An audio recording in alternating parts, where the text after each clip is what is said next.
that are in the dead center of the hockey arena. In Buffalo, those were 270. And then the same seats in Toronto go for 1,400. Ripple. The price of a coal. Was 82 pages. So 82 times 1,400 is 3,700. So 3,800. 1,400. How much is season ticket cost? $30,000.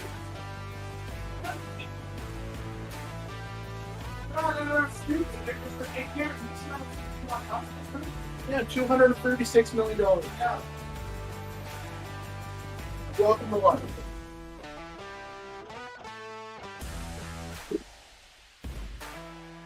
Yeah, welcome to life, James. Welcome to life. I'm back. Hey Cam, if you want to turn your camera on just so when we get started, that's just like automatically there. Give me a second.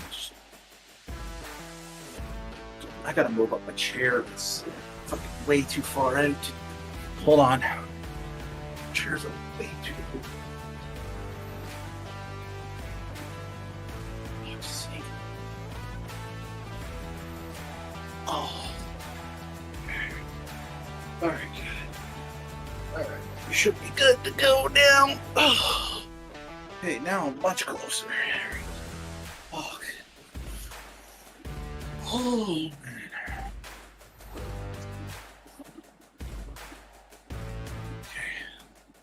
No, I'm actually much closer. Right. Do like a little, I guess, a test. We're already live. I'm just waiting for it to load up. Wait, we're live? Yeah, well, I started the thing, right? So. Okay. And I'm gonna mute until we're ready to go. Hold on, let me see.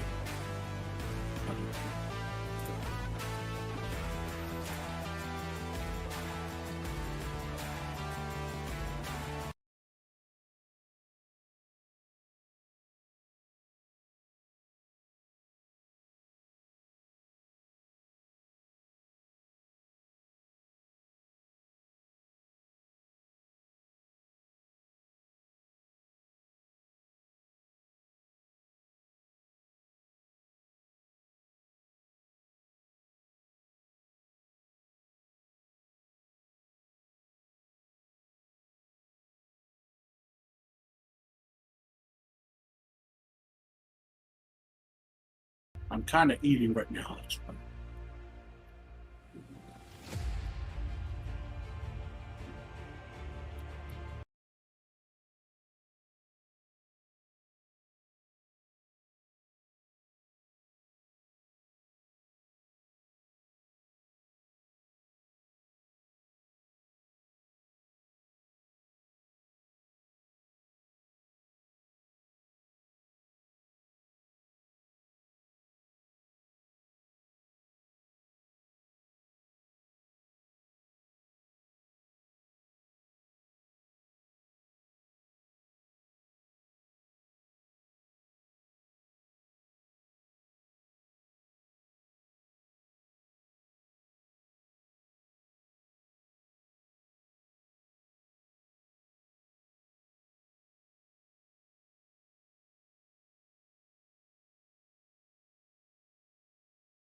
What?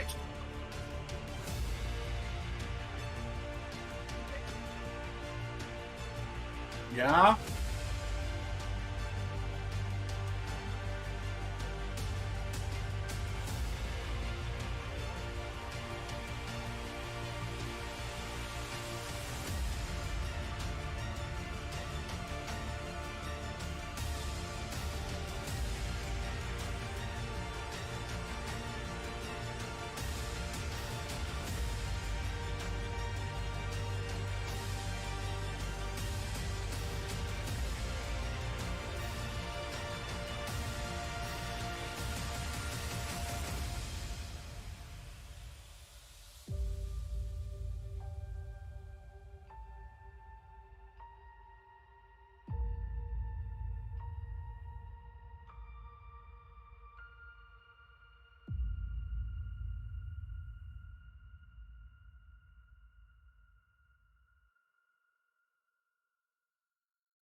Okay, just doing some troubleshooting. Because sometimes it doesn't like to work the way we planned.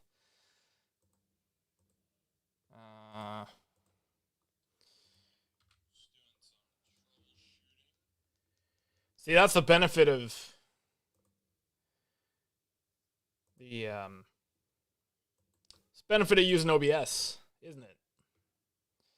Cam, you don't have to mute anymore. Show is ready to start.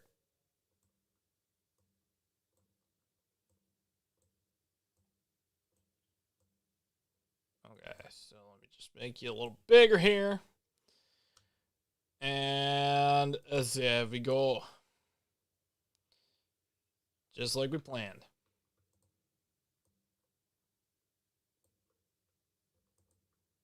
Perfect. All right, so for those of you who are just joining, welcome. This is the first Proshot draft stream that we are ever doing, and we were going to do it last year, as you probably remember, but unfortunately, due to some tech issues, we didn't get to do it. So we decided that this year is going to be the year. Cam, welcome back, buddy. You excited for this draft?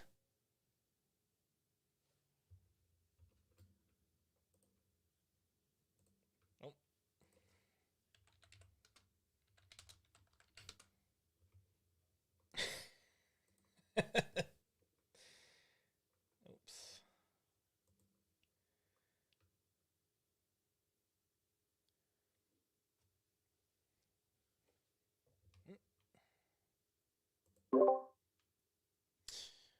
Okay, yeah, so for some reason it wasn't picking it up.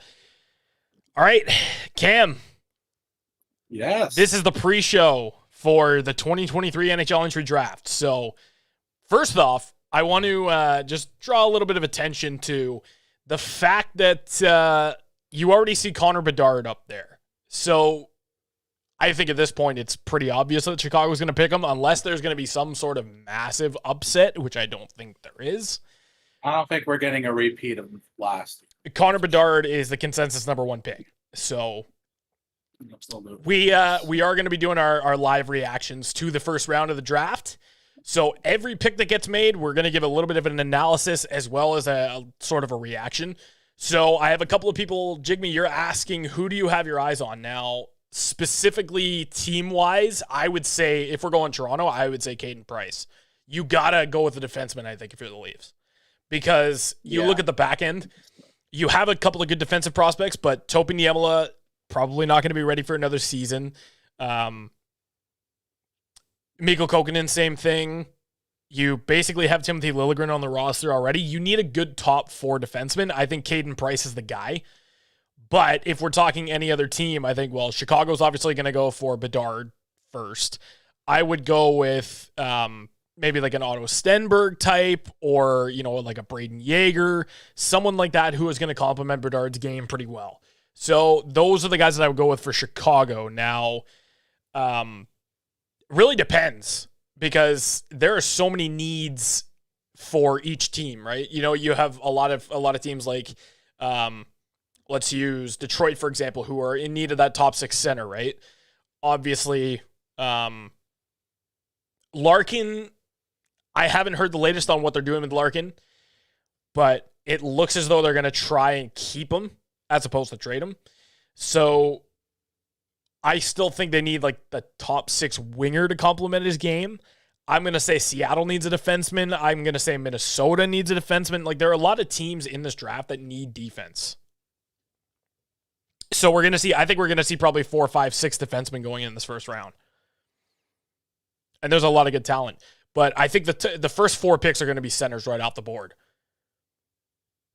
Easily. 100%. So we'll see.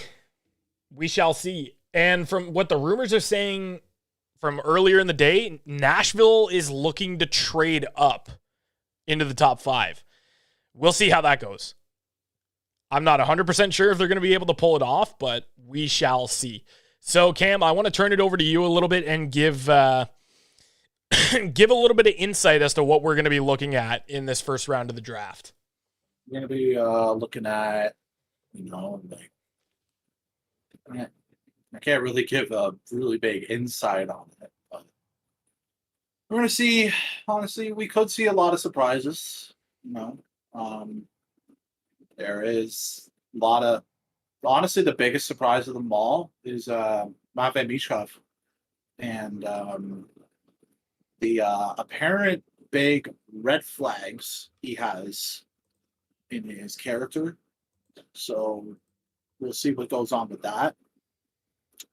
And we'll see. Honestly, the big pick that I'm really intrigued about in the top 5 is the Montreal Canadiens. We really don't know what they're going to do. Exactly, because, I mean, you really look at how Montreal's been drafting with Ken Hughes, right? That first year that Ken Hughes came in. He picked Uri Slafkovsky. You obviously have Lane Hudson. Like, they made a lot of really good picks last year. I would assume they're probably going to go with a forward this time because they have their defense set out. They've got their defense prospects. Arber Xhekaj's on the roster. Sean Farrell just made the roster at the end of the season. I think they're good on defense. If I were Montreal, I would go with a top winger that you can get playing on that second line. And I think you're going to, if you're really feeling bold, I think Ken Hughes goes with a goalie. This early, I don't think it'll happen. But I think if you're feeling... if he's going for a goalie, I mean, you would probably think that he's going to trade down. Oh, yeah. 100%. And there's an opportunity for teams to trade down or trade up, right? We've seen a couple of draft day trades already. Nothing that's super, super huge so far, like groundbreaking. We're talking like a huge superstar name moved. But there have been a couple of trades today that have been made. So anything's possible. But yeah. Until then, I think we're looking at a really talented draft class. And Cam, when we were talking about this a few months ago, you were saying that this is basically the potentially best draft class we've ever seen. Oh, absolutely, hands down, one of the best draft classes we've ever seen. In terms of the talent level, how would you describe that compared to, say, like the 2015 draft, for example? I'd say it's up there, but I'd still say I think the 2015 draft is probably the best in history still. And I don't think any draft is going to come close to that anytime soon. But this draft definitely does have the potential. Absolutely. And in terms of superstar talent, right? We're talking Connor Bedard matching up against, a guy like McDavid, right? We're looking Adam Fantilli against Jack Eichel, Leo Carlson to a guy like, Mitch Marner, for example. When you look at the names compared to these past years, what do you think about when it comes to mind that, is there a great talent limit in terms of how these guys perform compared to the 2015 draft class? Not really. Not really. I mean, I'd say it's pretty even. Honestly, like you've got, I'd say maybe maybe you got a generational talent in Connor Bedard. You've got a load of superstars like family, Carlson, Mishkov, and yeah, it's a good draft. That's for damn sure. And for players who, when we were talking about this off camera, there were a couple of players that you brought up that could be potential dark horses in this first round. So talk a little bit about those picks and where you think they're going to end up. I think the biggest dark horse in the draft, and one that I could see, not really like, well, I mean, there's been a lot of speculation that Arizona could go with David Reinbacher, the Austrian defenseman, at number 6. I think that's a pretty dark horse. Well, I wouldn't say dark horse. I mean, if I were looking at the draft right now, I'd say like a dark horse pick. You know what? I'm going to say Dmitry Simashev, the Russian defenseman. That's right. He's been on a lot of teams. Russian defenseman. A lot of teams' radars is, Dmitry Simashev has that big 6 foot. What was he? 6'4", 6'5"? 6'4". Yeah, so he's huge. He's massive. That's exactly what teams are going to be looking for. Now, in terms of his defensive metrics, I think he shines very, very bright there. So you're going to look for a guy who's a big 6'4" defensive shutdown defenseman who you don't get that much anymore. You know what I mean? Those are a rare once in a blue moon type of player that come up in the draft. You're not always going to get a guy like Nick Hague who, is a good PK specialist. He's 6'6". The guy is out there scoring goals as well. Like, he's an all around great player, but you're not always going to get those types of players. So I think you're right about that. Absolutely. I think another name that we could see rising is Oliver Moore.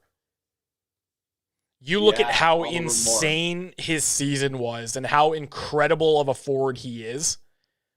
There's no question in my mind that Oliver Moore, he could rise into the top 10. I think he's got potential to rise into the top 10. He's just that good. But I also think another one too that keep an eye on, Gabe Perreault. Yes. As well. Just broke the US NTDP record for points in a season. Yep. I mean, younger brother of Jacob Perreault, and I think Yannick Perreault is there. And the son of Yannick Perreault. Yes, sir. There's a lot of really good talent. I think he could rise significantly in this draft. I agree with that. Now, I also want to ask you, Cam, because there's a lot of people who are worried about, who's my team going to pick? Is it possible to mess up in this draft? Now, I've said this from the start. I don't think it's possible to mess up a pick in the first round unless you go off the board to somebody who we've never heard of before. Yeah, I don't think there's going to be a lot of mess ups, but I mean, there is a lot of speculation that some teams could pick off the board, and it's a really I'm going to say this draft is very forward heavy, and there is some teams that need defense. That's why I could see some defense rising up that don't even need to be that aren't even meant to be first rounders. That's how weird this draft could end up. Yeah, when we were taking a look at our mock drafts, that was one of the topics that we discussed. Yeah, absolutely. Looks like we're having a couple of little tech issues there. Okay, looks like we're back on it. Okay, so what's this? So Jigme's talking again. He says that he's heard that Nashville talked to Montreal about the 15th overall pick for 24th Askarov. And okay, we have heard about the rumors that Barry Trotz is willing to trade Yaroslav Askarov to move up in the draft. So it looks like, what it was materializing here is what he might have said is that he offered the 15th overall pick, the 24th, and Askarov for number 5 overall, but it looks like that's not going to happen anymore. That's a very Barry Trotz type move. Honestly, this is his first time being a GM, so I mean, this is his time to step up to the plate, honestly. Show them what you're show Nashville what you're made of. Yeah. You know what? What are you And going for? it's the perfect time to trade up, right? Because you look at the draft was in Montreal last year, right? The Habs had the first overall pick. Yeah. You know, how perfect was that? If you can, I'm not saying Nashville's going to trade for number 1 overall because that's just not happening. Like, Chicago's not going to give it up that easy, let alone to a division rival. But yeah, if Nashville can get into the top 5, could you imagine how awesome that would be? That'd be insane. The host city getting into the top 5. A goaltending prospect who's going to be one of the best goalies in the league. I mean, it's really risky, yes, but I mean, if you're confident enough in UC Saros being your goalie of the future, I think that trading away Askarov might not be the worst idea. That's the issue, right? Is you've got to give up to get something back, and if you're upgrading, it's hard to go wrong with that. You know what I mean? Especially in a draft this deep, you're not gonna mess up on a first round pick unless you pick off the board. This draft here is just too talent heavy. yeah. So I think that there's just way too much potential there. William Nylander. We heard a lot about Nylander in the last couple of days and what's going to happen with him and Matthews on their extensions. That's one thing that I've been wondering about too, is will the Leafs do a potential trade, maybe a draft day trade? That's a big one involving William Nylander. Will they keep him? There's been a lot of speculation on what's going to happen with William Nylander. And one of the things that I kind of thought of was, if you're Toronto, you see somebody that you really like within that top 10, you package up Nylander with that 25th overall pick, or sorry, that 28th overall pick, and you can move up. So Absolutely they could. anything could happen, right? But nothing's off the table. I mean, from what we've heard from Brad Treliving so far, everything that we've discussed is he wants to try and keep the core 4 intact, but nothing's off the table with him, basically. We just saw a huge extension with David Kampf, which, by the way, I think was like easily the best dollar-for-dollar deal that you're getting on this team so far. David Kampf's just signed a 4-year extension, 2.5 AAV. We got him for $500K cheap. You saw the type of penalty killer that he was these past couple seasons. Insane. Yeah. So I'm very happy about the David Kampf contract. Thomas is here. He was absolutely mental. What's going on, everybody? If you're just joining us, we are talking now about William Nylander and what's going to happen with him, Matthews, and the rest of the Leafs. Just before the draft starts at 7 o'clock, so in about 15 minutes' time, the first overall pick will be on the clock. So we are going to tune into that very soon, but we're just doing the pre-show here. So if it were you, Cam, if it were up to you, you were in Treliving's shoes, you've got to save a little bit of cap now. You've just signed David Kampf. You signed Pontus Holmberg now. What's your next move in terms of the core 4? Now, if it were me, if I was making moves here, if I was the GM of the Toronto Maple Leafs, I would trade away Nylander when his value is at its highest. We could get so much for him because his contract is an absolute bargain. Plus, and I'd freeze up a little bit more cap. That's not a bad idea at all. I mean, yeah, we could get somebody. I would go after, I think, moving to 100. Yeah. If you're not happy that you get first overall and that you're rebuild and start going at this. Absolutely. I 100% agree with you on that. Drafted somebody like Bedard would definitely start that. Would definitely make that jump drastically. And getting somebody like Taylor Hall and Nick Foligno, who have been really Foligno wasn't really great for the Bruins, but Taylor Hall, somebody who was really good for the Bruins, playing with alongside somebody like Bedard, I think that'd be good for him. Taylor Hall is a phenom. He has been since he started playing in the league. And you know what the thing is that I find really crazy? What is that? Every single time that Taylor Hall has played on a team, he's played on a team with a first overall pick. That is true. Because that is true. You look at Edmonton, McDavid, right? I'm gonna pull up the actual statistic, but it's crazy to think that he has never played on a team that wasn't with a first overall pick. He had Yakupov. He had McDavid. New Jersey. He played on New Jersey. He played with Hischier. Yep, he did. Like it's just crazy. Did he play with a first overall pick on Boston? I'm almost certain that he did. I don't think he did. Bergeron wasn't first, but he was top 3. No, I don't even think he was top 3. Yeah, Bergeron was top 3, was he not? No, he was drafted, I believe, in the 2nd round. Oh, maybe not. He was drafted. Oh, yeah. So here's what it was. You know what? I stand corrected. So 2010, he was drafted 40. He was drafted 45th. Yes. So I stand corrected. So here's how Taylor Hall's career has gone so far. 2010, he was drafted first overall. 2011, he played on a team with the first overall pick. I think we all know who that is. Brian Nugent-Hopkins. 2012, he played on the team with the first overall pick. Nail Yakupov. 2015 was McDavid. 2017, you know where this is going. That was Nico Hischier.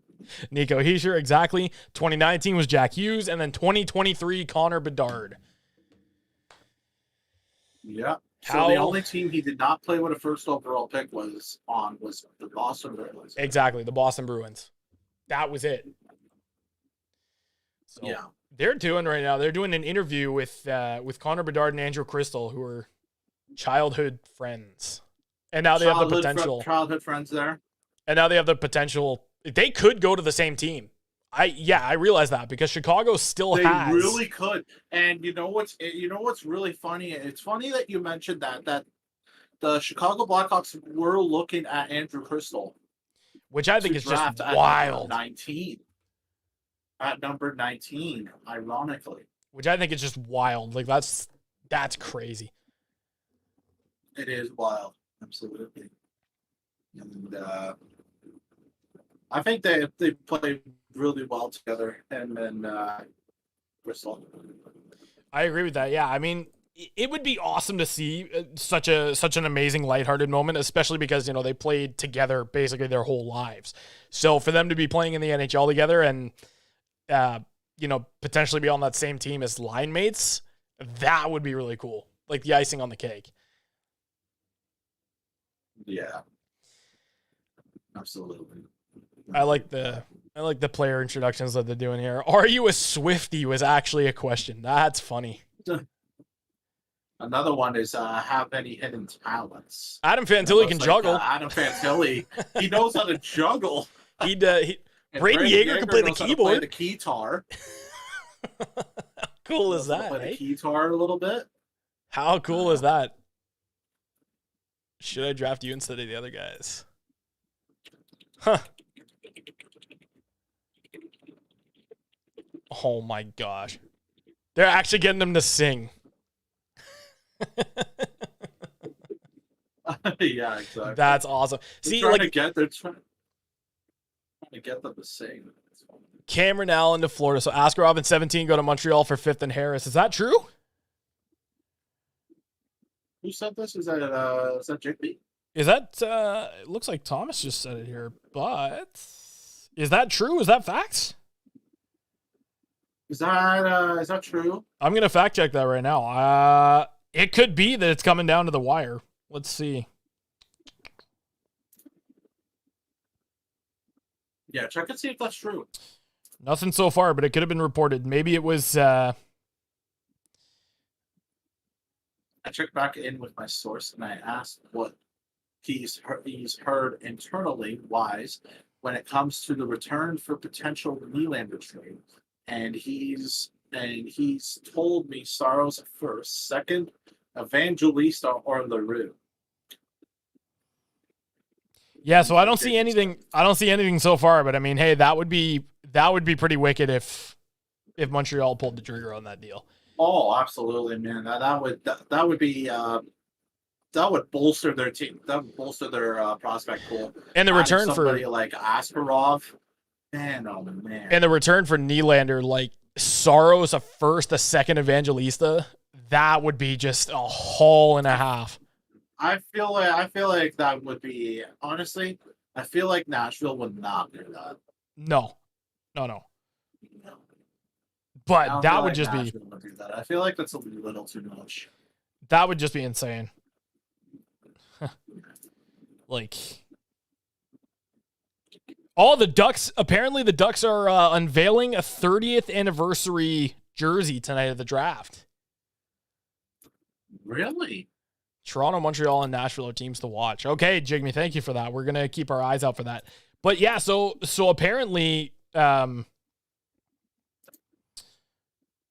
Murji, I think, I'm sorry if I'm butchering your name there, but he says it looks like the Ducks are apparently revealing a new uniform tonight at the NHL draft. Sources say it's the classic Mighty Ducks logo for their 30th anniversary season.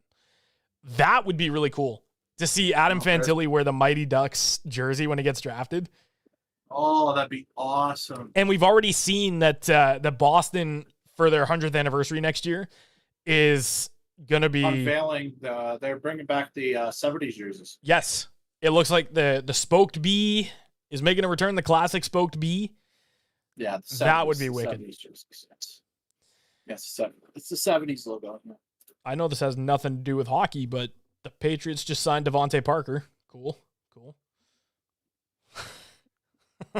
Gotta get some football in there. We're excited for football season, all right? That's just it. Yeah. I mean, my Ravens, I hope they do good. But very excited here. Fantilli could drop. No, I don't see it. I don't see Fantilli dropping. I'm going to be completely honest. I don't see Fantilli dropping. Unless it's over Leo Carlsson, I don't see him dropping anywhere lower than third. I don't see. Because you look at the caliber that Fantilli is. Is he really better? Is Will Smith really better than him? Is Axel Sandy and Palika really better than him? I don't think you can pass up on Fantilli.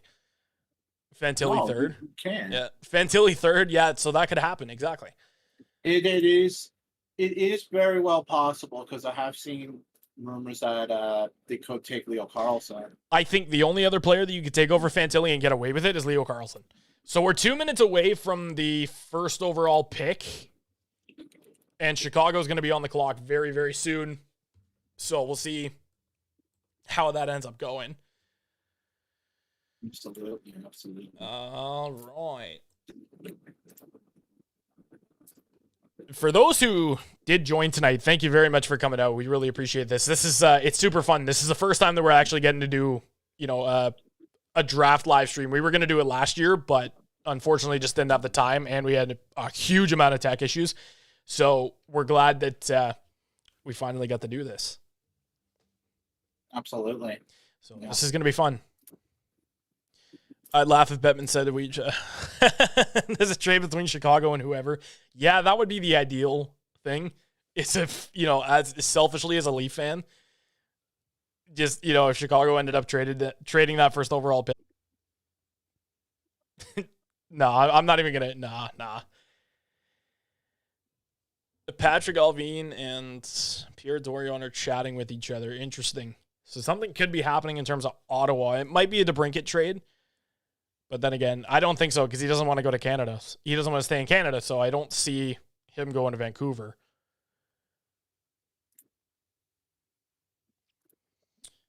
Interesting. Very, very interesting. Absolutely. It is officially 7 o'clock, which means the NHL draft is going to be underway probably in about 2 minutes. Once Gary Bettman does his opening address, feel free to boo him if you'd like. I know that I sure will. Because I'm gonna boo him as well. You know what? It started off as nobody likes Bettman, but I think it's become a tradition now that you have to boo him at the draft. Yeah, absolutely. You'd be real dumb passing up on Connor Bedard. He's another McDavid prototype, franchise game-breaking player. Absolutely, yeah. You know what? You can't pass up on him. You cannot pass up on him. Interesting to look for is Miles Wood or Ryan Reeves to Toronto. See, like I would like that. I would like a Ryan Reeves type because he's that enforcer type player that we need, that toughness, that grit. Miles Wood is another one of those players that you could definitely use. So I would love either one of those players on the Leafs here. Carey Price is at the Habs table. No, is he really? Is he? See if you can spot him. No way.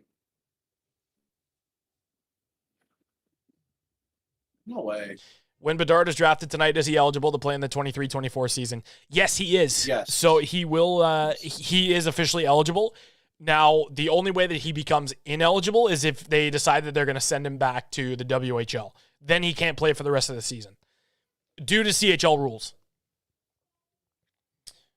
So if they're going to send him back, they can't recall him unless it's an emergency. Price confirmed. That's cool. That's wicked. Maybe he's joining their front office. You ever think about that? No, I didn't even think about that. It's entirely possible. Price confirmed. Huh. Braden Yeager. Tyler, can you check your number? Yes, I can. That's what you're talking. So just to double check here, everybody can hear, right? The sound's okay? Is the sound all right? Yeah. Just drop a comment here if the sound is doing okay for you guys. Any thoughts on what the Penguins do tonight, Ryan? So I wouldn't expect Pittsburgh to be doing too much. It's probably going to be up to the scouts, seeing as how the same situation is happening with Pittsburgh as it is Toronto. Because Dubas was hired after Hextall was fired, he probably won't be involved in the drafting process. I'm not 100% sure what the scouts are going to do, but it's basically going to be up to what the scouts think is going to be the best pick in the first round here. Bedard is being selected number 1. Yes, we knew this. It really starts very soon.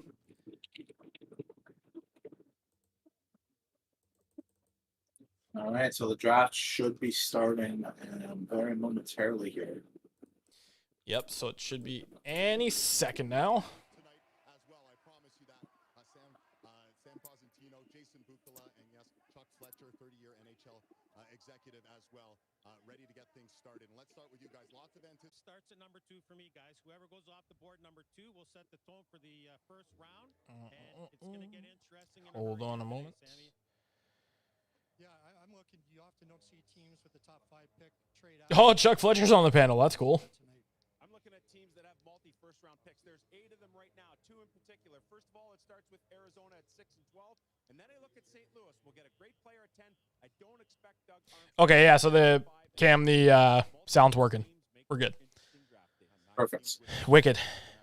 Thoughts on the All right, Penguins? we're good. Thoughts on the Penguins trade from earlier. Okay, yeah, no, this is a good topic. So he's referring to the Riley Smith trade that sent Smith from the Golden Knights to the Penguins in exchange for that 3rd round pick. I think that's a good deal. I think that's a good deal for Pittsburgh. Well, honestly, you get some veteranship, a guy that just won a Stanley Cup with the Vegas Golden Knights. I think he's going to bring a good veteran presence to that already veteran experienced team in the Pittsburgh Penguins already. I agree with that. And you know what? You look at the depth as well in terms of what kind of depth he brings to the lineup. I think that that's a fantastic add. And in terms of how Kyle Dubas has done as GM of Pittsburgh so far, really, really good trade. I would say Pittsburgh won that hands down. Vegas, on the other hand, terrible at asset management as per usual. So once again, trading one of their originals, not surprising. But I think that was a great trade. I think that was a very good trade for absolutely. I think Pittsburgh. That was a very good trade. Lots of other trades have happened. You know what? We should give our thoughts on that big deal that happened, I believe, yesterday. The Pierre-Luc Dubois trade. The Pierre-Luc Dubois trade, yes. So, what are your thoughts on it? I will say this. It was a good trade for LA because they got their second-line center that they were looking for.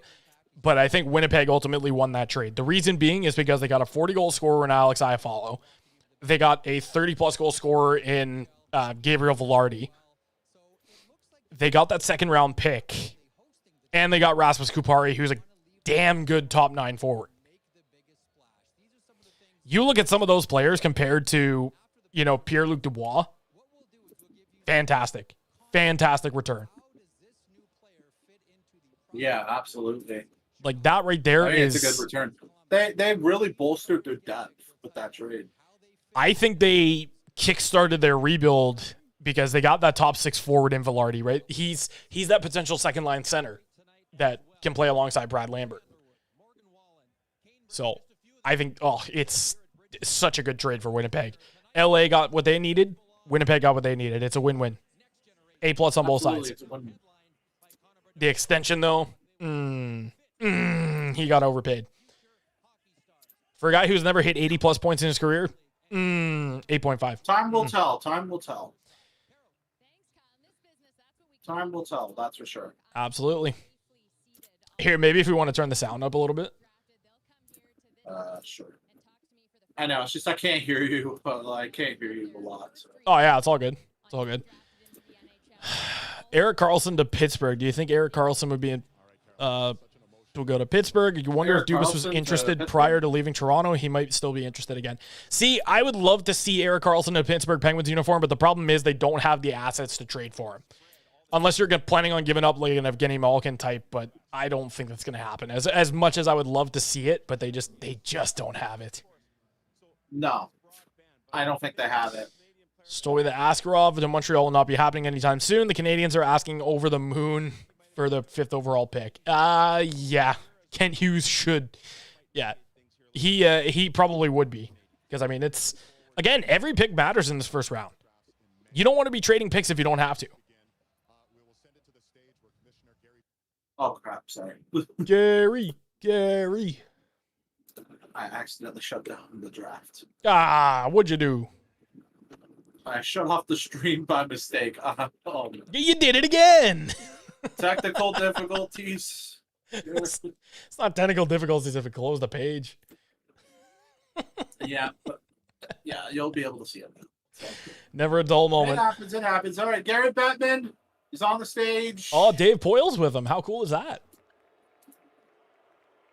Oh, he's just trying to get a cheap pop. They're still booing him. Oh, poor Dave. Family members and friends, and especially the hockey fans here with us in Bridgestone Arena. And Playing up to the crowd. to the many more watching around the world. Welcome to the 2023 Upper Deck NHL Draft. That's funny. It's Penn and Teller on stage. I know. Yeah, that's a good one. Penn and Teller. Tonight and tomorrow, we celebrate the future of our clubs. Yes, we do. So that means we'll have had 2 major NHL events within 4 days in Nashville. The city. That's awesome. It's, you know what, when you look at growing the game, when you think about what it means to grow the game, I think they're doing that here. They obviously are. It's just so incredible. There should be no doubt that Nashville loves Is it still loud enough, Tyler? Yeah. Why does Bettman bobble his head so much? I don't know. I'm not sure. I feel like he does. Yeah, he does. I noticed that. wonderful history of the Predators. It is worth noting that no one has done more over the last years to build this model franchise and the city of Nashville into a destination hockey market than David Poyle. He made that team into what it is. There's a reason why he's in the Predators Hall of Fame. Absolutely.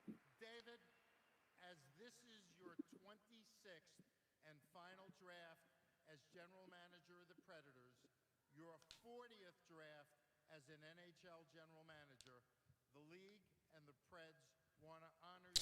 What do you think the Penguins need most in free agency this year besides goaltending? Tough to say. I would say a young established forward. Pittsburgh's going to need that young established forward because they got Jake Gensel. They've got, the veterans, obviously, but they need somebody to replace Jeff Carter as like that top player.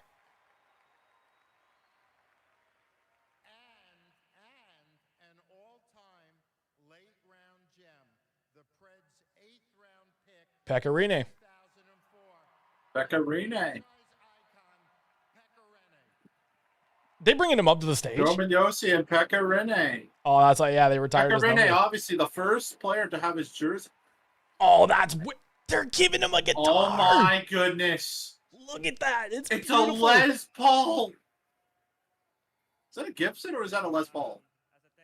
Hard to tell from this angle. Looks like a Gibson. Yeah, They look it the is. exact same. Yeah, it's Gibson, yeah. They look the exact same. Even taller than the other dude. Yeah, he is taller than Yossi, yeah. He is. Not close yet, but so if Matthews, yeah, probably 5 years max for Matthews. Roman and Pekka, thank you for your wonderful gift. It's beautiful. And Gary, thank you for the kind words in your introduction. In 1997, I came here with the goal and the vision to make Nashville a successful hockey city. A general manager is only good as the people around him, and I've been very fortunate to work with many great people on and off the ice who have shared my goals and vision. Thank you to every one of my colleagues, past and present, and thank you to the Smashville's great fans for making Nashville one of the most successful and passionate cities in the National Hockey League.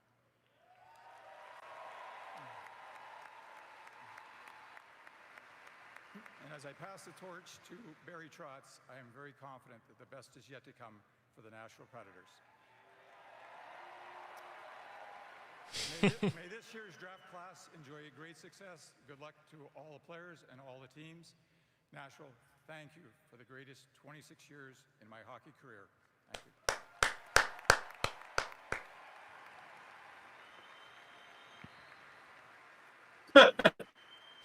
Thank you, Roman and They Pekka. rose the microphone. Yeah. Congratulations, and it's time to get to work. Oh, they're Here booing we because go. it's Chicago. Yeah. Yeah. Yeah. Now you're talking.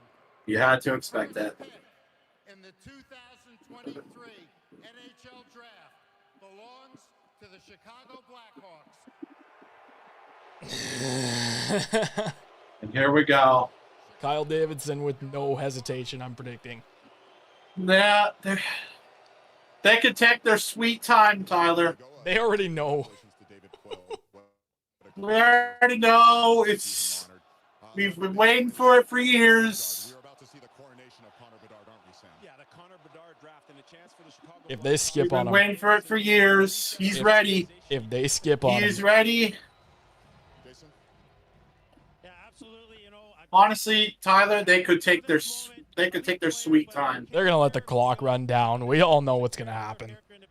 We all know what's happening. It's Connor Bedard. It's Connor Bedard. And He's- it's Connor Bedard. He's anxiously It's waiting. been the Connor Bedard draft for years now. This franchise guy sitting there waiting for you. This, They're totally doing it to troll the crowd too. oh no, they're just working it up. They're just building anticipation. Yes, they are. The city's felt charged in the last few days. They're making him wait. Fans here in Nashville and fun. In fact, none maybe more. They are making him wait. Now look at that suit that he's wearing, Tyler. That's one snap. You know what? I actually really like that suit. Oh, did you see this clip earlier? I did not see this. So there was some Nashville media that unknowingly interviewed Kyle Davidson. So he introduced himself as Kyle from Chicago. I didn't play professionally or anything, so probably like a 4. Oh wow, okay. They didn't know he was the coach. They didn't know he was the GM. Do you think that And pick number 1 is in. in favor of the Chicago Blackhawks? Pick is in. No. Yep. No surprise here. I'm very confident. Yeah, he's very confident. Exactly. I said, there's Chicago. All right, here we go, Tyler. All right, We've been waiting all year for this. here we are. Let's take a look and listen as history will be made here.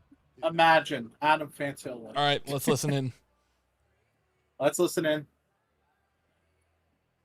There we go.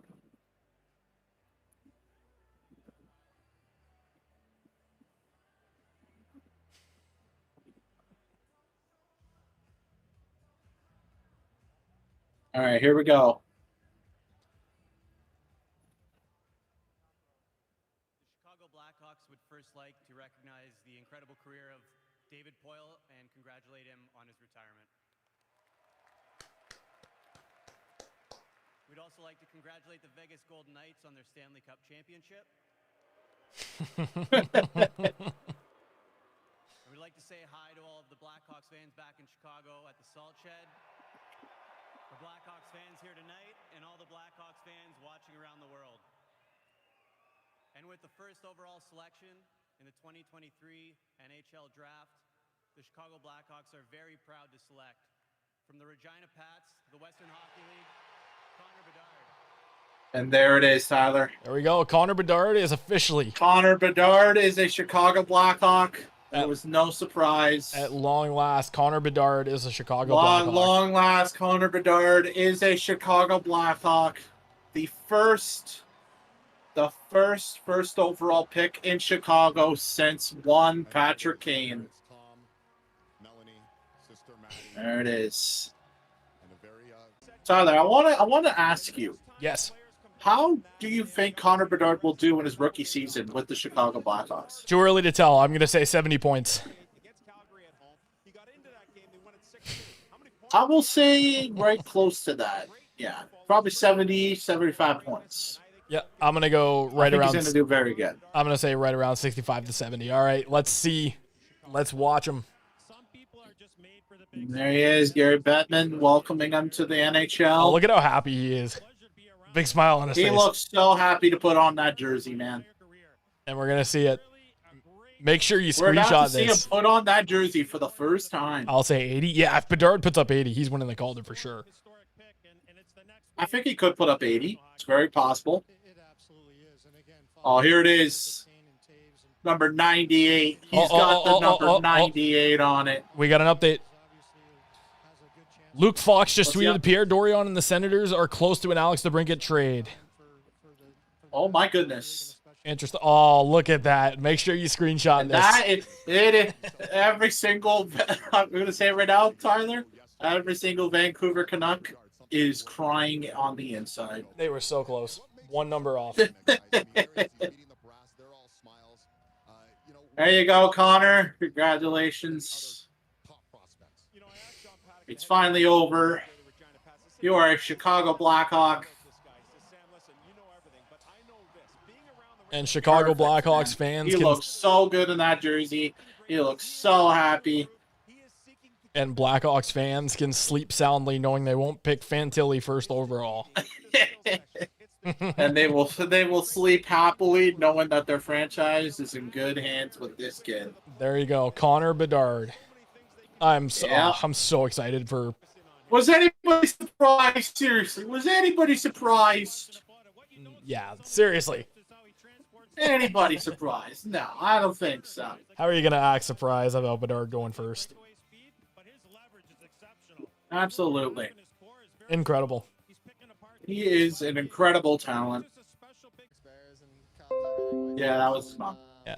You know, that's kind of mostly what I know. Hopefully, I can get to know it a little better soon. Well, his girlfriend could have been crying there too, or his sister could have been crying there. It wasn't his girlfriend.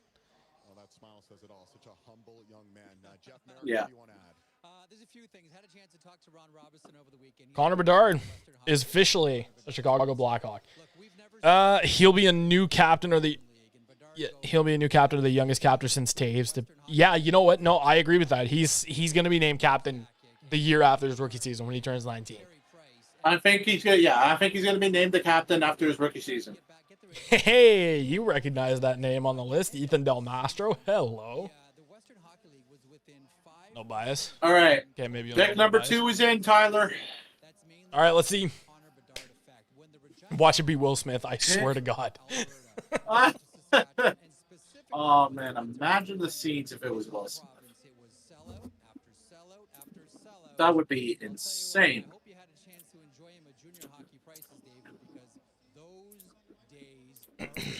All right, so let me actually just update the board here. I just did it for you, Tyler. All right, so now. Yeah, I just did it for you. Appreciate that. All right, so we'll see now. I'm about to update the. All right, we'll see the second overall pick. About to update the second overall pick here. I'm expecting Adam Fantilli here. Yep. Well, you're looking at two guys in particular here. Adam Fantilli is the Adam Fantilli. this year at the University. Adam Fantilli, right, Sam Constantino? Ah, yes. Good old cause. Adam Fantilli, Adam Fantilli. the utility player. Adam Fantilli. He's a utility player, yeah. Adam Fantilli. Actually, he might have just made up something really clever. Nice. Adam Fantilli. All right, so I'm about to update And the Ducks have had 8 first-round selections in the last 5 years. Kyle, congratulations. Tell us one thing you learned about Connor Bedard that you didn't realize through this process. that he's a god. Extremely humble. I think you saw him handle the lead up to the draft, and everyone was telling him he was going to be number one. I'm sure he knew he was going to be number one, but the way he handled it with such class was unbelievable. Ooh, a little bit of shade at Shane right there. I think so. I think that was a little bit of shade. Here we go. We're gonna They're coming up to the podium right now. We're gonna see the Ducks unveil in New Jersey. We're about to see them unveil New Jersey. Absolutely, The yeah. potential's there, absolutely, yeah. Are they covering the jersey? I think they're covering the jersey That's the question. because I don't see the jersey at all. With all due respect, I think the pick's going to be made here, guys. So I'll just hold off for a second. Okay, so hold on. I'm gonna get ready to update it here. All right, Pat Verbeek. Oh yeah, they got the jersey right there. That looks. Yeah, it's covered though. We can't even see what it looks like. I'm gonna call it. It's gonna be Leo Carlson. We'll see. All right, here we go. We would like to welcome all our fans watching at our draft party at Brewery X. With our first selection, we are proud to select from Orebro. Wow. Yes. Leo Carlson. It was true. Nice. Very nice. Very nice. Leo Carlson. Very nice. Leo Carlson, the second overall pick. Insane. Wow. What strikes me, you look at that suit, it's black and Wow. suit, but make no mistake, this guy's he's thin. And he's Adam Fantilli drops the third. 20 pounds, maybe even 25 pounds heavier. Go back to his year in the SHL, 25 points and 40 Wow. adds 9 more. Congratulations, Leo Carlson, the newest member of the Anaheim Ducks. I like that suit Tyler, jacket. thoughts on this? Well, number one, I like that suit jacket. Number two, I think this is a perfect match. The Ducks Oh. got their first line center for sure. They can move Zegras to the wing if they wanted to. The possibilities are so endless. Oh, possibilities are endless now. Oh, there's The so question much is, that they could do. Will he play in the NHL next year? I mean, I know he's on contract for next year, but he could still play. Let's see. Watch Fantilli drop like Wright did last year. I wonder.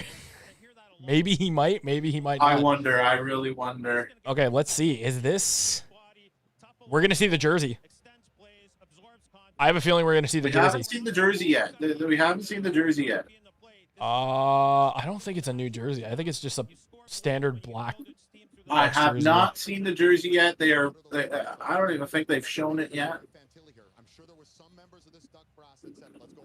It's 100%.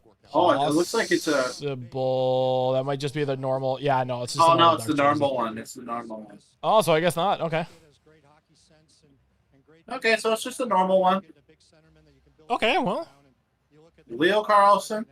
Leo Carlson is an Anaheim Duck. So the rumors were true. Leo Carlson is the newest member of the Anaheim Ducks. How cool is that? I think that's a good fit for him, honestly. And you know what? I think this is good because now the Jackets easy pick here. You got to go with Fantilli. Like, you don't go with Will Smith. You have to go for Fantilli. You've got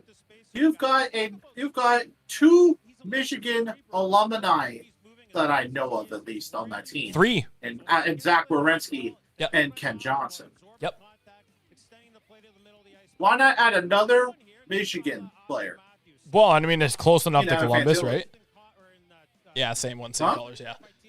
No, yeah, might as well add. It's close enough to Michigan. Ohio's close enough to Michigan. Absolutely. I think it makes sense. All right, let's see. That's so cool. They That have him is- as number 3 and not 23. I like how. Well, yeah, because they only did that for Bedard because that was, he's a franchise player, right? Every other Oh, I jersey, I know. guarantee, is going to have 23. But I like how EA Sports is doing that. NHL 23 was a dumpster fire game, but not going to talk about that right now. What in the world? Looking like a child. Exactly.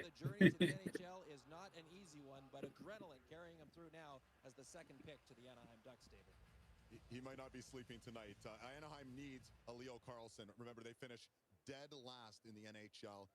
And again, here they are picking second overall to Carolina. Unfortunate. Here's Leo Carlson. Yeah, it feels unreal. I know what to say right now. If I have so many feelings now. You had a lot of interviews. Did you have a feeling that Anaheim was interested? Yeah, I mean, I had two interviews. One at Scum and one yesterday. So they feel very good. Has a good plan for me. So yeah, I'm excited. Okay, so now you're headed to the West Coast near the beach. I know you're a really big basketball fan and you want to go see an NBA game. When you make it to the NHL, And he's a Lakers fan. I don't know, really, to be honest. He's a basketball fan. See LeBron. Maybe he doesn't have a future as an NBA player, but No, maybe not. But he doesn't need to worry about that. no. Pick is in. Talking like he's scared. Well, yeah, I mean, like it's a big moment for him. You know what I mean? So he's probably overcome with a lot of emotion. So All right, the third pick is in. third pick is in. Gonna get ready to update the. I am expecting Adam Fantilli here. It's got to be. I don't think if it's Will Smith, Has then they to be drop the Adam ball. Fantilli here. If it's Will Smith, they drop the ball big time. It's still a good pick, but they dropped the ball. But could you imagine Adam Fantilli in a San Jose Sharks jersey? Oh, All right, there's Yarmo. Jarmo Kekalainen. He's coming up. Well, we see Columbus is ready. They're pretty eager to get up there and make their pick with the number 3 pick. Jarmo Kekalainen. Lots of great options there. Of course, Adam Fantilli still around. Will Smith, another talented center. From what Columbus will do. All right, here we go. Here in Nashville. All right, what is Columbus going to do here? That's the big question. Big question on everybody's mind. We're about to find out.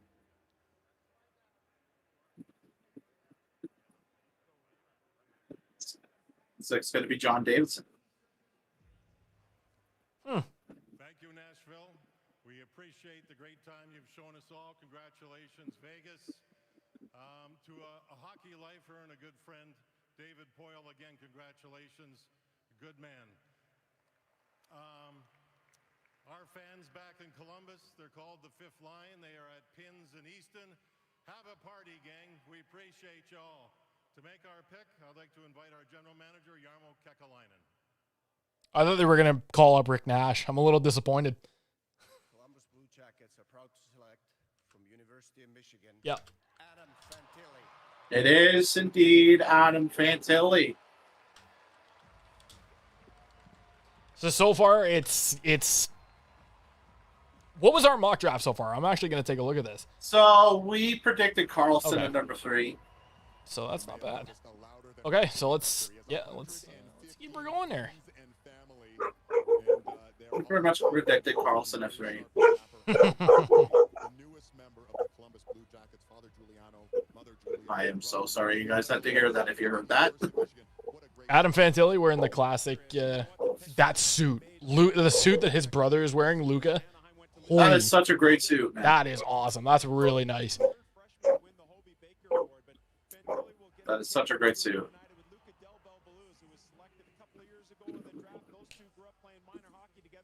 Did they actually? Laser. How cool is that? Del Bell and Fantilli grew up playing hockey together. Oh, wow. Didn't even know that. How awesome is that? I'm going to take my hat off here.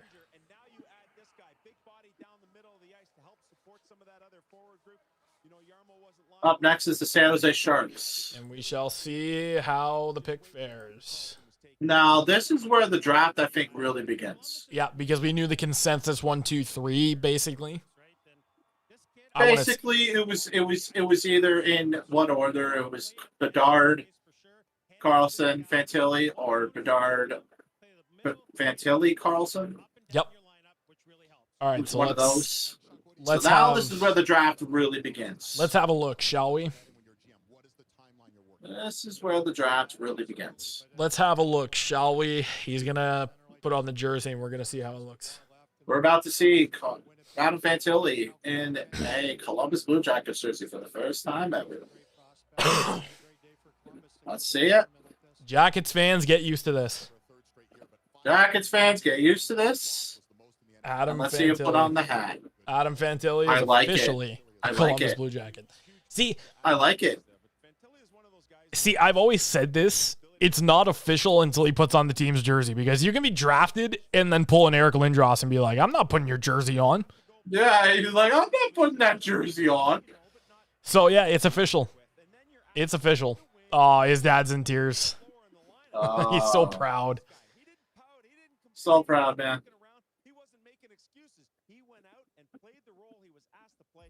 Those draft caps are really cool. Yeah. Oh, yeah, like he lit it up in the World Juniors.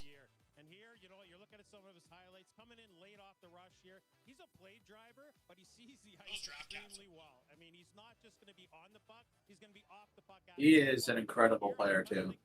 Yes, he is. He's a great power forward. And just look at the way he drags the shot, too. He's an incredible power forward. Yes, he is.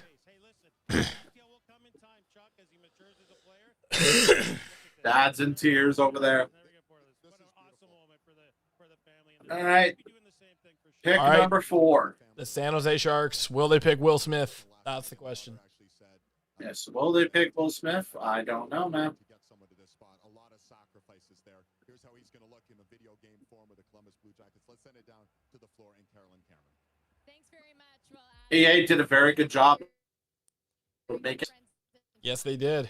You have all your loved ones listed. Who are you thinking of right now?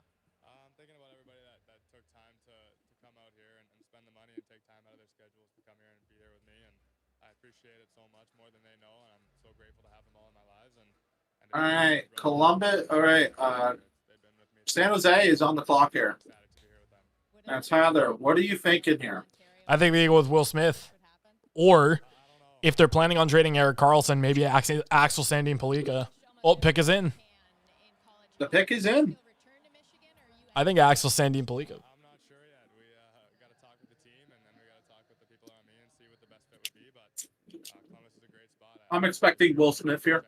Yeah, I agree. I think it's a Fantilli. safe pick. I think Fantilli makes the team out of training camp. Thank you so much. Wouldn't surprise me.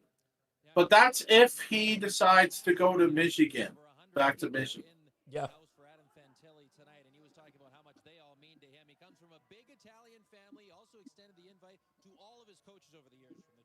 All right. There you see Luca Fantilli as well. Is he's? I think he's a year older. I believe so. Yes.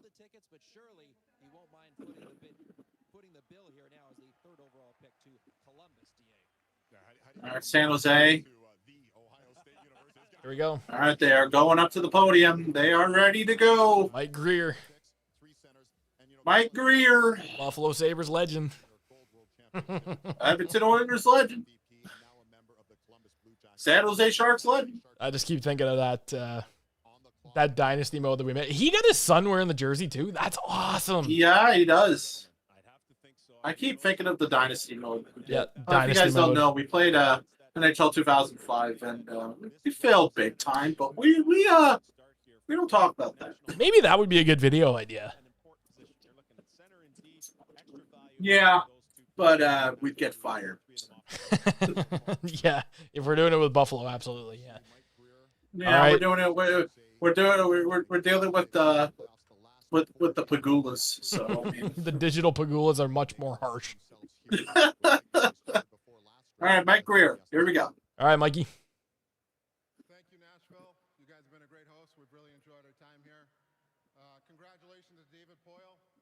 Great career managing. You know, someone who's been great to me and helped mentor me through along my first year. Also like to congratulate Vegas Golden Knights on the Cup win.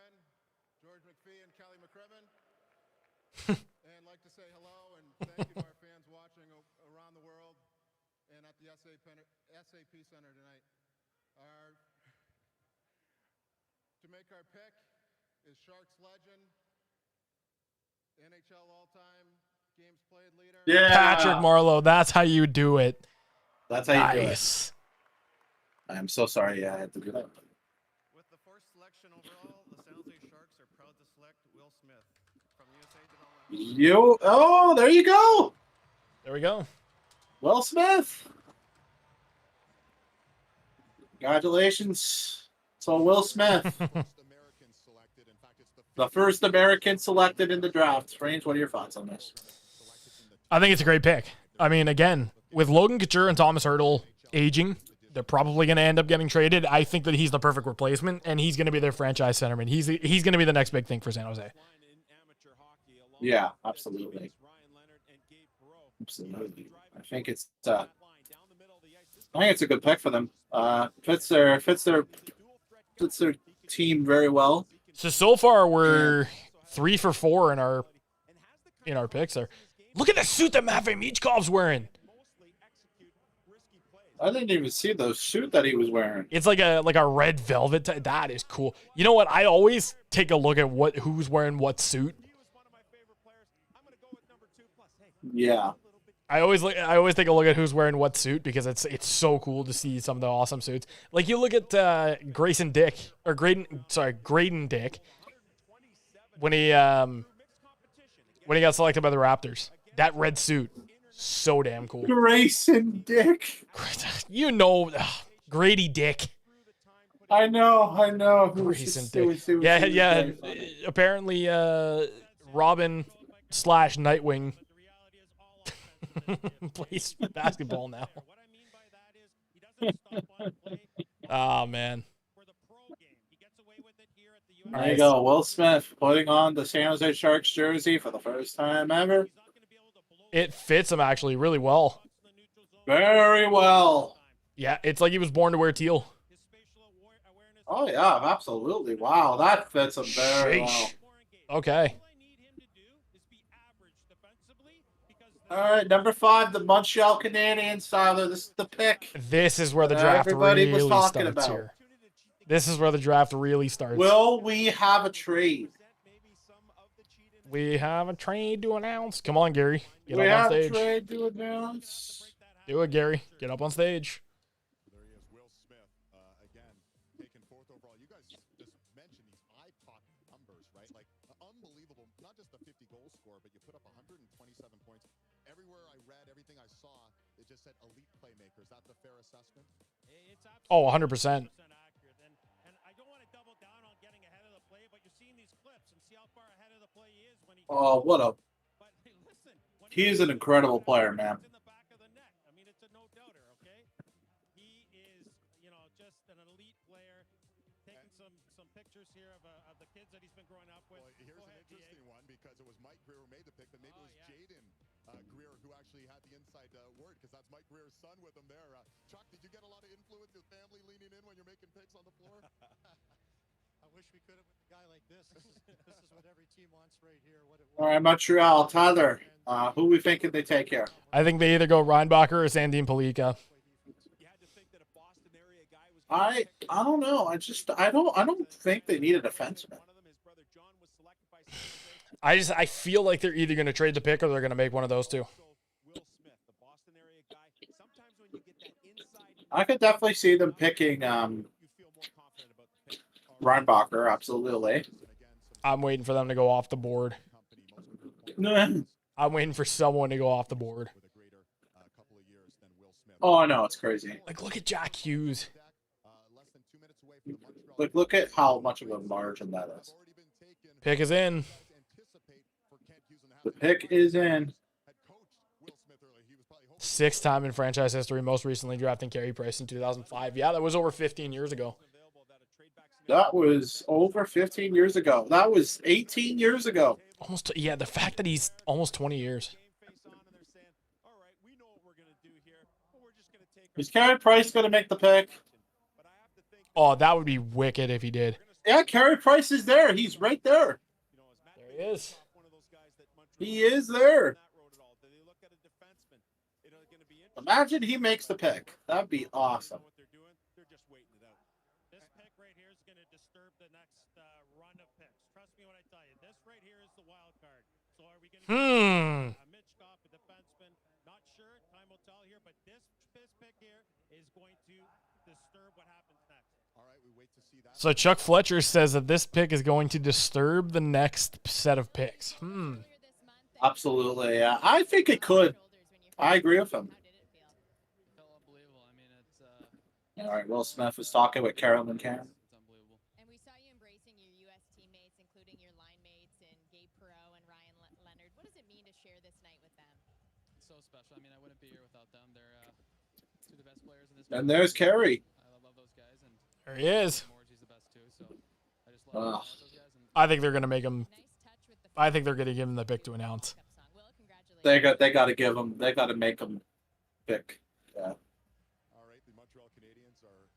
Stage to make their selection. Of course, last year they selected first overall at home in Montreal. Juraj Slafkovský, first overall, the first Slovak player taken first overall this year. They are picking 5th overall. And again, they've been busy. Alex Newhook, of course, was picked up from Colorado. Which was an overpayment. First and a second round pick. Let's hear what the Montreal Canadiens are going to do. Yeah. Kent Hughes. All right, Ken Hughes. Here we go. I'd like to start by congratulating the Vegas Golden Knights. Also like to wish The team that beat them, of course. In the 2021 bubble. You remember that?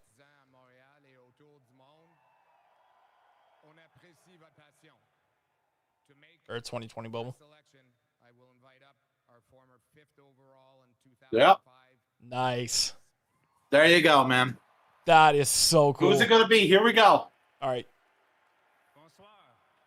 Le Canadien de Montréal are proud to select David.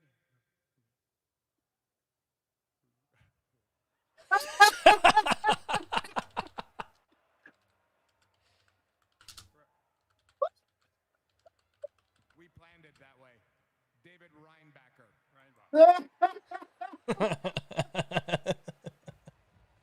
So there we go. I called it. Yeah, David Reinbacher. Nice. It's awesome, man. They planned that. They planned that. Oh, I totally did. And David Reinbacher. Number 5, Tyler. What are your thoughts? So just as I said, it was either going to be Sandy and Pellico or it was going to be Reinbacher. I think this is a fantastic pick for Montreal. They got their top defenseman. I absolutely agree with this. They got a top defenseman. You got your top 2 defensemen for the future. Yep, and a potential Norris Trophy winner because he's very defensive. Absolutely. He is a two-way. He's a two-way, but his defensive metrics are fantastic. Yeah, he's a very analytic defenseman. Oh, how cool is that? They mic'd him up. It did mic him up. That's wicked.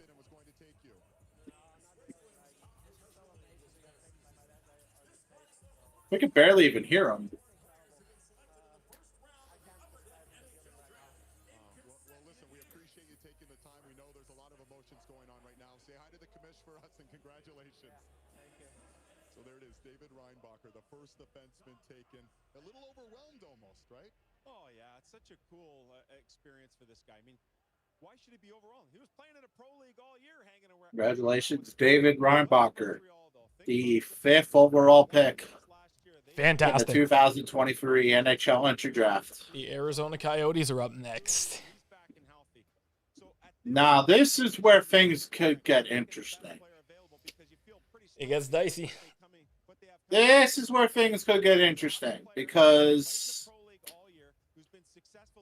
it's very interesting. Bill Armstrong they could go for Michkov, but we know that he has character issues. Or so we've heard. So we've heard. Bill Armstrong has quite a track record when it comes to drafting, so we'll see. We'll see who he goes. Exactly. I don't think so. Sam Cosentino thinks the Montreal Canadiens should have taken Ryan Leonard here. I think they made a good pick in Reinbacher. I think they made a good pick, though. I think they made the right pick. Yep. They needed defense, so it does make sense. He can defend. He can do everything. I'll let Jason talk to that. But it's hard to find right shot D. He's got understated offense from distance. He's got a heavy shot. He's got a great shot. Oh yeah. Here he is gapping up. It's when you're a big right shot guy, he takes Look at that body, man. Man, he could truck people. All right, Arizona's next. Tyler, what are we thinking here? This one's tough to say. I think you go with. Going into this draft, and you have a look at some of the prospects here, specifically Lane Hudson on the blue line. Montreal has It's tough to say. shot defensemen, so they went into I feel like they're going to go off the board. I think they're going to go Oliver Moore. point a moment ago. You look for centers. Oliver Moore. I feel like they could go for Ryan Leonard here. They're either going to go for Ryan Leonard or Oliver Moore, I think. I say Ryan Leonard. I think it's a good pick for them. Yep. Ryan Leonard, I think, is the most ideal pick for them here. It makes too much sense for them to take Leonard here. Honestly, I think it would be a perfect fit for them. He wasn't a huge prospect before. In fact, he wasn't considered a first rounder back in October, but a meteoric rise up the rankings all the way to number. He is tied for the highest drafted Austrian of all time with Thomas Vanek. Ironically, 20 years ago in 2003. How crazy is that? That is crazy. Pick is in. You can see Carey there, but it was great to have Carey Price here to announce the pick as well. All right, so we're 5 picks in, 4 centers, and a D-man. We'll hear from David Reinbacher as soon as we can. Your thoughts overall on what we've seen so far, Sam? All the most coveted positions, as Chuck talked about. You get your right shot D, you get your centers. Really, nothing unexpected. A little bit of tweaking with the order so far, but hey, this a situation for Montreal to stay where they. The pick is in for the Arizona Coyotes. Yes, it is. Now, when you think about maybe the next. We'll see who they pick here. Savard, Edmondson, what happens with those two guys here moving forward? I still think they go for Leonard. I think it just works. All right, David Reinbacher is talking here. And that's when this dream was inspired. We have a special message for you. David, congratulations on being drafted in the first round. It's always special and great to see a fellow Austrian being selected that high. Good job. All the best. That's awesome. What do you think of that? Wow, incredible. I can't believe it. It's so amazing to see my kind of like my first jersey guy, and he's like the idol in Austria in hockey, so I guess everyone was looking up to him, and it's incredible to see such a mission. That's wicked. Poppy then. Sorry to interrupt. Thank you. So what's fascinating too is not only are you playing professional hockey in Switzerland, but you also have a job as a headhunter. Yeah. Do you think now's the time to resign? No, like I gotta do school 1 more year, so like the job is also 1 more year, so I do it. It's kind of part of my job. I like it. It's something different to hockey. Good for you. Congratulations. Thank you. Good for him for staying true to who he is. Let's see. All right. Let's see. From Ottawa, so Bill Armstrong will be a busy man over the next 45 minutes or so. Let's send you down to the stage and the Arizona. All right, here we go. Bill Armstrong.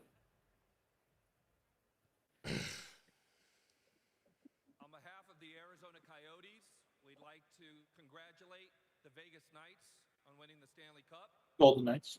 We'd also like to thank the Nashville Predators and their amazing fans for hosting us this week.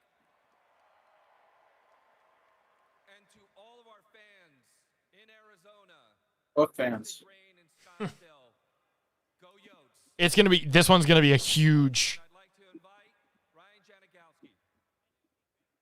Okay. All right. Let's see. Arizona Coyotes are proud to select from Locomotive Yaroslavl Dmitry. Wow. Whoa. Whoa! Ibashev numbers. Easy. That is insane. They have the 6th and the 12th pick, and you're hearing what Jason's saying. This is maybe something they could have done much later. Well, they obviously felt that Simashev wouldn't fall that far. Oh my goodness. I don't think any of us thought he'd be the I've got no words. That's incredible. So, Chuck, when you're in that situation, how much is your staff out there trying to figure out what the teams are doing ahead of you when you get to the draft city? Tyler. Mm-hmm. I think the stream shut off. No, it's still going.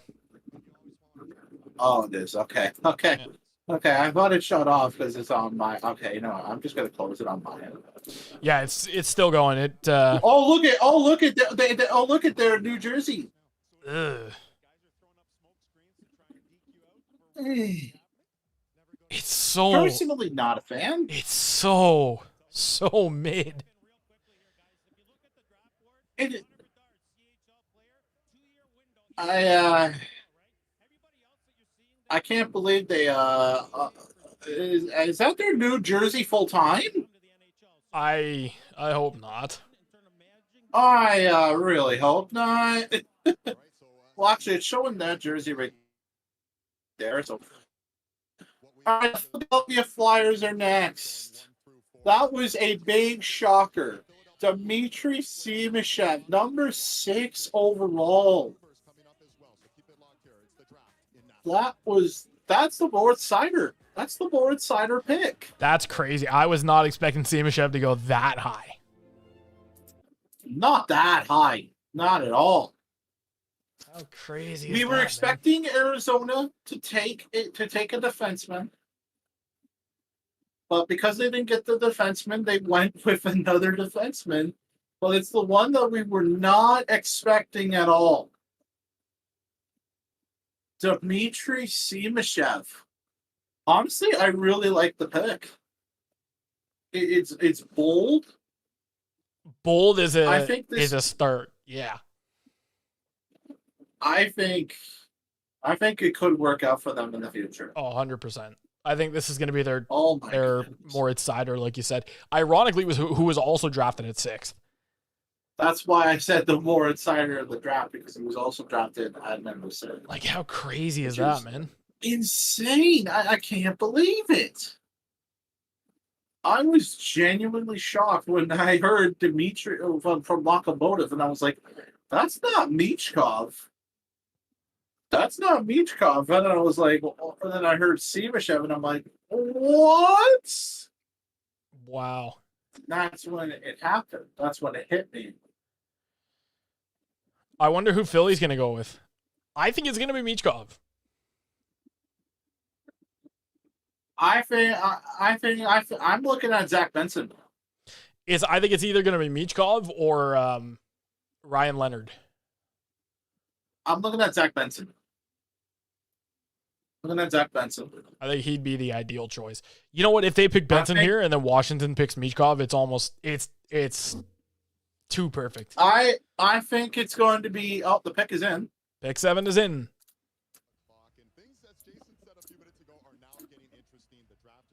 They're right up. Oh, it is getting interesting. Absolutely. Oh, 100%. By Montreal and Arizona. And as Chuck Fletcher astutely said, well, he wasn't the first Russian we were expecting to come off the board in Simashev. So what's going to happen now with Philadelphia at 7 potentially? Well, there's a lot of different options here. Still a lot of really good offensive players. But I just want to touch on Arizona for 1 second here. Think back to when Steve Yzerman took Mo Seider. That was at number 6. That was a bit of a shocker. He was expected to go a bit lower. Bill Armstrong follows that pattern by going with Simashev, I think, much before. Well, yeah, but Seider was expected to go like 3rd or 4th round. No, he was expected to go late 1st, early 2nd. Even still. All right, let's see. All right, here we go.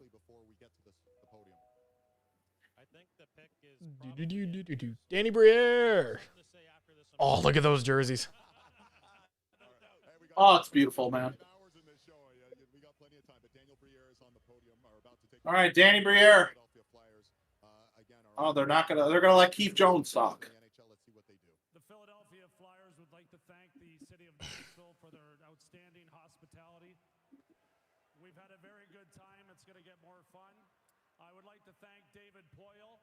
He was my general manager with the Washington Capitals. Drafted me in 1988 in the 7th round. How cool is that? After that pick.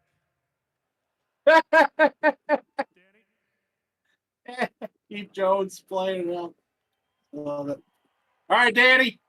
With the seventh selection of the draft, the Flyers are proud to select from St. Petersburg in the KHL. There Wow. he is. Matvei Yeah, Michkov. it is. Wow. Matvei Michkov. There's a Philadelphia Flyer. Yeah, Michkov. What are your thoughts on this? Perfect pick. I called it from the very beginning. I knew he was going to either go to Washington or Philly. But that's fantastic. That's They a really really, couldn't really good pass pick. on him. They really couldn't Oh, pass on him. he's just too good. The fact that he dropped to 7 is just surprising. It is surprising. Absolutely.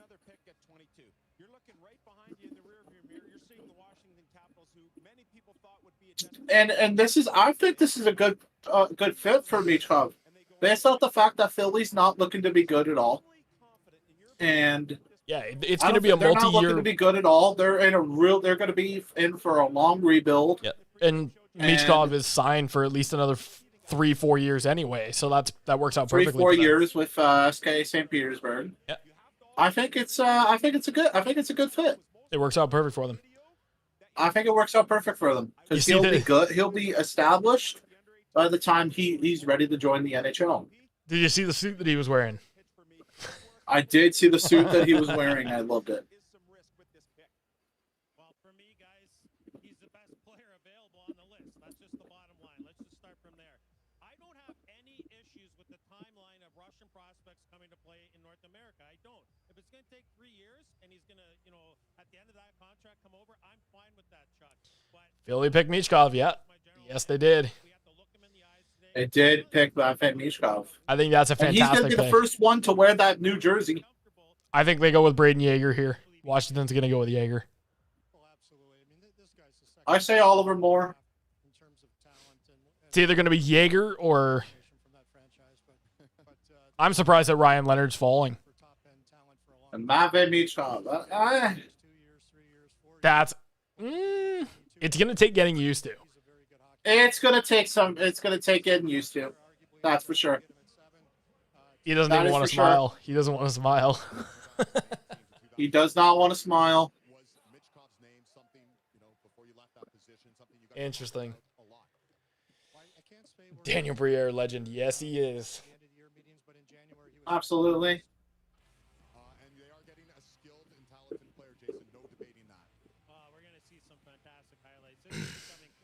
And here we go. There's the Michigans. Yeah. Magic hands indeed. Going good, my brother. How you doing?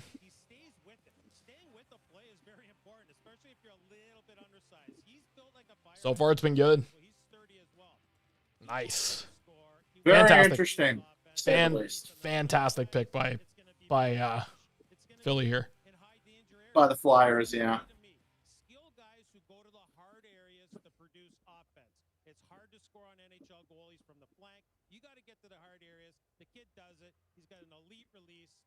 Second best offensive talent in the draft, in my opinion.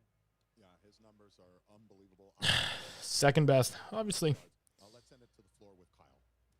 Yeah, David, thank you very much. Alongside Max Mulliver, the agent of Matvei Michkov. So, did you have a sense Philadelphia could be one to step up and make the pick? Look, we had a good meeting with Philadelphia.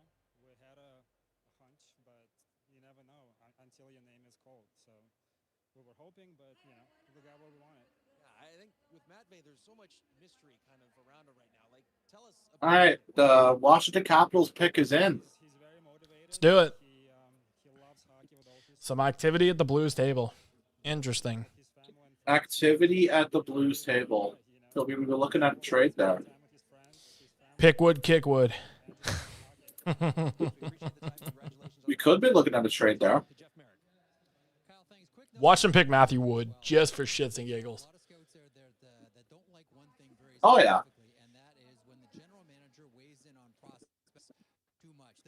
I see them picking. I see them picking Oliver Moore. I think it's a good pick for them. 13, 25, and 29th. We'll see.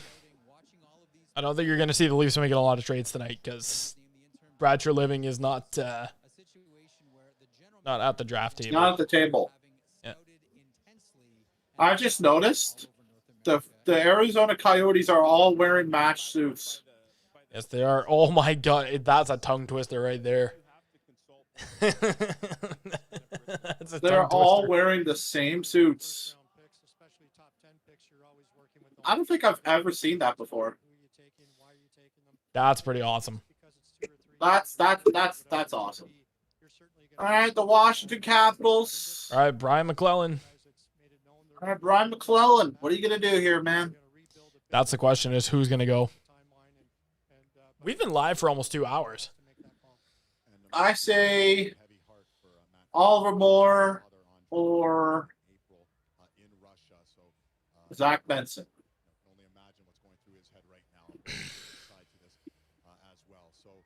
Ryan Leonard would not shock me here either. And again, Washington now steps up at the 8th spot with their GM, Brian McClellan. And again, they missed the playoffs for the first time in 9 years. And a lot of speculation was that Mitch Cobb would end up in Washington because of their hit players, including, of course, Alexander Ovechkin. That's not the case. So what does that mean for Washington now, gentlemen? Well, it means they're still going to get a heck of a player here. There's absolutely no doubt. I'm anticipating some grit and scoring potentially coming off the board here, and they should be dancing a jig when they get up to the stage here because they're going to get a really, really good player. Yeah, it's kind of interesting how the board shakes down. When you see a surprise like Simishev, it shakes the board up a little bit, and I think that's where we are with Washington, probably sitting there saying, I didn't think this guy was going to be available. Well, here we are with the 8th pick. We see the All right, here we go. Let's do it. Brian McClellan and the Washington Capitals with pick 8. The Washington Capitals would like to acknowledge David Poyle's longtime contribution to our organization and congratulate him on an outstanding career.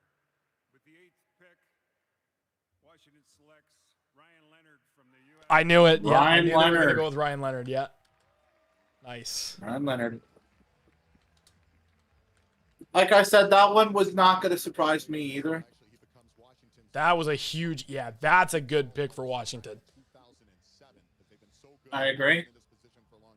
You said they were going to get someone talented, maybe someone with some grit. Ryan Leonard fits the bill, doesn't he? They get somebody with grit because it's very ironic because we've heard the rumors that they want to trade Tom Wilson. And why not get another grit player for the future in Ryan Leonard? I think that works. Yeah, I agree with that. Yeah, we need. We'll see. Why not bring in John Leonard while you're at it? Are they related? They kind of look alike. They are. John Leonard and Ryan Leonard are indeed brothers. Yeah, I figured as much. Yeah, because I was thinking about that. I saw his face and I'm just like, wait a minute. Yeah. Yeah, John Leonard is Ryan Leonard's older brother. Put some talent. Hey, you know what? There's a lot to see there. At least Washington and Philly. You know what's funny? He plays for the Predators. See, the thing about Carey Price is that they planned that whole thing. They planned that whole thing. Don't worry. Thing, yeah, they planned that whole thing. That was pretty funny when it happened. That was funny. Ryan Leonard is a Washington Capital. Let's see how he looks in the jersey. Can we talk about the? Yeah, his name isn't on the back. The Arizona boys. Yeah, you know what? Let's see. Let's see him wear the hat. See him wear the hat. See him wear the hat. Let's see it. And I like it. So here's the thing. So I will say this about the Arizona Coyotes. They did such an amazing job at drafting over the last couple of years as well, especially with Bill Armstrong at the helm. Simashev, that was an off-the-board pick, but he's going to be an elite defenseman. I think he could win a couple, maybe a Norris or two. There you go. This guy's a power forward. He's a special attributes, competitive. As a general manager, as a coach, these are the type of players you love to have in your organization. There you go. Yeah. We'll let that Gary says highlights of it's Brian true. Leonard down. You're right. You're absolutely right.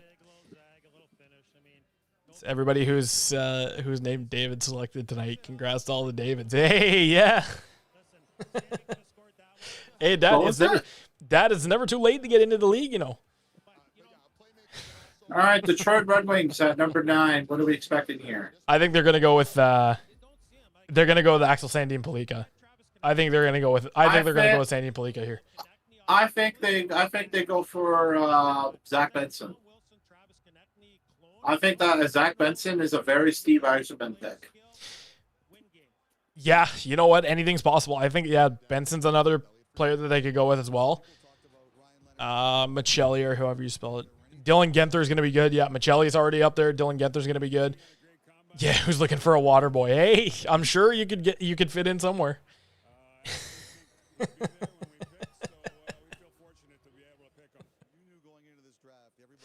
Yeah, this has been a good first round so far. Why do I feel like you know what? Actually, why do I feel like Yzerman's he's gonna pick? Yzerman's gonna go off the board here. I feel like he's gonna go off the board. How far off the board do you think he's going to go here? It's gonna be not that far, but I think it's gonna be somebody who's not expected to be there. All right, who do you think it's going to be?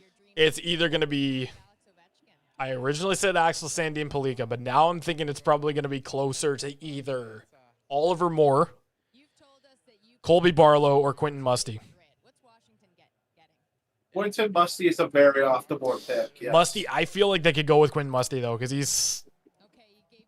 I'm saying either Oliver Moore or Zach Benson. Pick is in at number 9. Yeah, there we go. Lambert National. You know what? Even Gabe Perreault. That's another good name too. Let's see. All right, Stevie Y is going up to the podium. Is he gonna? I think he's just gonna go right for it, like he usually does. Always. Remember with the cider pick, wasted no time. Nope. The Everybody. 2020 pick. Everybody wasted no time. Everybody who's congratulating Vegas. Oh yeah, you know what? Dalibor Dvorsky hasn't gone yet either. I don't see it being. I don't see that being an Yzerman pick. I don't think so, but I just realized, I don't see that being an Yzerman pick. 7th straight year with the top 10 pick. How insane is that? All right, we'll see. I think it could be. I don't know. I feel like they take Benson. I feel like Yzerman takes Benson. I think the most fun part is going to be seeing how our mock draft shaked up and how it just completely. All right, here we go. Here we go. First, I'd like to congratulate David Poyle. Oh, he didn't even go right for it. Okay. A great friend on a tremendous career.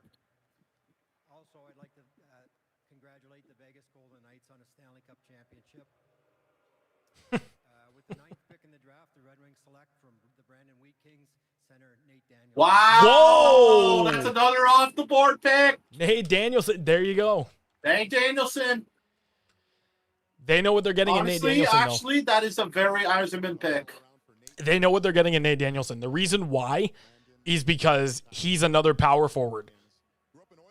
Yeah. He's a guy who can control plays from anywhere. And you want to know what he is? He's a leader. Yes, he is. Yes, he definitely is. Look at that. Nate Danielson. Wow. How crazy is that? Nate Danielson. That's crazy, man.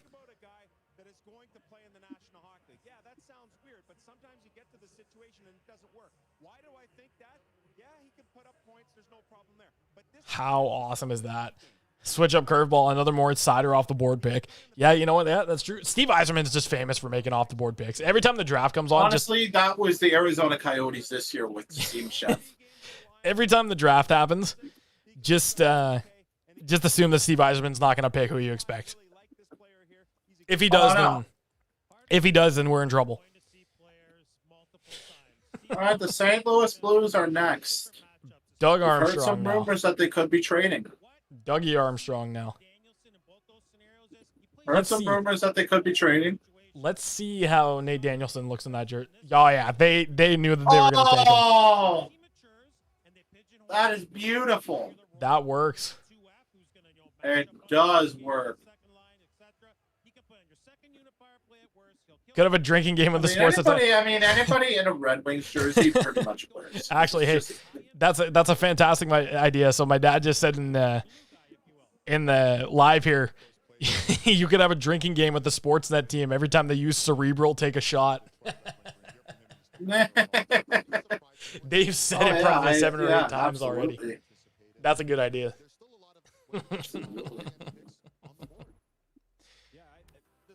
Yeah, that's fantastic. Won't make it to the 28th pick.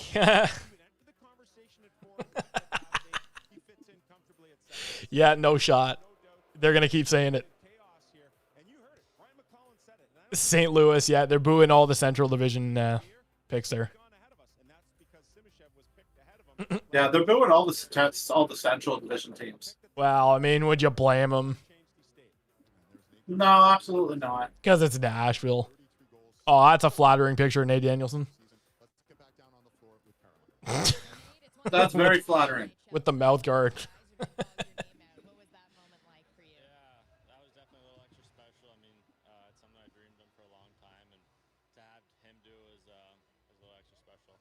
Oh my God. All right, the St. Louis Blues are next. Have some emotion, Nate. What do You just got picked. Let's see what Billy taught his dad. Yeah, I agree. Dvorsky All right, is Tyler, next. the St. Louis Blues are next. What are we expecting here? Dalibor Dvorsky. I would not expect anybody else. Dalibor Dvorsky, I think, is a very good pick for them, yes. They do need a centerman. And I think that would be the most ideal pick for them.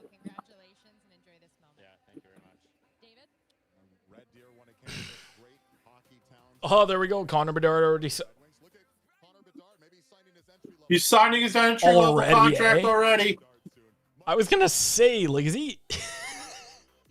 I think he's signing his entry-level contract already. Signed, sealed, and delivered. Don't even worry.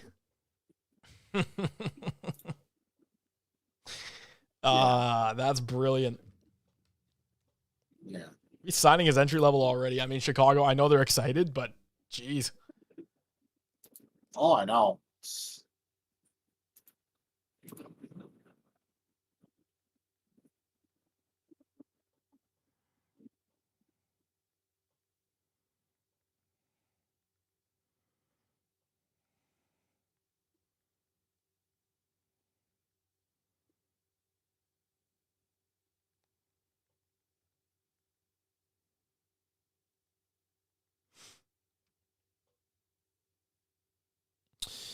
Or Shala. Interesting. Edward Shala. It's his draft paper. Yeah, you know, that's probably what it is. Yeah, his draft paper. Didn't realize Braden Yeager's still there. Yeah. Braden Yeager is still on the board. I don't think he's going to go until Vancouver picks him. I can see I see Vancouver taking somebody like Tom Willander, defenseman from Rover. I think it's possible. Yeah, it is very possible. In my mock, I had Sivashev going 11th. So, very interesting, to say the least.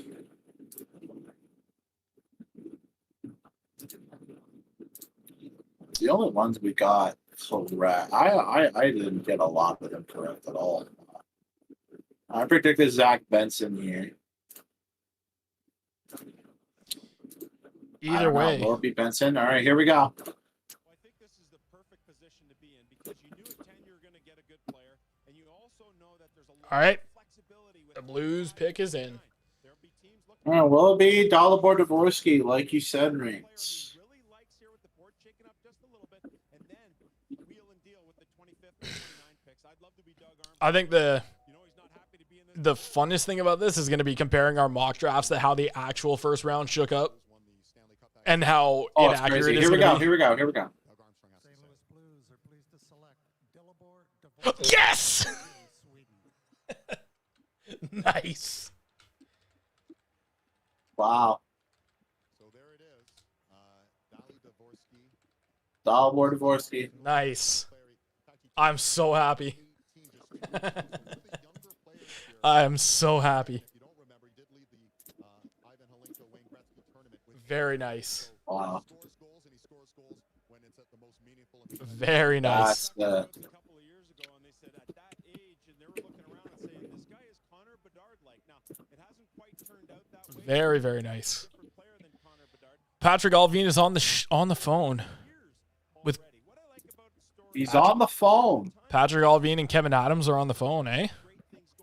Yeah. Interesting. Might be having a trade here. They're having a little chat. Who do you think the Penguins are going to take at 14? It's either going to be. I think they're going to take Caden Price or Oliver Bonk. Yep. I think it's going to be Caden Price or Oliver Bonk. I would like to see the Leafs take Bonk, to be honest. Just seeing him play in London this year, he's insane. He's unreal. Oh, I know, absolutely. Carey doing his best Joe Biden impression was too good. Yeah.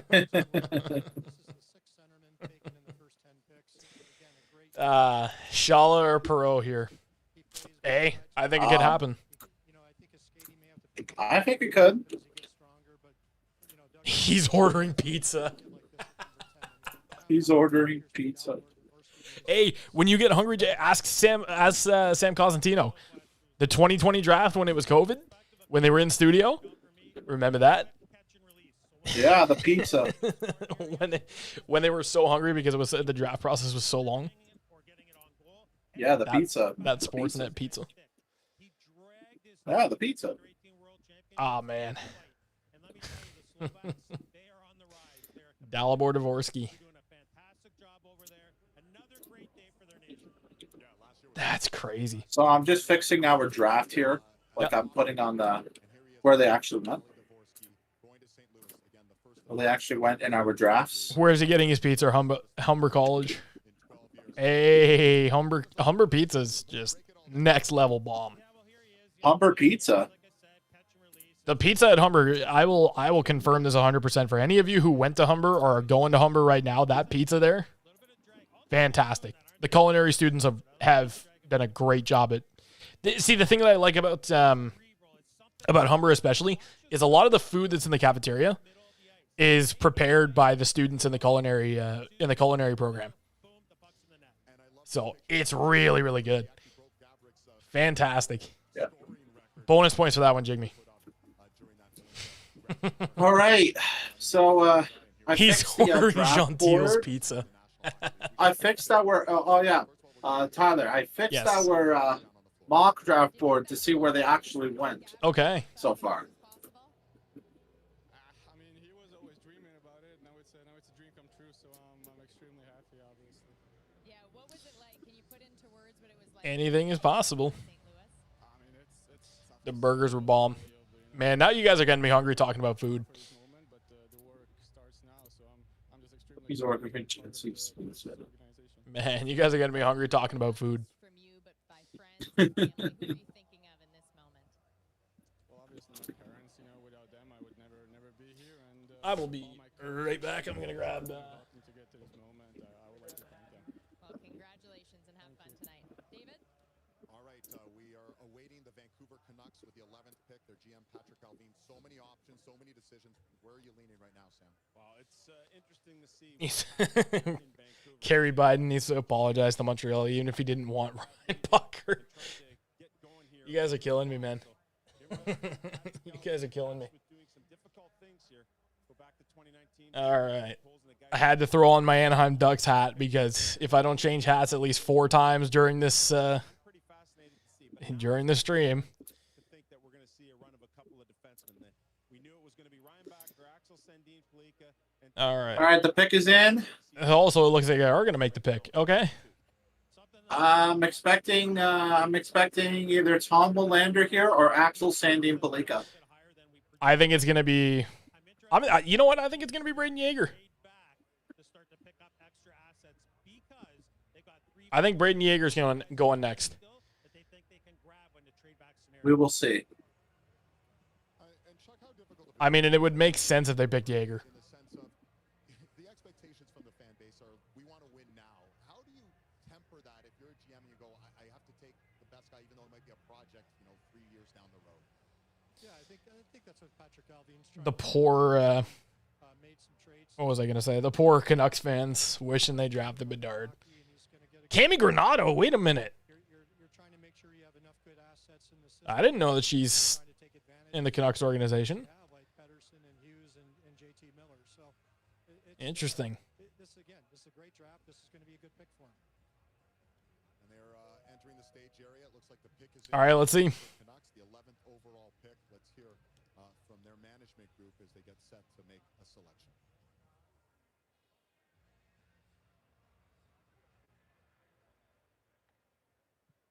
Here we go. Vancouver Canucks are proud to select from Rögle, Swedish Junior League, Tom Willander. Tom Nice. Willander. You called that one. Nice. Tom Willander. I did call that one. Tom Willander. Now Arizona's up. This has to be an incredibly exciting moment for Tom Willander. Hamburgers with bomb. I would love for the Leafs to select Oliver Bonk. Me too, man. Me too. Putting on that same Canucks sweater. Oliver Bonk or Caden Price. They gotta. Pretty exciting time for him. Your thoughts on the pick? If they take Callum Ritchie, I'm rioting. I mean, he'll look you in the eye, he'll shake your hand. Oh, yeah. He doesn't smile very much, and he's a guy who is on task. All right, Arizona's next. They could trade this pick. I don't think they will. I think Bill Armstrong's got a trick up his sleeve. Hang out there for a couple of years, fulfill some contracts. He sees someone here. He sees someone. Play college hockey, and he felt that it was the best piece. What is Bill going to do here? He's already drafted Dmitry Simashev. You know what? I think they take Oliver Moore. I wouldn't be surprised if that was the pick. Actually, you know what? Or even better, why not take Connor Geeky's teammate, Zach Benson? I think that makes some sense too.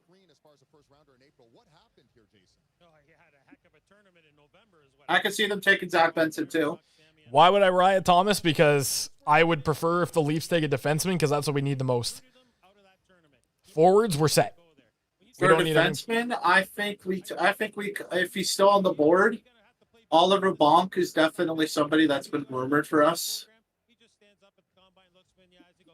I think Oliver Moore could be a good choice for us. Yep.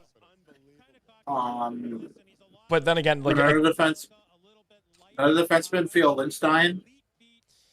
yeah, Theo Lindstein. Theo Oh, Lindstein's another option too. I forgot about him. Theo Lindstein.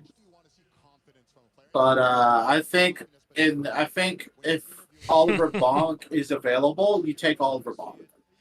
Repeat after me, ladies and gentlemen. We have a trade to announce. I hope so. I hope so. God, ladies and gentlemen, we got a trade to announce. Oh, I hope so. Let's talk about mobility. So defend from the middle of the ice out, grab the puck, escape pressure, make an outlet play. Boom, up the wall. Another showing highlights on Tom Willander. A little subtle reverse play. Move it up the other side. The team breaks the puck out clean. Hey guys, it's a track meet the NHL. You got to move the puck efficiently. A little. He's got some really good hands, man. Yes, he does.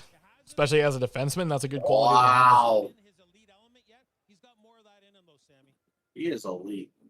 Let's get you back down to the floor. We'll hear from Tom, who's standing by with Caroline. Grew up a Canucks fan, idolizing the Sedins, and now you wear. How cool is that, eh? Once Full again, circle. Once again, Otto Stenberg is out there too. Yeah, but I mean, like, Just seeing the logo up on the screen, just Yeah, you know what? That's how cool is that, eh? Vancouver loves their Swedes. They do. Jonathan They're the Lekkernmäki. new. They're the new. I can't think of a team that had a lot of the Swedes. Detroit. They're the new Red Wings. All right, the pick is it for Arizona. Oh, so I guess I didn't end up trading it. Okay. Barlow next, you think? It's possible. That's what everybody said, is that Colby Barlow was going to go 12. What kind of player and person are the Canucks getting? I mean, if it were me, I think I would pick Zach Benson. You got to go. Just because they have Geeky. Well, Tom, congratulations and enjoy. If Billy picks, it should be Barlow. Yeah. I mean, hey. Sportsnet has to make drafts more entertaining. I would love to see Biz Nasty rip everybody on the panel. Oh, man, that would have been so fun. Especially after the awards the other night. How funny would that be? Patrick Alvin. You know what? My staff was coming into the season. They were high on him. Smart player, right shot defenseman, just trending up. I mean, it was. And Vancouver didn't have a top 4 right D prospect, so that's perfect. Ability to defend here, and the path is going here to Boston University as well. Did anyone make you think? Did anyone tempt you in terms of moving up into your spot? Varlamov seems to be closing in on an Varlamov extension. seems to be closing in on an extension. Interesting. Interesting. I'm surprised that we haven't seen any trades yet. Oh yeah, look at how cool that is. They totally coordinated that too. The suits, yeah. The suits, yeah. Was that Billy's idea, I wonder?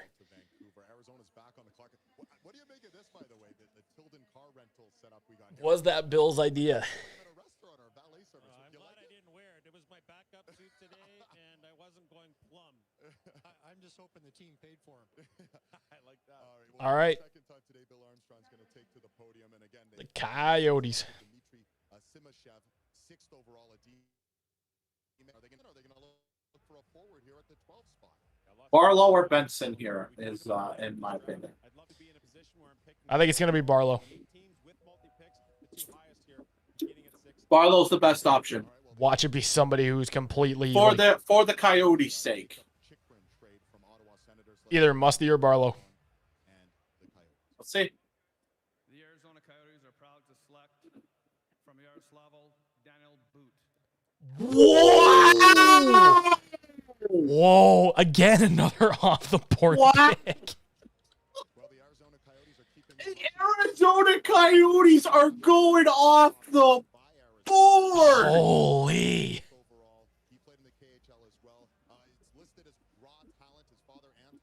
Oh my goodness! Whoa! Oh my goodness! 2 Russians.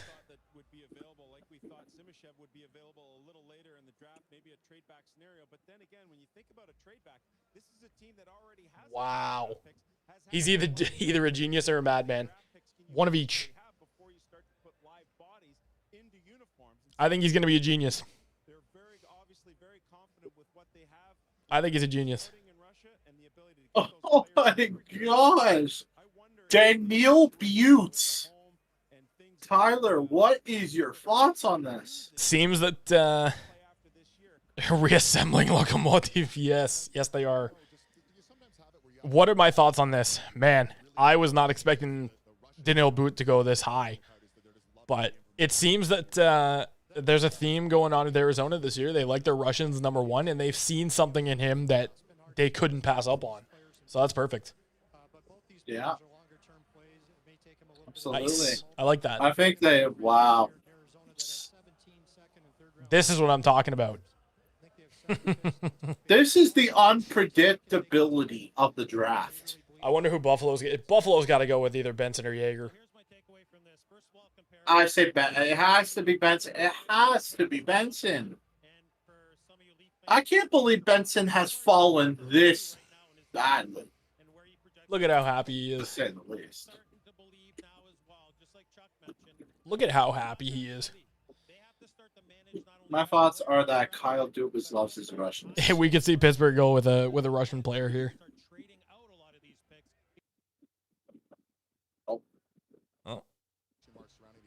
All good. Let's see how he looks. Ugh, I hate that jersey. I really do. It makes the most sense. Yeah, I agree with that.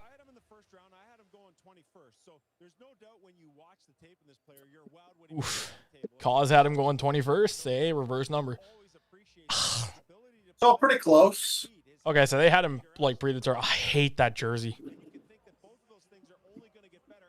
I only like the color on it. I don't like the logo. Like if they put the coyote head on it, that would have been so much fun. If they put the coyote head on it, chef's kiss. Yep.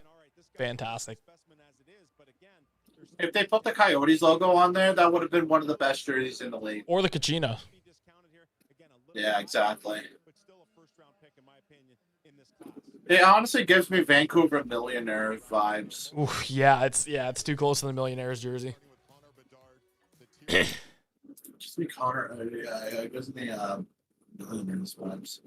The suit that Michkov's wearing, I want that. What, the suit? The suit that he was wearing, I want that suit. Oliver Moore to Buffalo because Buffalo has 2 forwards and Moore has 2 O's. Buffalo has 2 F's and Moore has 2 O's. I like that. Yeah. I said forwards. I thought he was talking about Buffalo does have forwards. Yes. Yeah, Buffalo does have 2 F's. Yeah, I didn't get the joke there. Yeah, you know what? If we were going based off the English language rules, wouldn't it be Buffalo? I guess so. If it has 2 F's, Buffalo. Buffalo. The Buffalo Sabres. Buffalo.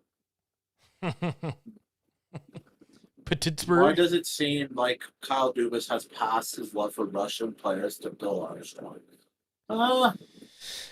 Well, Russia. That's the reason. Russia.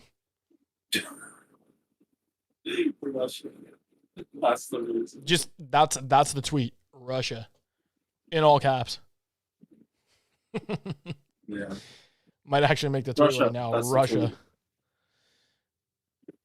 Russia. Enough with the Price impersonations. Jeez. He's very cerebral. He knows what he's doing. Oh, that's another shot. You said cerebral. Really? It's very cerebral. He knows what he's doing. The ticket price difference between Buffalo to Toronto is absurd. Well, yeah, that's the problem. Is that that's why you see so many Leaf fans in Buffalo, because they're so cheap over there and they're so expensive over here. Absolutely. Oh, it's insane. Haven't been to a Leaf game since 2016, and there's good reason for that. Yeah. 2016 in Pittsburgh, December 30th. Dion Phaneuf scored. Dion Phaneuf. And we won in a shootout.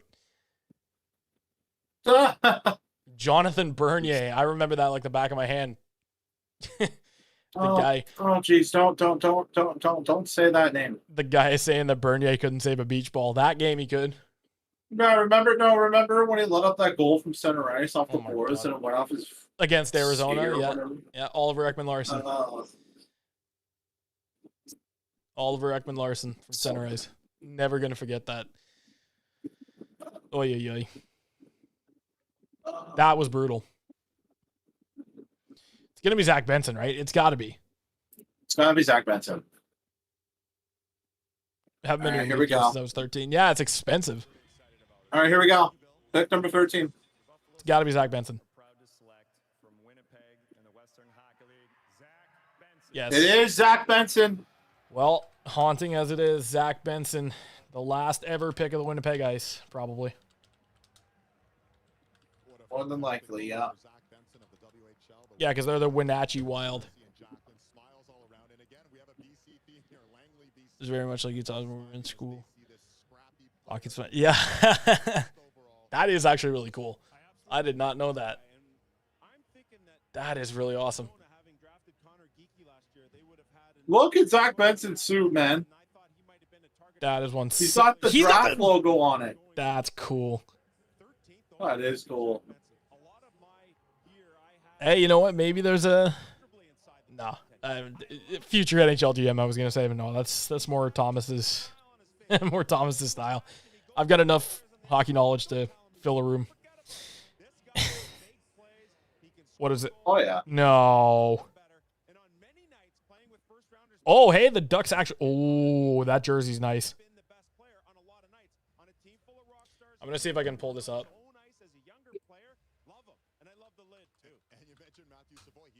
I'm gonna see if I can pull this up here real quick. I want to show you the Ducks jersey here. Yeah, well, anybody like Sammy says who can rock the mullet from the Oh no. prospects all the way to the end of the year. It's awesome. Anyways, listen, exceptional skill. But this guy here, he's not a darter on straight lines necessarily through the neutral zone. He's going to kind of move. Okay, so do you see this? So that makes him a little bit more difficult. I will check that out. Let me actually window capture this here. We're gonna throw this up here. For Emily Kaplan, Toronto is shopping their first round pick. Oh no.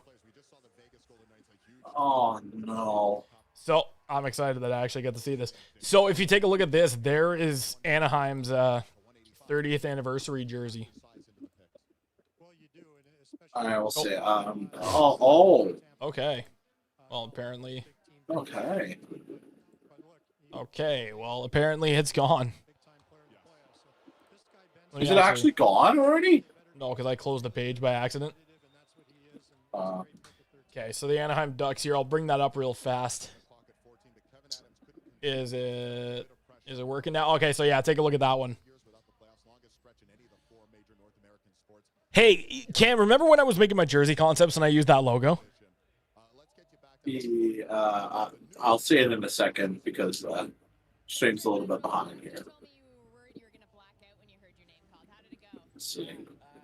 Well, you used the logo for that jersey? Yeah, or when we're doing our sim leagues in HLM. Oh yeah, you used that logo. That logo. It's ugly. What are you talking about? It's ugly. Oh my god, that thing's beautiful. Yeah, I like that jersey. That jersey is gorgeous. Yeah, I like that jersey. All right, Pittsburgh's up at number 14. I am expecting Pittsburgh Axel Penguins. Sandin Palika here. The Pittsburgh Penguins. Congratulations and have fun tonight. Awesome, thank you.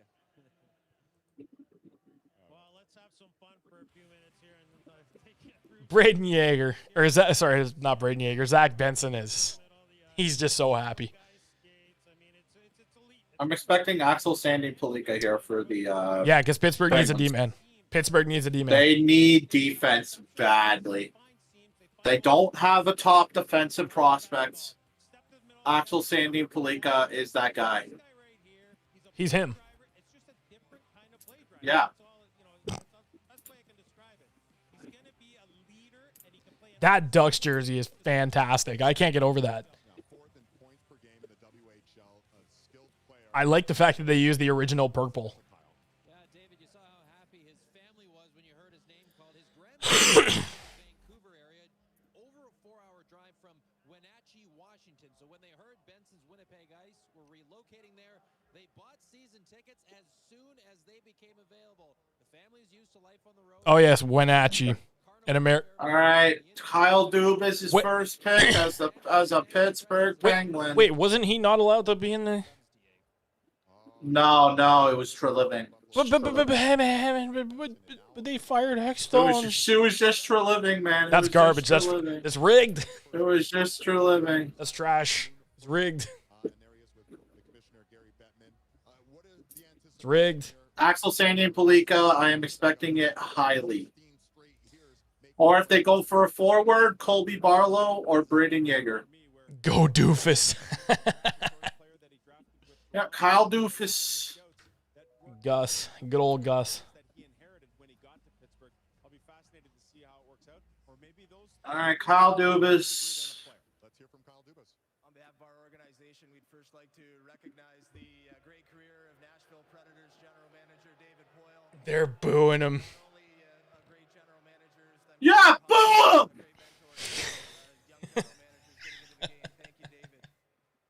With the 14th selection in the 2023 NHL entry draft, the Pittsburgh Penguins are proud to select from the Moose Jaw Warriors, Braden Yeager. Braden Yeager. Okay.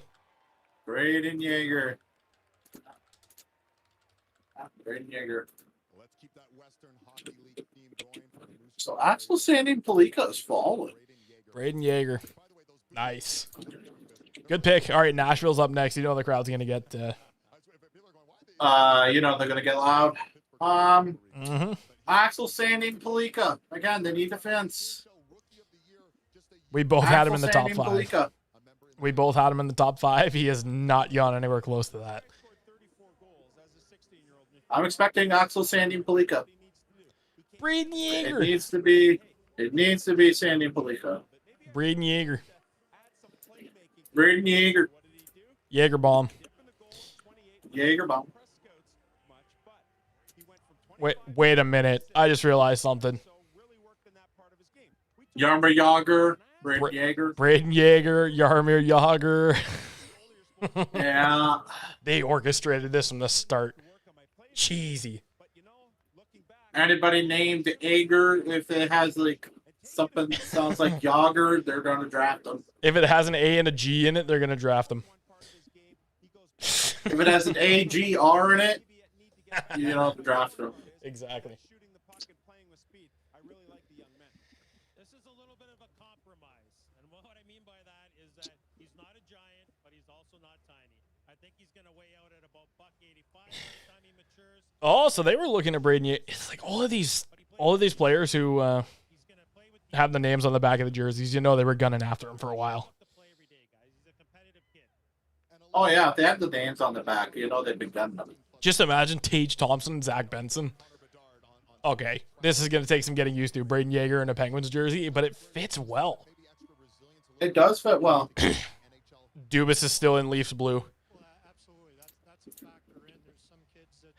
Somebody slapped Cameron, he's skipping. How am I skipping? I think Nashville is going to pick Crystal. I don't think so. I think Chicago's going to end up going Andrew Crystal. I think Chicago's going to pick Crystal. Just look at this. Oh. That's him holding the muskie. Thanks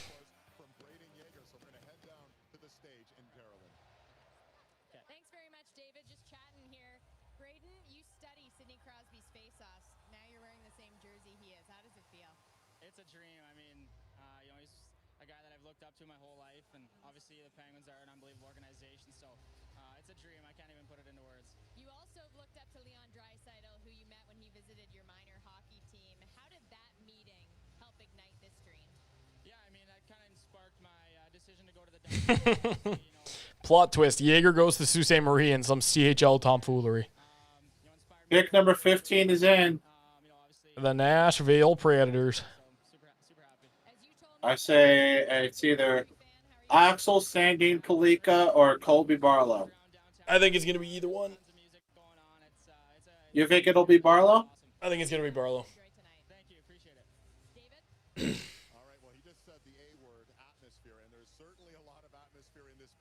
There were some scouts at the Steelheads games when Owen Sound was playing Mississauga.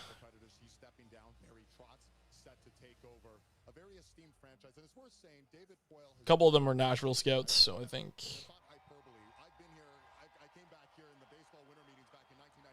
Nashville wasn't like this. This NHL franchise came here and it has built up the infrastructure incredibly. I had an opportunity to work under David here for my first 5 years in the league, and he was a mentor to me, and he's just a fantastic human being. This building, guys, back then, we were about 11, 12,000 a night. It was a slow build, and when we got here, when this city got here, it's on fire now. What an awesome place to play hockey and raise a family. David Boyle is one of the great builders of all time. Just an incredible general manager. Yes, he is. And what he's done for the city, for this franchise, and we're seeing it today. All right, here we go. We're getting up.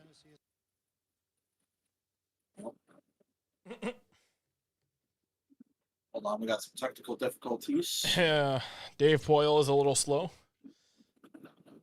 Got some technical difficulties. And we are back.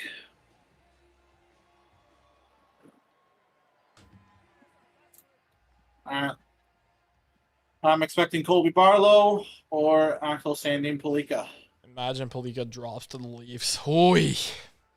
I would love that. See, so I would incredibly love that, much. except the fact that the Leafs, when they draft players of the last name Sandin, doesn't really go well for them.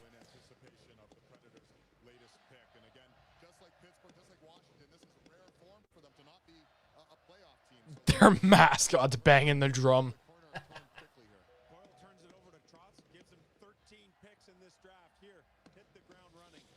Let's see. Really impressive stuff. Yeah, and they were trying feverishly to move up, but they don't. Here they are with the 15th pick. Here we go, Smashville. You know He's it's gonna be working up good. the crowd. From the University of Connecticut, Matthew Wood. Whoa, okay. Okay. That was actually a really good pick. Okay. Matthew Wood. They see someone they like, they go for it. I like it. Craig Conroy's first pick as GM coming up. And there it is, Matthew Yep. Wood from UConn and from Lethbridge, selected 15th overall. Father Jamie, mother Carrie. That's awesome. Very nice. Matthew Wood. Very, very nice. Very nice.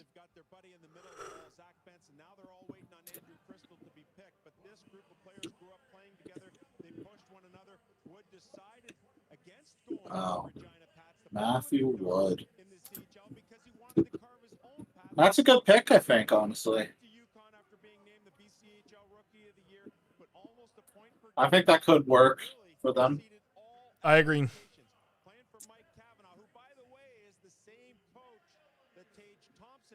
It was a slow burn for Tage Thompson to get to where he is. Tage Thompson is a National Hockey League star, and the Nashville Predators are hoping the very same thing is going to He's got a mushroom cut. Yeah, he does. It's been this nice run of Western Canadians coming now in the last few picks and out of UConn. 35 games, and as you said, modest numbers, like 11 goals, modest numbers, but here's a guy who can do a lot of different things and really an exceptional young man. And you have to love the fact that he was the youngest player in the NCAA this year. So you walk in as a freshman, you know, and you're looking around wide-eyed, and it didn't get off to a great start for him, but it didn't take him very long to acclimate himself. And next thing you know, the point per game number. Now, see, this one I can't get used to. It just looks weird. Oh, no, it just looks weird. I can't. I don't know. I just can never see anybody in a Nashville jersey. They need to update it. Yeah, like, see, the reverse retro, they did it perfectly. I wish that was their actual jersey. Mm-hmm. Me too. Carrie Underwood's performing tonight at the drafter. And he looks excited. And there's a guy, Canadian roots, but played down in the NCAAs. So let's talk a little bit about They need to get Bettman a step ladder. I agree with that. They already had to raise the microphone. Did you see that earlier? Let's see. I'm interested to see who Winnipeg's going to pick. Let's take this thing to the top shelf. Yeah, okay, I'm ahead of the pack a little bit. No way you're stopping me. I'm going to go low glove. So Wood is the type of guy who's got an excellent shot. Look at Tage Thompson compared with Matthew Wood over the course of their draft-eligible seasons. Very, very similar. All right, so that's 15th overall. Let's zoom back to first overall, and we welcome in Connor Bedard, the newest member of the Chicago Blackhawks. And Connor, congratulations to you. I hope you can hear me okay. Yeah. Okay, well, congratulations to you. You're looking good, by the way. Looking very good there, the big smile. Listen, your journey, it ends right now, but it started out, you were a little guy. You were impressing everyone back at the Brick Tournament when you were 10 years of age. Talk about what was so meaningful about this journey from you, from the little Connor Bedard to the Chicago Blackhawks Connor Bedard. Yeah, it's been amazing. I think that was so big this morning. I think talking with my family and the journey we've been on. All right, Calgary's pick is in. Yes, it is. No, it's been so much fun. And What are we thinking here, Tyler? I think they go Sandin Palika. They got it. Either him or Barlow. What's next for you? We're going to go through some stuff, some PR stuff, and now you get the opportunity to really go to work. Where does it go right from tomorrow on? Yeah, I mean, obviously kind of be here tomorrow. I think I have some friends that'll kind of go here, shortly and whatnot tomorrow. So, be there for them and then head to development camp, which I can't wait for to, get to the city and kind of see everything, meet everyone. And His rookie card is going to go for thousands of dollars on release. Oh yeah, for sure. I was thinking about that. And Nick Foligno, who he was able to re-sign. And what are your thoughts on that? You had a chance to, probably haven't had a chance to speak to Taylor or Nick yet, but what were your thoughts on that trade? No, it's great for sure. I mean, two guys have had unbelievable careers so far, and I think for me to be able to kind of learn from them and be a bit of a sponge when they're around, of course, and two guys that'll help the team win games as well. So that's really exciting for the franchise. Connor, such a special moment for you and your family. I know they've made so many sacrifices to get you here. You're such a humble young man. How much are you thinking about your grandfather, at this time, in this special moment for you? Yeah, I got the little chip here. I don't know if I've shown you guys if you want to see it. Sure, we'd love to see it.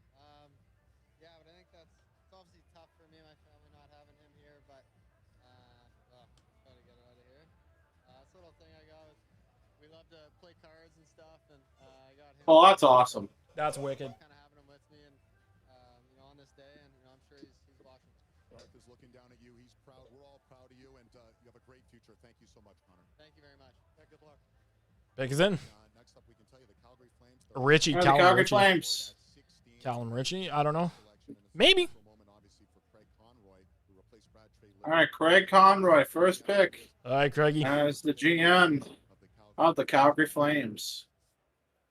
First of all, we'd like to thank That's not Craig Conroy.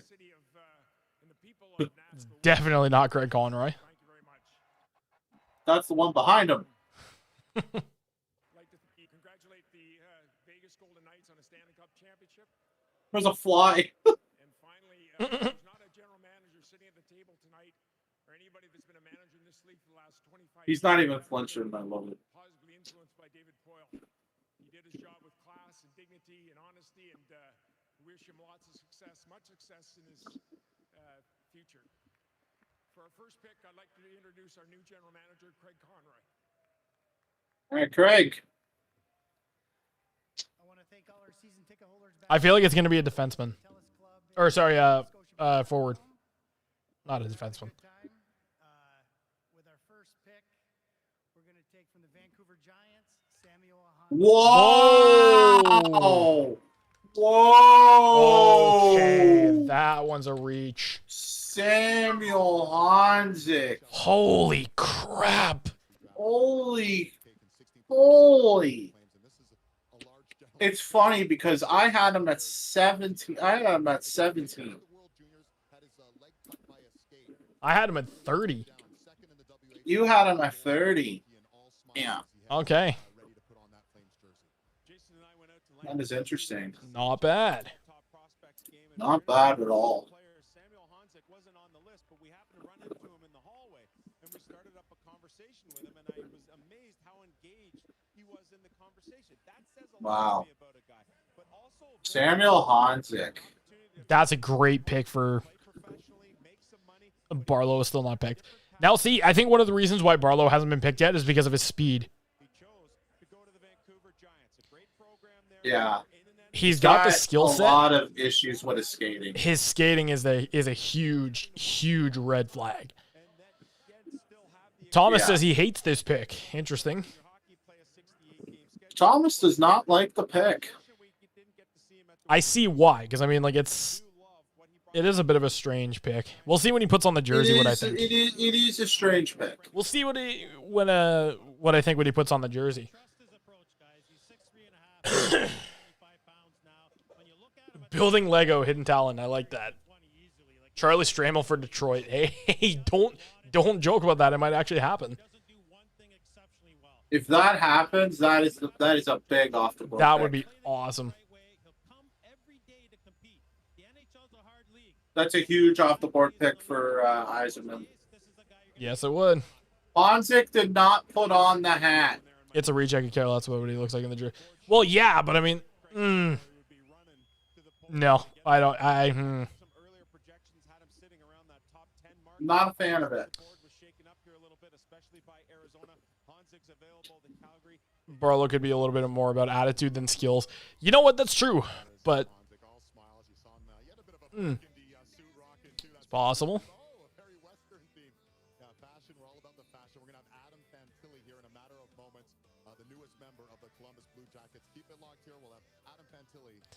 The fact that they're going to commercial break sickens me. All right, now we're heading into the Detroit Red Wings at number 17. The Red Wings. Honestly, I have no idea what they take here.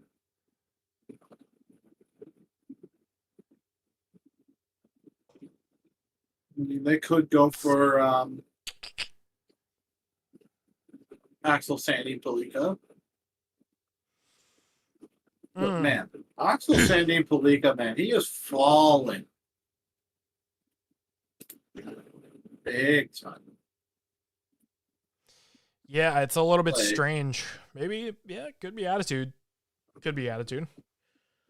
It's just some I'm just gonna name some notable players that have not gone yet.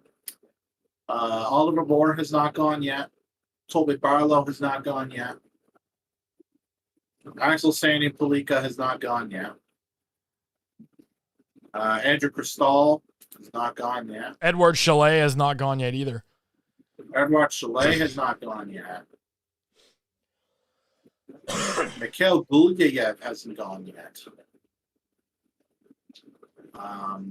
Callum Ritchie has not gone yet. Gabe Perreault has not gone yet. I'm going to grow a beard by the time the first round's over. Hey, it's never too late to start. Yeah, it's never too late to start at all.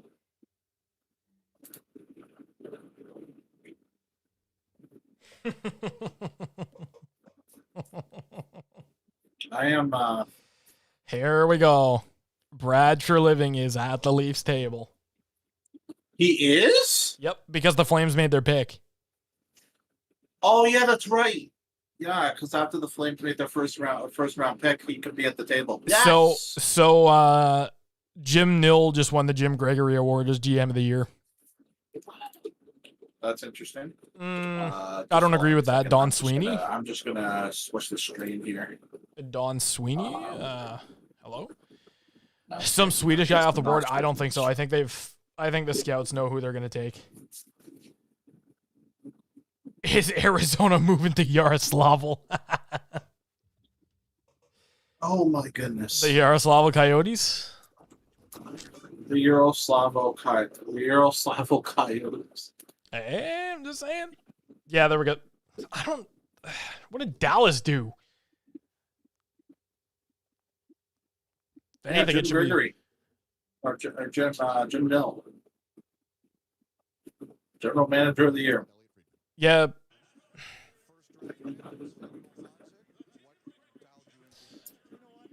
Yeah, you know what? Yeah, Bill Zito should have won it.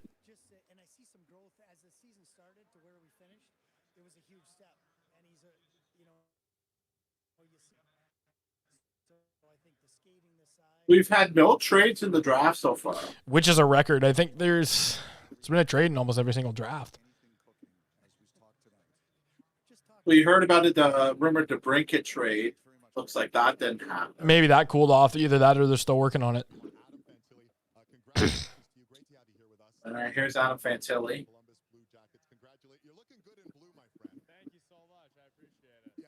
They're going to pick Otto Stenberg, the Leafs are. Yeah, I mean, hey, I prefer Theo Lindstein. Who do you think they take here?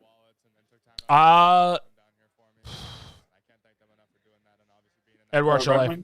Edward Chalet. Edward Chalet? Yep. I say Oliver Moore.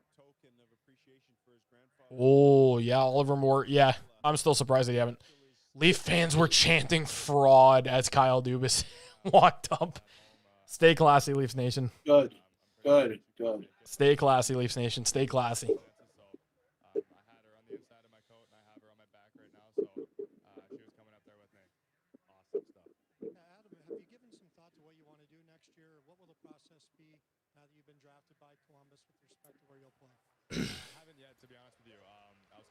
see what team, and then talking to them and talking to people around me and seeing after that. But I'm sure those conversations will start to happen now. Johnny Goodrow, Patrick Laine, anyone reach out yet to say welcome to the team? I was just took a quick swipe through. I saw Boone Jenner. I saw Kent Johnson. So would you say lose my number? This must be really cool. Have you been to Columbus? Man, we love David Amber. Play against OSU this year, and then I was in Cleveland as well. Glad he's the new host of Hockey Night in Canada, man. Yep.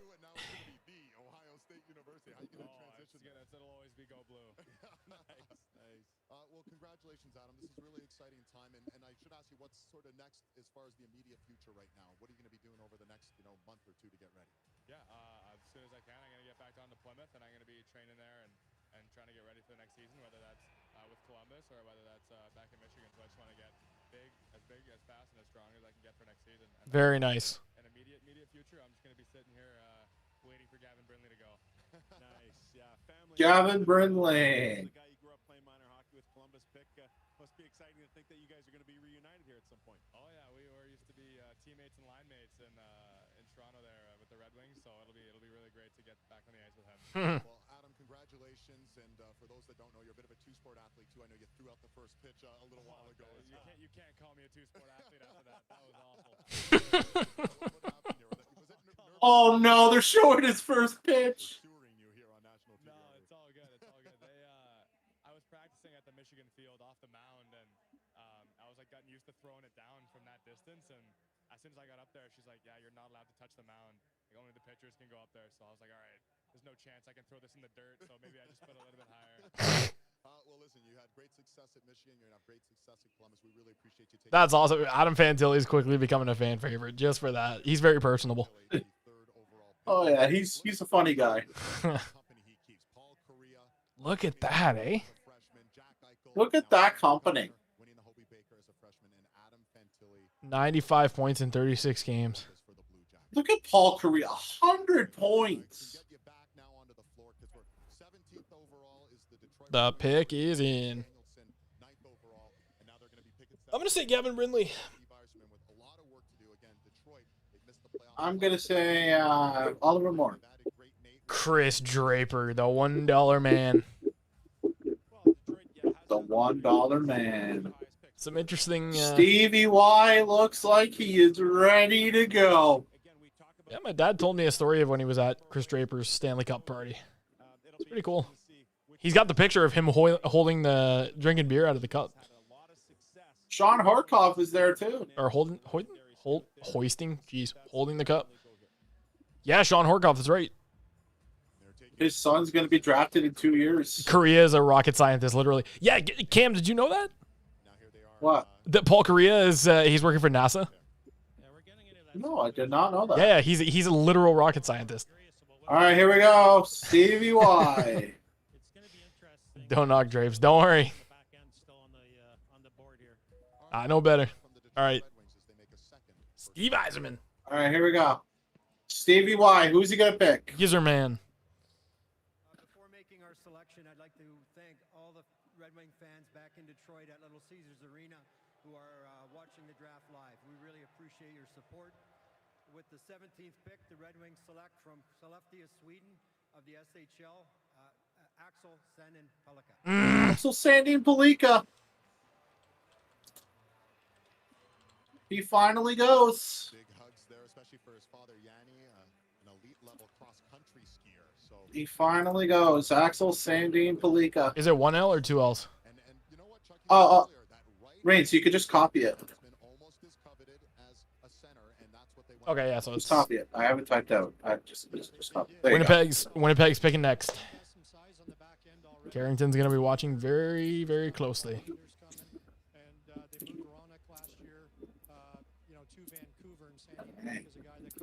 Wait a minute. Winnipeg is next. Cam, I'm gonna send you. God. Yes, he is.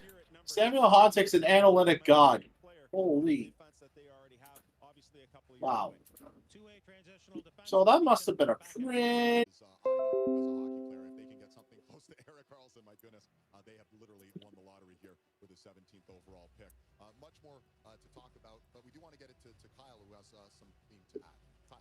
Yeah, Dave, well, thankful. He's growing up in Sweden. His father, Yanni, or you mentioned, DA, would build a small pad of ice in the yard during the winter so he had a space to skate and work on his skills. In fact, at one time, though, they had the key to a local arena so he could skate nearly whenever he wanted to. A defenseman Wow. scored 88 watts growing up because he idolized Patrick Kane along with Erik Karlsson. Now has the key to the hearts of Detroit and the Red Wings. Dave? I love that story. We see that with so many of these kids. They're inspired. That's why, Wayne Gretzky would always say, I have to put on a show every time I play because I know there's some young child watching me, maybe wanting to help the future Hall of Famers that we're seeing. All right, the Jets are picking. It's such great inspiration to young players, and you grow up watching They are them, indeed. emulate them, and then all of a sudden at 13 years old, you're saying, hey, maybe I can be one of those players. What's impressive to me about this guy is the way he ended the year. At the under-18s, he was named the top. It's going to be either Musty or Richie here, I think. Against Canada and an 8-0 win to open the tournament. Drapes plastic surgeon should be drafted. Look at how good he looks for a guy whose face was destroyed. That's true. That is true, yeah. Samuel Honzek, I still can't get over that. He's an analytic god. For sure he is. Couldn't make it from New York here, so but we have Nick Gronwall, Nick Lindstrom in Sweden. Obviously, Håkan Andersson's been scouting for us in Sweden a long time, as well as Thomas Karlsson. They're all there watching in Sweden. You've probably seen him play a little bit. He's a smart defenseman. He passes the puck well. He skates well. So he's in the mold of some of those good Swedish defensemen. All right, the pick is in for Winnipeg. Who are we thinking here? Either Musty, Richie, or Barlow. It has to be Barlow. There's no way he drops this far. Maybe we'll have the busiest offseason of any GM and already moving and shaking with Pierre-Luc Dubois being moved. There's lots of speculation about Wheeler, Scheifele, Hellebuck, etc. He's got to concern himself, though, with the 18th overall. Or Oliver Moore. I see them picking too. Either one. It's going to be a forward. Thanks, David. Well, Axel, when your dad came home from a business trip as a kid, he gifted you a Patrick Kane jersey, and this dream was born. Fair to say that's your new favorite jersey? Oh, yeah, for sure. No questions asked. What was the moment like hearing your name called? Such a sign of relief, and, I was waiting for my name to be called like the whole time, and, Detroit is such a great organization. It's a part of the original six, so I'm very happy to join this great organization. He knows his stuff. What influence did your dad have on this Yeah. moment? Mostly just off-ice practices, and, he helps me train mentally, too, right, during the season. I think that's one part that helps me a lot, to still build confidence. Sweden's an awesome All right, country. Winnipeg's coming out. Winnipeg's coming out. Sweden's an awesome country. I love the Swedes. Play my game, so he's been helping me a lot with that. Well, Axel, congratulations. Thank you. David? All right, thank you. All right, Reigns, who's your pick here? Quentin Musty. I'm going to say Oliver Moore. So far, you had an asset that didn't want to be there. You turned him into 4 really good pieces, including a couple of younger players. Iafallo's super serviceable. Velarde, really good player with his 23 goals last year. I like what they were able to do with an asset that didn't want to be there anymore. All right, well, let's get you down to the stage. Again, it's the Winnipeg Jets. Their only first-round pick, number 18 overall. Remember, they lost to the Vegas Golden Knights in 5 games in the first round, looking to bounce back quickly. We'll see what they have at 18. All right, here we go. Here we go. Kevin Shoveldayoff. On behalf of the Winnipeg Jets, I'd like to thank the city of Nashville for tremendous events. I'd love to congratulate David Poile for a tremendous career. Thank you very much for all your mentorship. I also would like to say hello to all our fans back at Canada Life Center at our draft barbecue. Winnipeg Jets are proud to select from Owen Sound of the OHL. Colby Barlow. Nice. Colby Barlow. That might be probably the steal of the draft. That might honestly be one of the steals of the draft. Colby Barlow. They just keep making good picks. I love this player. I mean, I love the leadership I know. that he brings to the table, the intangibles that he brings I to the agree. table. Of course, you've got that great goal-scoring ability. He didn't show well at the under-18s because he was dealing with a right hip flexor and probably at some points shouldn't have been playing, but he wanted to play for his country. He wanted to gut it. Steal and a half, yep. He wanted to prove that, hey, extremely important to me. Playing in a good program in Owen Sound. Wow. Colby Barlow. I can't believe he fell that far. Wow. Regardless, like that's.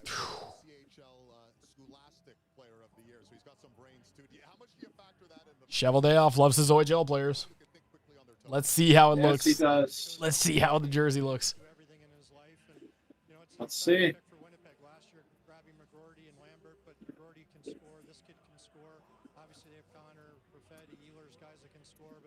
Did you just say Connor Perfetti?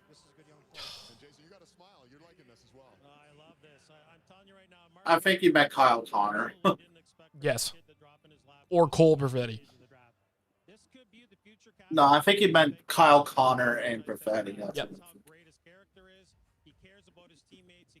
Is that true? He had a 93% average in grade 12? Dang, wow. Wow. Guy's smart, man. Oh, yeah. Let's see. Oh, that fits him. That Like fits a him. glove. No, that fits him. Who's going to be so appreciative of this opportunity that I see him being the long-term type of player for this organization. Yeah, we can't discount that, Chuck. You know, like there are certain franchises in the league that you want to draft the best player available, no questions asked, but you also want to try and forecast the fit Unreal. community. Like, is this guy going to be a Winnipeg Jet for a long period of time? I believe he will be. I think that's the other side of this ledger that gave We've got a lot of confidence here in this slot. less than. Yeah, so we've got about 13 picks left to go. Got 12 picks left to go. Oh, actually, 14 picks left to go. Give us the scouting report. What do you gentlemen have as far as Barlow as a player? Well, this is a story for me that speaks. Well, 13 actually. Yeah, you're right. As a 16-year-old, he's sitting on 29 goals. The entire game, they're trying to get him the puck to get him to that 30-goal mark. This guy stands up in the bench in the middle. Oh, he's. I can 100% vouch for this. When he played in Mississauga, the guy's a phenom. He could score, man. Oh my God, he can score. He can pass. There's so much that he can do. Oh, I know. Stop giving me the puck. We got to win this game. That's the type of character that this guy brings to the table. That's why he's the captain. Chicago at 19. I'm expecting Andrew Cristall here. That would a storybook. That would be. Barlow is a sick player. I don't know why he's been passed up. I don't know. I have no idea.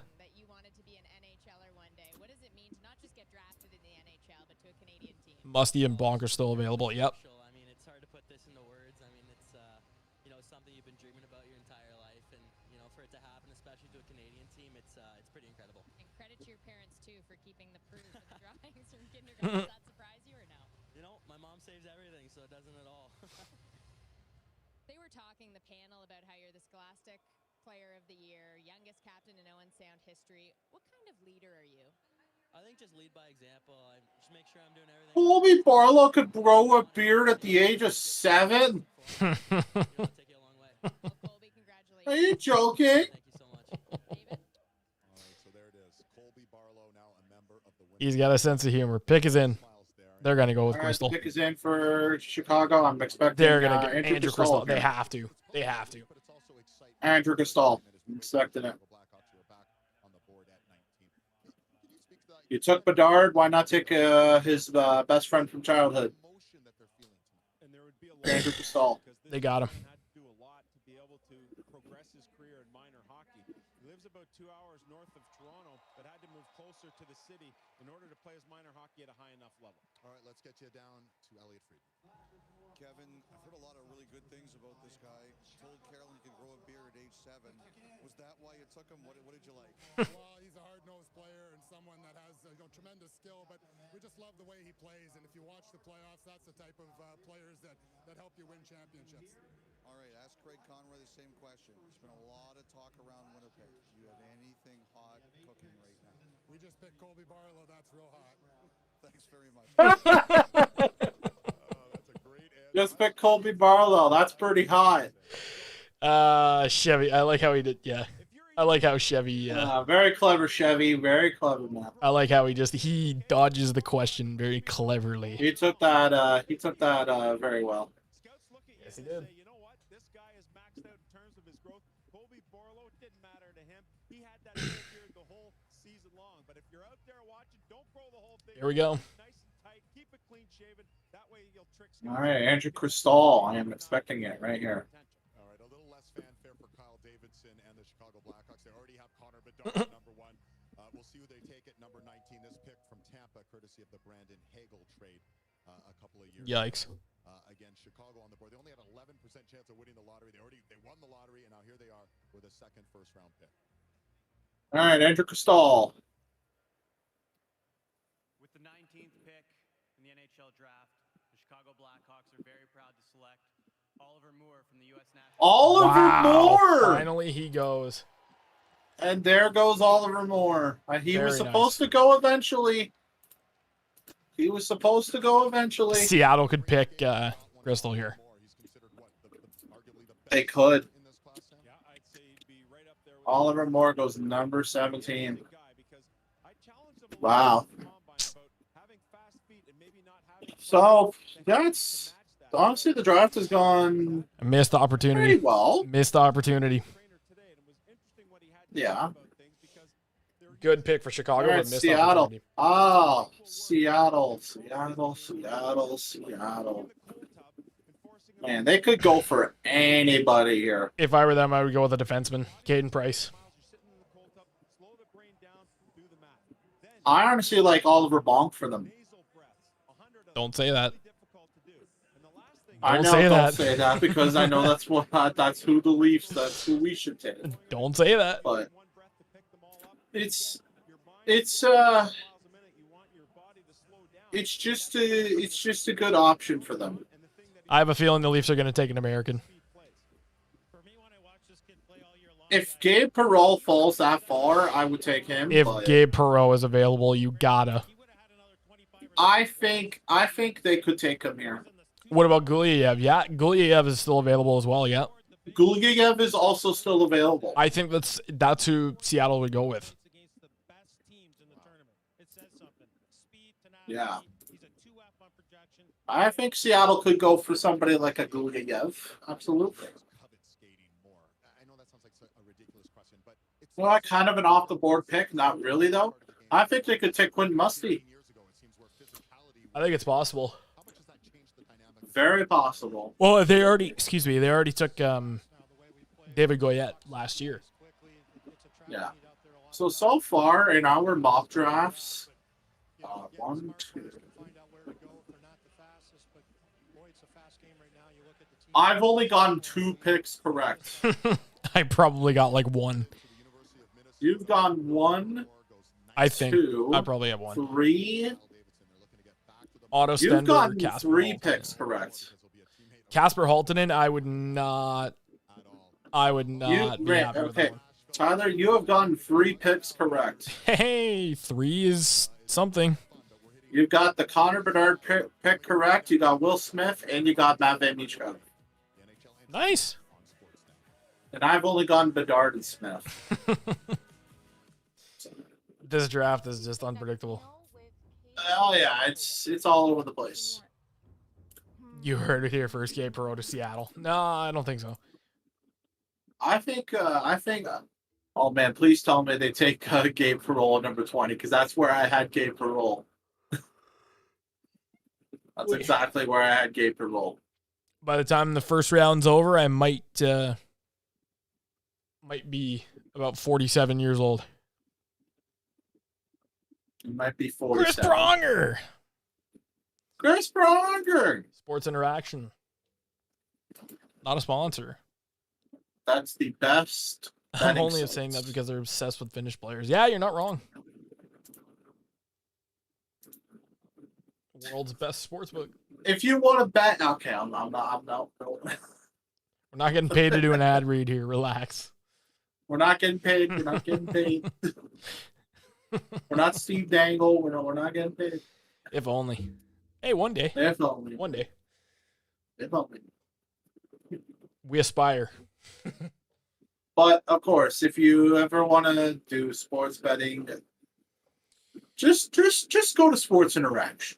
All right? Just go to Sports Interaction, the best betting site. But of course, only if you're 18, if you're 19 plus, and of course, like Steve Dangle always says, play responsibly. Shocker, they cut to a gambling ad. Yeah, no kidding, eh? They've done 3 consecutive gambling ads. I know, it's crazy. What is this one? Bet365? No, this one's the Oh Rogers no, Cup. oh no, this is the National Cup. Yeah, it's the Rogers Cup. Because it's... No, they called it the National Cup now. Why? The National Bank Open, that's what it's called. Yeah. Just call it the Rogers Cup. All right, the pick is in for Seattle. All right. Ronnie Francis, let's I'm see. expecting Gabe Parole here. Ronnie Francis, let's see. It's a very but look at Oliver Moore skating. Can we just look at that for a second? That edge work. You know who that reminds me of? Who does that remind you of? Very Connor McDavid-esque. Oh, I know. He's an incredible skater. And it's his skating style. It's not like, you know. All right, Seattle, here we go. Yeah, Moore is a stick I am expecting Gabe Parole to go here. There we go. Jerry Bruckheimer is up there. Famous director. Ron Francis, of course. Yes, sir. I feel like they could go for Gabe Parole. Need a good sniper to play alongside Matty Beniers. He is a Ron Francis type player. He is a Ron Francis type player. That's why I suggested it. He is a Ron Francis player. All right, here we go.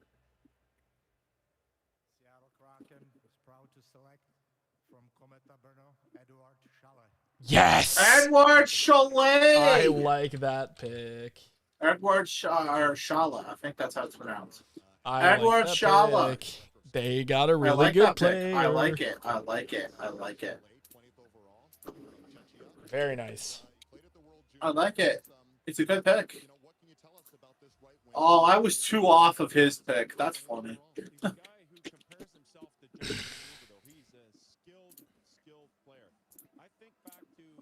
Edward Shala. You're absolutely right. Katie is a magician as well. Yep.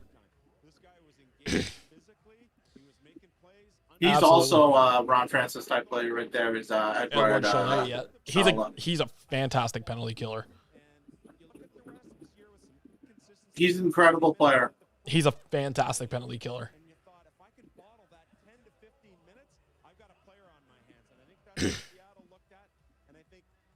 Let's see how the jersey looks. Most important part right here. I mean, anybody in a Seattle jersey looks incredible. Yep. But let's see.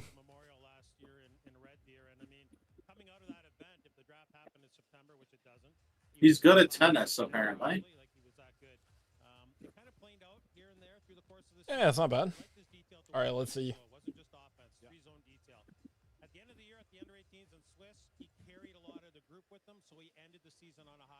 All right, let's. Oh, it works. Yeah, it fits. Damn, that's nice. That's real nice. Third first-round pick, Matty Beniers, of course, the rookie of the year, second overall a couple of years ago. Shane Wright, fourth overall, and now they add another first-rounder here. Very nice. Great pick. Edward Chalet, number 20. I like it. I do like it. It fits because his last name's Chalet. It starts with an S, and the logo's an S. There you go. It makes sense.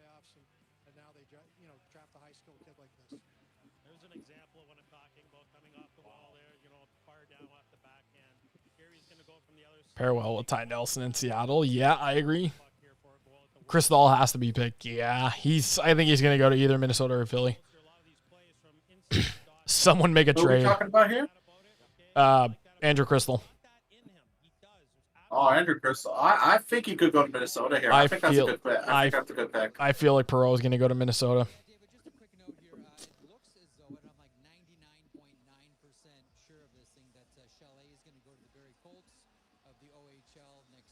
Oh, Edward Chalet, Edward Shala might be going to Barrie next year. Oh man. I think that's a good idea for them. Good idea for him. Play against Junior. Play somebody again in like your case, and see how you do. I think that would work out well for Chalet. Charlotte. All right, Billy Guerin. Let's see what he does. You're saying Gabe Perreault? I think I have a sick feeling they're gonna pick him. I hope Andrew Crystal. You know what they're saying? They're saying that's a Ron Francis pick because there's some similarities to Ron Francis. Do you see it at all? Well, I mean, our head amateur scout, Robert Cron, is from the Cheshire, so knows the kid very well. We just think he's a big skill guy. He can play the wing and play the middle, and we're excited to add him to our organization. How long do you think he's away? How long do you think he is away? How much season do you think he needs? It's hard to say with these kids. I hate putting timelines on them, and we'll get them into development camp next week, get a closer read on them, and then we'll see where things kind of go from there. Thanks very much, Ron. Thanks, Alex. Appreciate it. All right, so Seattle off the board. All right, Minnesota's coming up to the podium. All right, let's see Bill Guerin. Next on the board, we can tell you the Minnesota Billy Guerin. And their GM, Bill Guerin, and you were the former GM of Minnesota. Describe that hockey market, Chuck, because I don't know if we appreciate it. Just gave Marlowe a little tap on the back. It's an incredible market. Because they used to play together. San Jose. They used to play together. Yep. The great thing about Minnesota is you have high school hockey. You don't have to move away from home to play. You can play with your local high school. You can get drafted. You can get a college scholarship, and it's really local based, which is great. So many of the programs now, it seems like they're the private programs. You have to move away, and Minnesota does it right. Hopefully, they can keep it that way. And a little bit of pressure there as well. They haven't won a playoff series since 2015.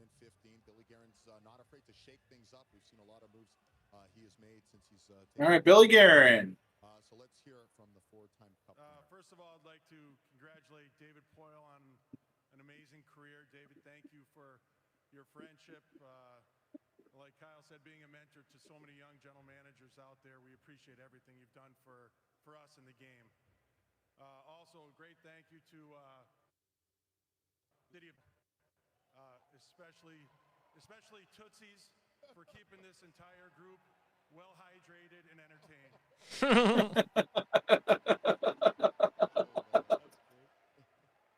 Minnesota Wild proudly select from the University of Wisconsin, Charlie. Wow, Charlie Stramel.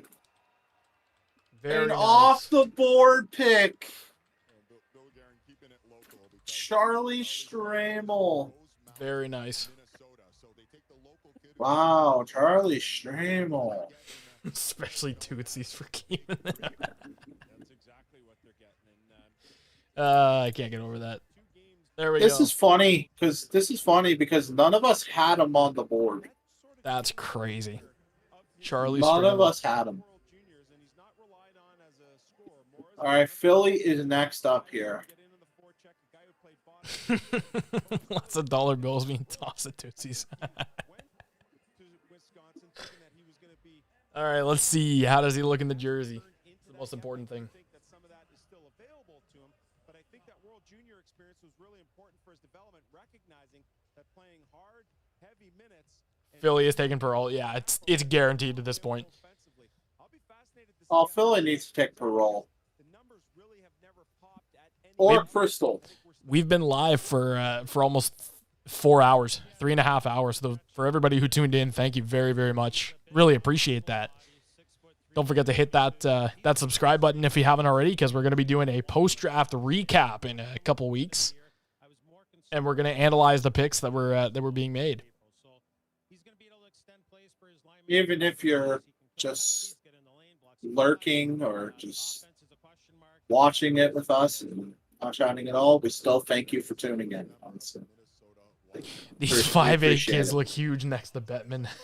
We appreciate it. We appreciate it. Definitely do. He looks good in that jersey. It fits. It fits. That's old school. Yeah, it's old school. All right, so much more. We're 21 in and still 11 to go. And Craig Conroy, congratulations to you. You've made your first pick as the GM of the Calgary Flames.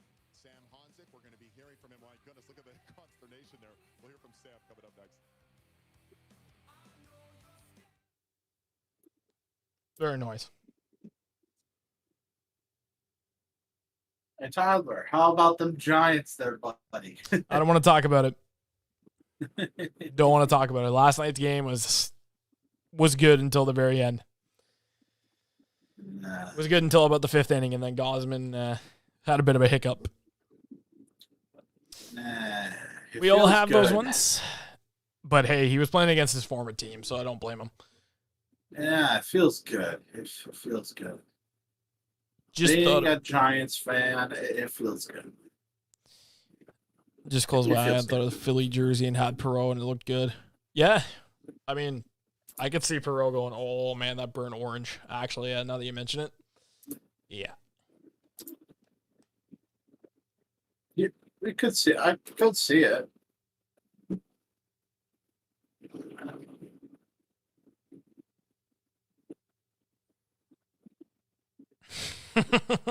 Cap is here. He says, hey, where's the Cameron duo? Hey, if you weren't working. Yeah, if you were not working. Yeah, seriously. The captain.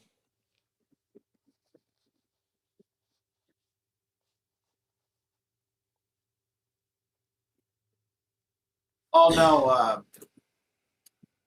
James, we were, if that is James, I don't even know. That he did not have a Stramel on the board. We were talking about the mock draft. You weren't working.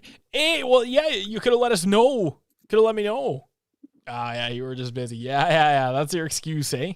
Yeah, you were busy. just busy, huh? Yeah. Cap? Yeah. Yeah, eh? You know what, Cap? That's a bunch of cap to me.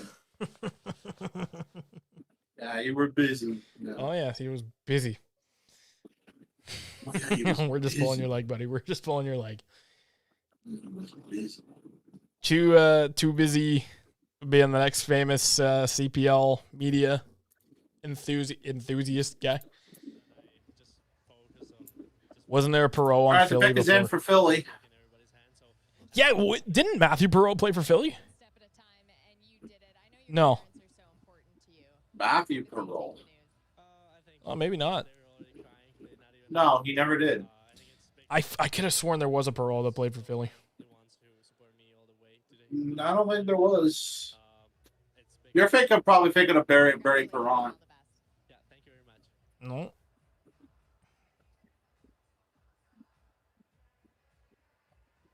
Or Ryan Parent. I don't know. know. Thinking of one of those. All right, let's I'm see. expecting Crystal or Perreault here. I don't think it's just a very Danny pick. It's a very Danny pick. With the 22nd selection, Flyers are proud to select from the London Knights of the OHL, Oliver. Oh, no. Come on. Well, that sucks. Big hugs all around, Oliver Bonk, and if that name sounds familiar, it should. Radek Bonk, his father, taken 13th overall back Bonk. in 1994 by the Oh my God, that was the defenseman I wanted. Oh, that is painful. That is painful. That is painful. All right, Mikhail Gulyayev. Oh, please, man, don't, please. Or Please Perreault. don't go. Please don't. No. We'll take Perreault. We'll take Brinley. No. Disappointed I am. Oh, I am so upset. What happens, Bradley? Oh, I am so upset. Yep, me too. Damn it. No. Son of a gun. all kinds of situations, and I think his career is really about to take off. Disappointing. Yeah, this is a fantastic pick, guys. I mean, he's a pro. You know, like his approach, he's a pro. Oh yeah, make us feel even worse. In this first round, to be perfectly honest. Yeah, the Rangers. Oh my god. I feel like the Rangers are gonna pick Perot. I don't know why. I am.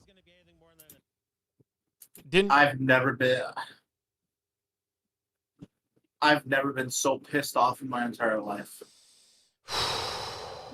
Not happy. This is absolutely painful. Real mad. I'm real mad. That was our pick. That was our pick.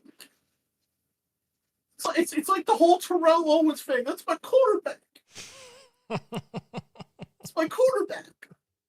You know, like this is my pick. Like, come on. I'm disappointed, man. Danny, why? Why, man? Why? Where did I have Bonk? You had him at 20. You had him at 24. So pretty two close. spots. I had him at 20. If it's Guliev, I am leaving the room. If it is Guliev, I'm leaving the room. Might want to get ready. Just please, do not be Guliev. All right, let's see. Oh, Radic Bonk. Radic Bonk! You have the better hair of the family. Was there a better way for him to honor you than going with the mullet on draft night? Oh yeah, that's. I have to agree though. Mine was way better. Like it was a sick salad, but you know what? I'm so happy for him. It's you know, every kid's chasing this dream, and this is one of the steps that he wanted to achieve, and good for him. Radic Bonk, Ottawa Senators legend. Couldn't be prouder. Radic Bonk, Ottawa Senators legend. The Nashville Predators legend. We got 9 picks left. Montreal Canadiens legend. We got 9 picks left. I swear to God, just please don't be Guliev. Please don't. If they pick Please Musty or Guliev, I'm not going to be happy. Or Musty, Guliev, or Perot. I will be so mad. Yeah, because man. I have a feeling that Nashville's going to go. I'm not liking our chances. I have a feeling that Nashville's going to go Perot because his dad played there. I'm not really liking our chances, man. I'm not. Nashville's going to pick. I'm scared, man. I'm scared. Don't you dare. Don't you dare. Don't pick Perot, please. The New York Rangers are proud to select from the U.S. under-18 team, Gabriel Perot. Are you kidding me? If you look on the screen right now, you're about to see my soul die inside. We just mentioned pedigree. Well, there's Gabriel Perot joining his father now as an NHLer. His brother Jacob was also drafted by Anaheim back in 2020, and his sister Lillian, she plays at Maryhurst University. It's in the family. Big hugs all around. Maryhurst? I think you mean to say Mercyhurst? Their son Gabe Perot has just been taken 23rd overall by the Rangers. This guy put up absolutely ridiculous numbers. What do you make of that? Well, let's see. Austin Matthews? Yeah, see you later. Taking over the all-time single-season mark for points in a season. Also broke the assist record. This guy is a playmaker extraordinaire. Now, you can see by his frame he needs to add some strength, which he's already done. He needs to add some size. He's willing to put the work in, but he is so crafty and so shifty. He reminds me a little bit of Mitch Marner because you can't sleep on him on the backtrack. He's got a really good stick. But when he has the puck from the offensive side of things, you better be aware because he'll find a way, a seam, or a delay, or something. Yep, my soul has died inside. Suit of the day so far for me. I am so mad. Gabe, See what happens when you don't win the cup? Or you're too good to be bad. Middle of the pack, you know? Well, there goes 2 of our players now. that we wanted, and they're both gone. It's Price and Musty that are left. I will not be happy if it's either one of them, or if it's not either one of them. Yeah. I don't care. I'm fine with Gulyayev. I'm okay with Gulyayev, Price, or Lindstein for defensemen. Anybody else, just go. Or Busty for forwards. Anybody else, just no. Quentin Mustache. No, I just don't.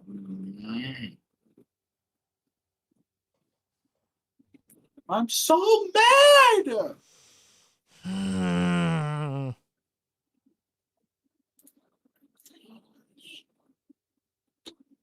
You guys just witnessed our souls getting taken out of our chests.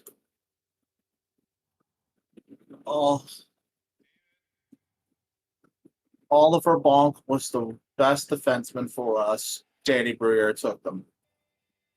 Gabe Perreault would have been a great forward for us. Chris Drury, of course, takes him. Chris Drury took him away from us. Of course he does. I swear to God, I swear, if David Poyle takes Quentin Musty or any of the players that we want, or that I want, hands will be thrown.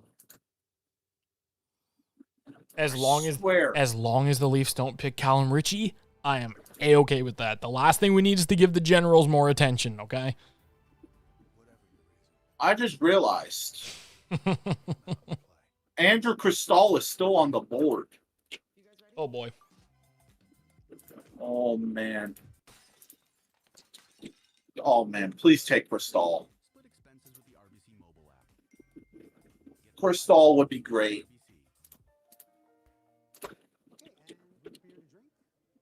Man, can you imagine if Cristall falls to us? Oh my goodness, I'd be the happiest man on earth. The guy just had a 95-point season in the WHL. I'd be the happiest man on earth if Cristall fell to us. Frozen root beer. Ooh, I could go for one of those right now. A&W sponsor, potential sponsorship. AEW sponsor. You say AEW sponsor? No, I said ANW. I was gonna say AEW sponsor. Yeah, Tony Khan. Listen, there's an opportunity. Tony Khan, call us up. Tony Khan, what's your number? You want to play the newest video game on the block? AEW Fight Forever just came out today. There you go. Play it today.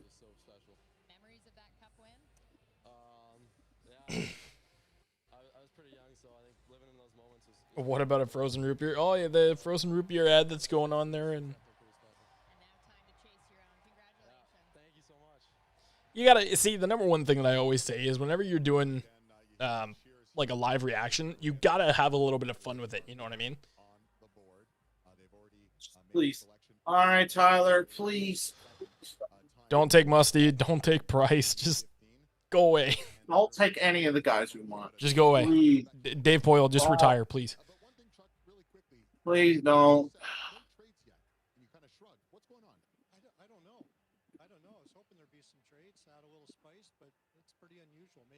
Not liking our chances. Yeah, and it's knowing us, it's gonna be Toronto trades. Yeah, Toronto's gonna trade it. I just know that. Knowing what comes next. Toronto trades their 28th pick and Matt Murray to Buffalo for second overall pick or second round pick. Barry Trotz. Oh boy. Hey! Barry.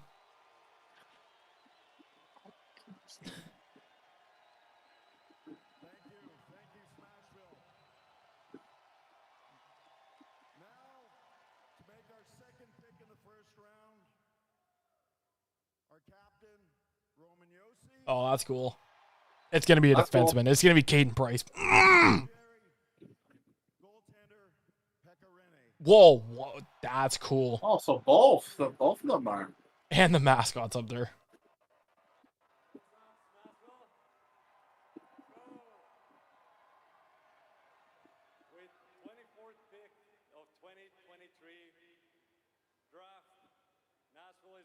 to select Tanner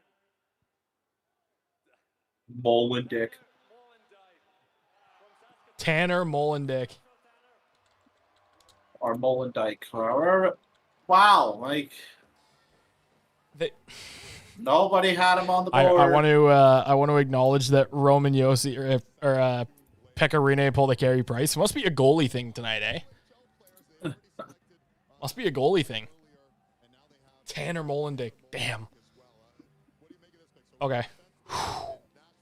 Breath of fresh air. Thing about Tanner Molendyk, he's a guy who started to enter the first-round conversation as the year wore on, but you wouldn't have thought so at the start of the year. He started without a goal in 23 games. It started to wear on him, and I think they sat him down and said, listen, here's what you need to be. Don't worry about it. Continue with the good process. This is a character guy. He comes from McBride, BC, a tiny little town. He's got that McBride pride going on, and there's a little story about Saskatoon where he Tiny little towns. Maybe we'll see a player from Grand Falls get drafted one day. Hopefully. Wouldn't that be cool? Wouldn't that be something? So he's got that type of character to him. He's got some small town. Look at his face. This guy's a warrior. 7 or 8 times he's been hit in the face. He's blocking shots, high sticking guys, giving high sticks. He's that type of player. What sticks out most about his game, he's an excellent skater, an elite skater who's going to be able to retrieve pucks, move them quickly, make a good first pass. I don't think he's the type of guy you have to lean on to create offense. He does a lot. Nice. Very nice. St. Louis is up next. Yeah. Nadeau isn't far from here. Yeah, you're right. I have a funny feeling they're going to take a defenseman as well. Nadeau isn't far from yeah, likely tomorrow for yeah, no, you're right.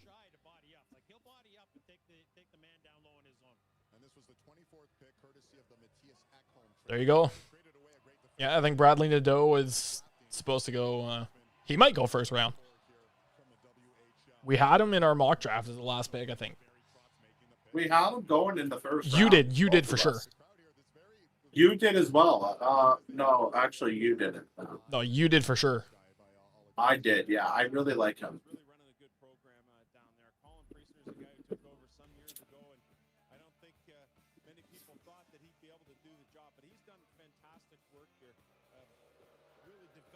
Oof. Molendyk was a guy who was looked upon to go to the University of North Dakota. Priestner met with him on several different occasions and thought, you know what, maybe this is a guy that we can coerce to come to Saskatoon, and it's worked out. Okay, that's not a great word to use there, cause coerce.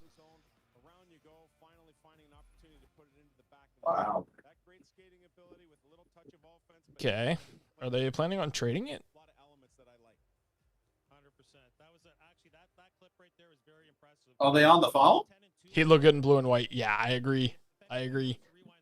Nadeau would look great in blue and white. Just saying.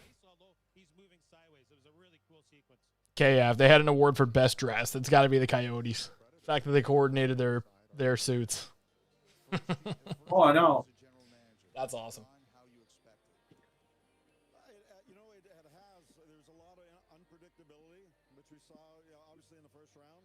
Yeah, absolutely. You mean Tampa? No. Wrong blue and white. It's really interesting because some teams are all over the board, which we knew it would be. It's such a deep draft, and it's going to be preference. So we got our preference, and so we're really happy. There were a lot of hot rumors today about the Predators. How hard did you try to move up? Well, I've been trying probably last 2-3 weeks, but I really think the comfort level with especially the front end of the draft, they were very, very secure in that. And then there was such a good group of players in the next batch that we knew we were going to get 1 or 2 of them. So we feel we have. Thanks very much, Barry. Enjoy. Thank you. And there's Barry Trotz. Chuck, can you speak to that? How frustrating is it? Because there was that idea and knowledge there that this was a good deep draft. No one wants to be the guy who traded away a pick who eventually becomes, a pick is in. All-Star Hall of Famer. There we go. Yeah, well, again, you don't see teams trading back all that often, or unless you're maybe trading for a player like Ottawa did last year in DeBrincat, but you don't often see teams trading back, and especially in a great draft like this. I guarantee you every scout is telling their GM, there's a great player here, let's stay and get this player. And that's what we've seen happen. Again, we haven't seen anybody move up or move down, never mind trade for a player. So bit inactive, a little surprising. Yeah, maybe it speaks to the quality of this draft, and I think we're going to look back in a few years, and I'm not sure if it's 2003, but it might be as good as 2015. So this is a good draft. And a lot Let's see who St. Louis goes for here. Lewis makes their way to the podium for a second time. Yeah, plenty of good players available. There's still some defensemen there. Just What are you expecting, Tyler? Callum Ritchie. Depth of this draft really coming to the fore today. Well, we'll see. We haven't seen the type of movement we expected. All right, well, St. Louis has the 25th pick. This is courtesy of the Toronto Maple Leafs. This was part of the Ryan O'Reilly trade at the trade deadline. St. Louis also has the 29th pick, courtesy of the Tarasenko trade. So you'll be seeing a lot of the Blues. They already have picked 10th overall with Valley St. Louis Dvorsky. Blues are pleased to select Otto Stenberg, Frölunda, Sweden. Nice. Otto Stenberg. All right, at 10, Very nice. Dvorsky a forward, and here at 25, they take another forward. This time, it's Otto Stenberg from Sweden. Yes, I got a lot of love for this guy. Great bookends to the season. When JB and I were out in Red Deer, We're down to our last 6 picks of the first round. with his ability to play Yeah. a solid two-way game. Now, there was times that were ebbs and flows throughout the season when going back to Sweden, but again, back at the end of the year, absolutely brilliant at the under-18s, 16 points there, left All right, San Jose is up next. I would go and grab a coffee or something, but I'm going to stay up all night if I do that. So Captain of the U18 team in Sweden. a little 5-hour energy or some prime would have helped. Yeah. Logan Paul, KSI, hey, listen. Prime Energy needs a sponsor. Just saying, you can send us a couple of cases, you know what I mean? Hook us up a little bit? Nah. You can see the trajectory of the franchise with these two players going forward. You guys seem pretty excited about this pick, and this is a 25th overall pick. That's one of my favorite guys in this draft class as well. Otto Stenberg, yeah, that's a steal at 25. Yeah. I wouldn't say it's like a super steal. It's a good sized one, though. Peter Chiarelli, oh my goodness. Peter Chiarelli. He's their assistant GM. Ice Pop Prime, I'm craving. Yeah, you know what? I need the fruit punch and the lemon lime. A very good tournament for the Swedes overall. That left a lot of people feeling really good about a lot of the Swedish players. When at the start of the year, I don't know if we projected this many Swedes to go in round 1. What I like about this real quick, DA, is that on your worst day when the puck's not going in the net for you, he does all the other stuff. Like his compete doesn't fall off. There's no sulk. There's no slouch. He's going to block a shot. He's going to eat a puck on the penalty kill. He's going to do all those other things when he's not scoring. Which you need, right? Because the puck's not always going to be going in for you. And, you know, give us a little bit more of a scouting report here on what we can expect. Because he's not going to be probably on the Blues next year, but certainly in a couple of years, we could expect to see him in the blue and white. Leno. He knocked the puck down in the middle of the ice. It was like a lob through the middle. He corralled it. This play here, Lemon lime is amazing. Oh, yeah, it is. Yeah, it is. creates space with his reach, goes across the that little play when he had the puck way out made him hard to defend. It didn't let you finish spelling, and you spelled it wrong. Listen, he's got an elite release. I can't understate it. I keep saying it. That's just what he does. Never change. Let's get you down to the floor with Jeff Merrick. You know what? There may not be a better team, DA, San Jose. at doing rebuilds on the fly than the St. Louis Blues. And you look at what happened last year. Didn't make the playoffs. Ryan O'Reilly to Toronto. Vladimir Tarasenko goes to the New York Rangers. Ivan Barbashev goes to the Vegas Golden Knights. In return, they get a player by the name of Zach Dean from Gatineau. Had a wonderful year in the QMJHL. But if you look at all the forwards, and we've just seen 2 more forwards now drafted by the St. Louis Blues in Stenberg and Dvorsky. You have Jimmy Snuggerud from the University of Michigan. You have Jake Neighbors, who's about this close to making the NHL as well. You have Joel Hofer, the netminder, who this year will be the backup in the St. Louis Blues. All right, the pick is in for San Jose. All right, the Sharks. Callum Ritchie. That's a very Mike Greer pick. I'd say so. Yeah, in fact, they're going to have a third first-round pick coming up. And the last time they had 3 first-round picks was 2007.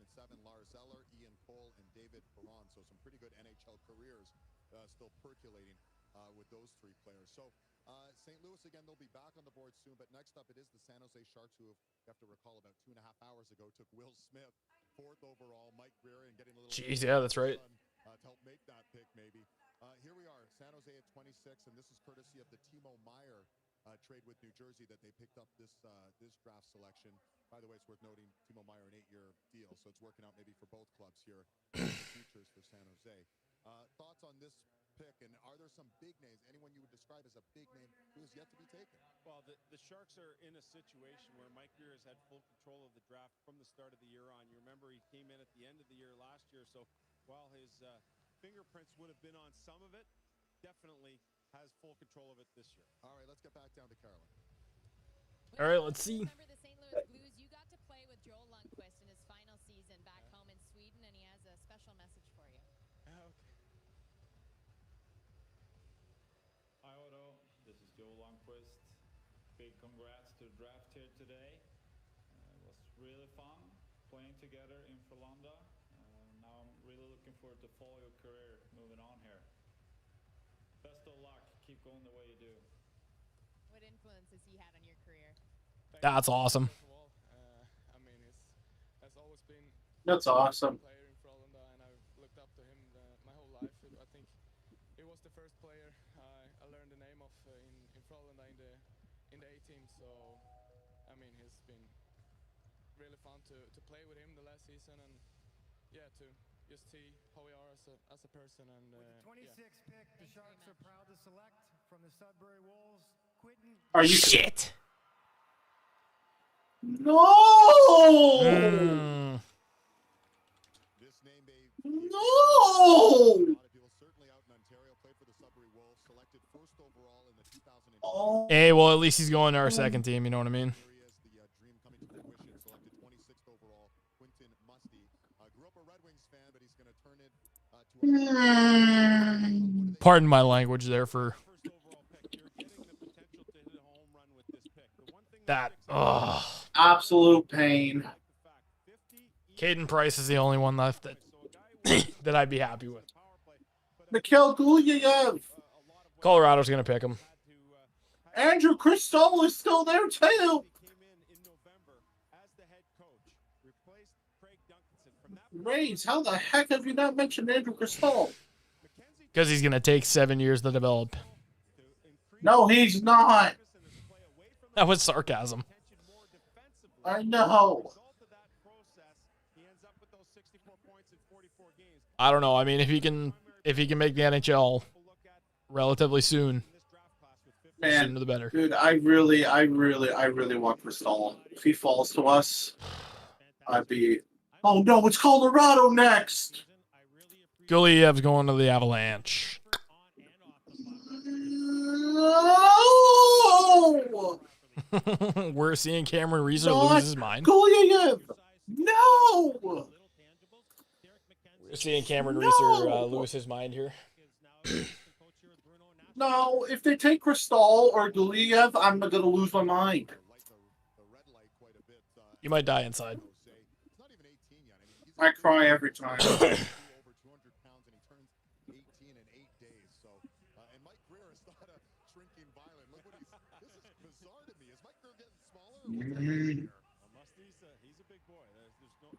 He's 6'5", yeah. Musty's a big guy, man. Quinton Musty would have been a great pick for us. So mad. Absolute pain.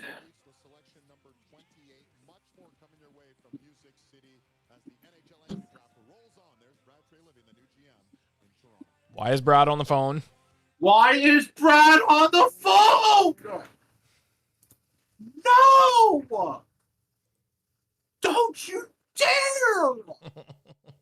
If I sit here and do a live stream for 4 hours just for you to trade the pick, please don't. Please don't. Unless we're getting Eric Carlson in return. I'm not thrilled.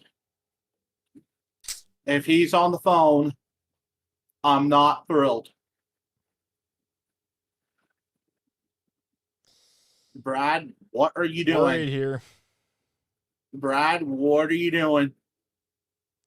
Watch Trillman. What are you doing? To only get rid of our first round pick. Yeah, somehow. What are you doing? Ice. Everything. Please. Roberto Luongo just tweeted the Tendies are having a rough night selecting picks. Well, yeah, obviously. Yeah, freaking Carey Price. Holy. And then Pecorino, yeah. Jazz Chisholm Jr., he wore like Air Force One, like a pair of cleats, but they were like, what was I going to say? But they're like modeled after Air Force Ones. Yeah. And they're like cream colored. They're really, really cool. Don't need any more relics. Eesh. I'm just very concerned.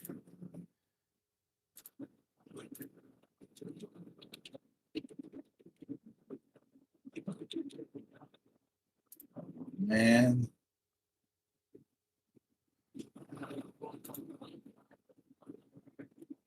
I'm just very concerned. I am incredibly concerned. The pick is in for Colorado. Please. Colorado Avalanche have 2 of the final 5 or 6 picks here. At 27, they're going to be selecting. And Sam, you say there's still some talent to be had. Yeah, no question. Cal Ritchie leading that list from the Oshawa Generals, played hurt all year. David Edstrom, a guy who had a great end of the year, missed a couple of months due to injury this year. Goliath, a defenseman, really good puck mover. Same with Dragicevic, who's an offensive defenseman. Gavin Brindley, I know he's JB's one of your favorites. Halton's a shooter, and Height, a point producer. So we'll see what happens here moving forward with the Colorado Avalanche, who are getting into the game a little late here in terms of their first-round picks. Joe Sakic. Entering the stage, and again, they don't have a 3rd or a 4th-round pick. They do have 2 first-round picks, so that's good news for them as they'll be picking 31st overall. They got that from Montreal recently with the Alex Newhook going to the Montreal Canadiens. So let's see what's brewing here. It's going to be a changing of the guard a little bit in Colorado, guys. 8 UFAs, 3 RFAs, so we're going to look very different than that championship team from a year ago. Oh boy, here we go. What they have to do again. Joe, don't do it. Colorado Avalanche are proud to select from Oshawa, Callum Ritchie. Yes! This is the best. Oh, it feels good. It feels good.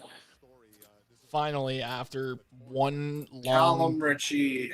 Finally, after one long pick.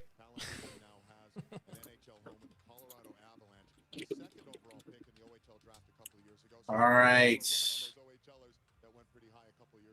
Brad, listen.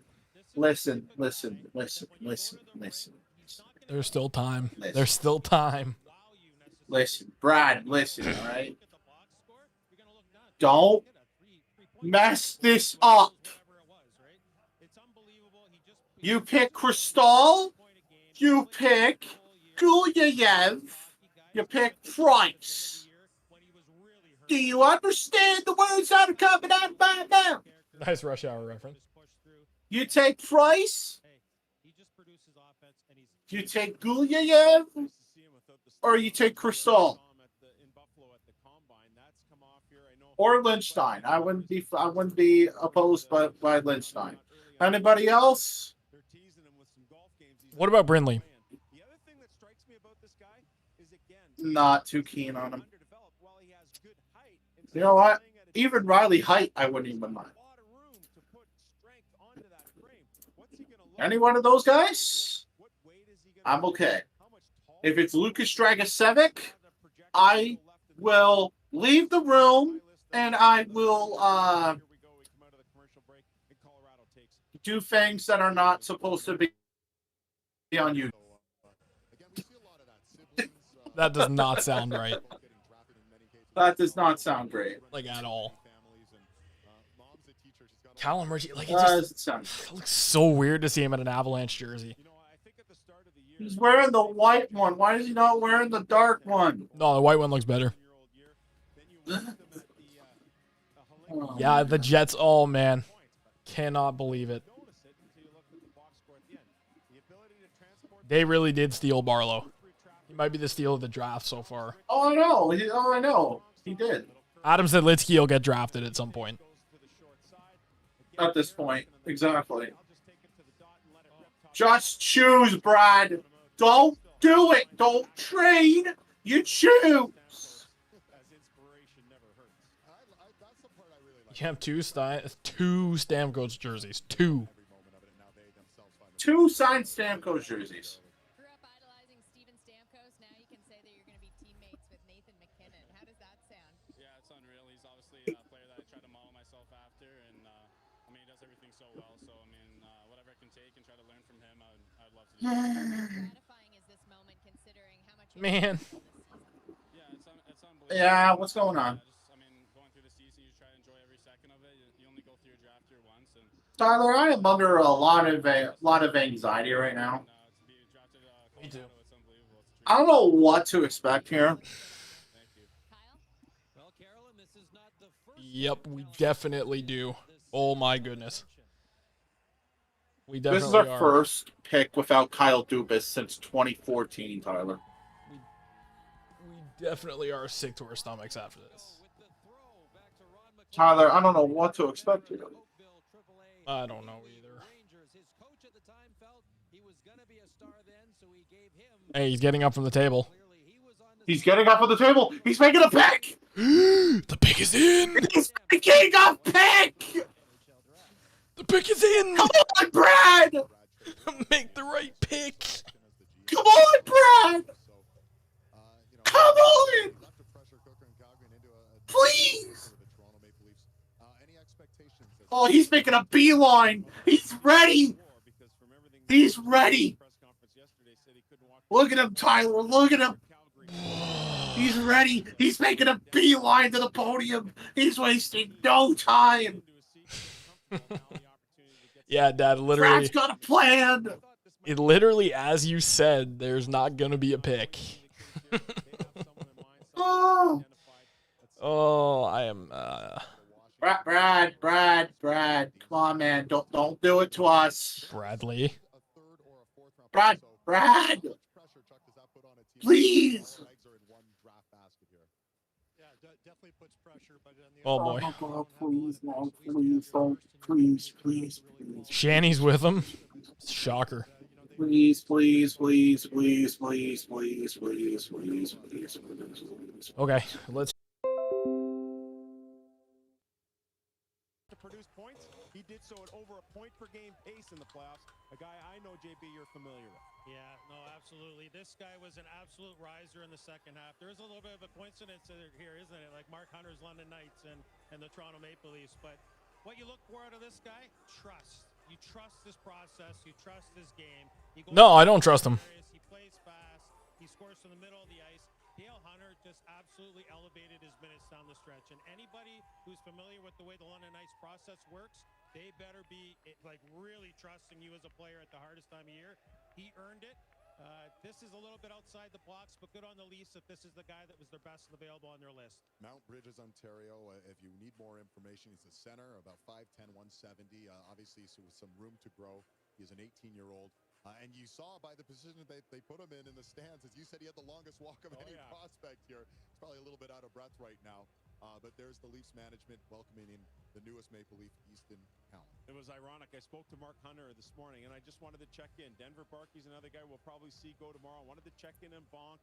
I felt pretty comfortable with where I thought he might be going, but I said, tell me a little bit more about Easton Cowan and what he's all about. And I think to Luke Evangelista, when he first started playing for the London Knights, he was a trustworthy guy. Defense, penalty kill, and as he started to do those things, his minutes went up and he was given more high-leverage situations. The exact same thing for this guy.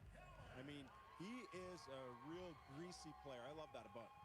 And these aren't throwaway picks, right? We've seen some pretty notable 28th overall picks. Corey Perry, Justin Williams, Mike Richter. Chuck, is that the difference between a Stanley Cup caliber team and other teams? Is the fact that you can get those diamonds in the rough, maybe where unexpected? Oh, absolutely. You look at the Washington Capitals. How many years have they been picking in the 20s and drafting pretty good players late in the draft? And it makes a big difference. And again, if you're going to be a good hockey team, assuming you keep your first-round pick, you're picking between. He drafted a forward. Every year. If you want to stay competitive, you got to hit on those picks. And Jason, was the eye test a big part of this? Someone in Ontario, in the OHL, I- a couple-hour drive from Toronto, the fact that they may have seen him firsthand a little bit more than they saw some other prospects. Well, Wax is right there. I'm hoping that Easton Cowan puts up a 40-goal season after 40-goal season after 40-goal season, because I am not happy about this one. Mohead on this pick. He's been a Toronto Maple Leaf head scout, director of player personnel for as long as I've been in the game, and they would have really tracked him religiously. I wouldn't be surprised if they were at practices, including games. Let's hear from the newest Maple Leaf, who's standing by with Carolyn Cameron. Oh, Easton, boy. they had you sitting on the wrong side of the arena. Did hearing your name called come as a surprise? Yeah, obviously, you dream of this moment, so it's pretty special, and especially to the Leafs there. So, yeah, it's really exciting, and it's a moment I'll never forget. In terms of how talks went with Toronto, was it something you were expecting? Yeah, obviously, I felt like my talks at the Combine with them went really good, and, I thought they liked me. So, like I said, a moment I'll never forget. Mount Bridges, Ontario, just outside of London. What does it mean to wear that sweater? Yeah, it means a lot, and I'm playing for my hometown there in London as well. So it means a lot. I'm really very thankful to have my family here with me today and a bunch of friends. Now, see, I know a lot of people are probably going to be questioning why I'm not happy about this one. After seeing him play this season, I was not overly impressed. Scouting report on you, but what type of player are the Leafs getting? Yeah, I think I'm a... I'm going to say this in the most PG way possible. Effing fire Mark Hunter right now, please. Whoever the hell likes the London Knights, fire them! Seriously! Easton Cowan? He did have a good playoffs, but regular season, I mean... Easton Cowan! You're talking about the guy that was literally not even in my first 2 rounds. He was 5th overall in the OHL draft, in all fairness. He was not even in my first 2 rounds. Maybe I'll warm up to him. I think it's a little bit just... Oh my gosh, I'm so pissed off. Point per game guy. This is another Fraser Minton situation. Easton Cowan. I think it's probably just going to take me a little while. Easton Cowan. Easton Cowan. Are you? I'm actually surprised they're making 3 selections in the first round. I thought No, seriously, are you brain dead? they're too late first and try and move up, but obviously they love the list. Are you brain dead? Considered a deep draft, so here we go. Let's get you back down on the stage for the 3rd time tonight, the St. Louis Blues. Yeah, just go ahead. Take Crystal. I don't really care. Just take him. Yep, Phil Lindstein. Yep. That would have been a better pick than this one. Yep, way to go, St. Louis. You actually have braids. Oh my freaking God! I'm so over it. I'm actually. Theo Lindstein. Swedes on Swedes on Swedes. I'm actually so mad. They went Swedes on Swedes on Swedes. You know what? I'm willing to give Easton Cowan a chance. Because you know what? I may not have been overly impressed when he played last season, but you know what? Maybe I need to give him a chance. You see what Dad's saying there?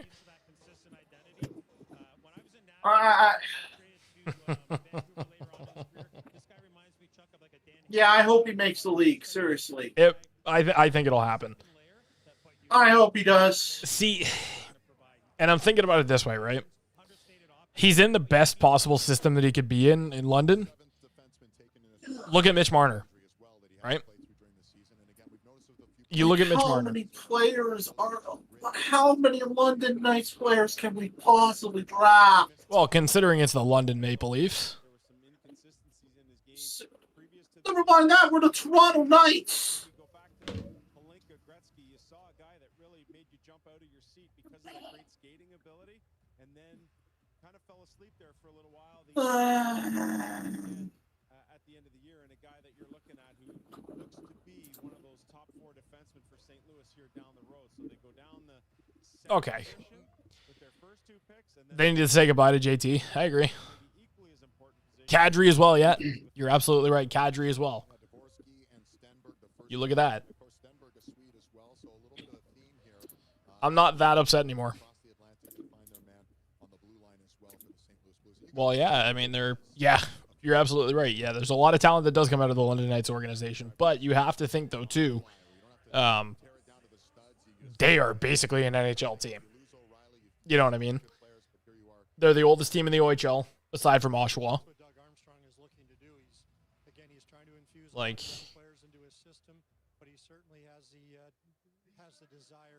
or one of the oldest teams, I should say.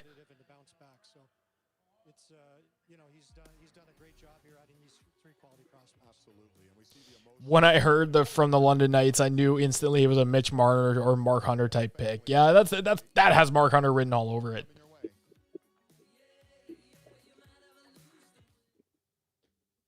But you know what? At least he's playing in the best possible system that he can play in, right? So I'm willing to give Easton Cowan a chance. But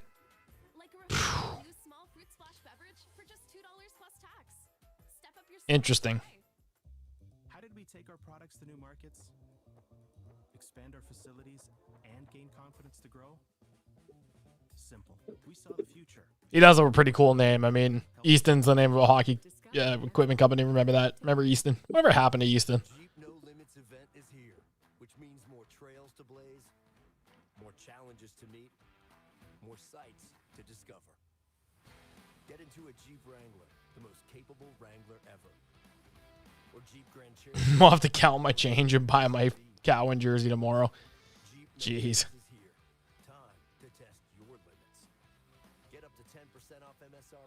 Might follow you on that lead.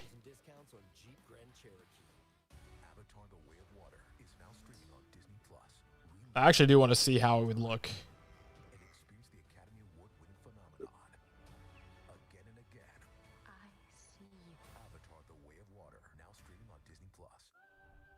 Best Easton athlete, late 90s Dinas Zubris. Well, I mean, considering he's one of the only people that I knew.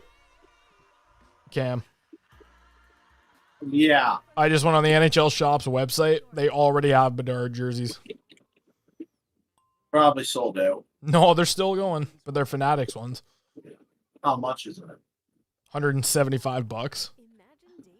God, it's a ripoff. For a Fanatics jersey. You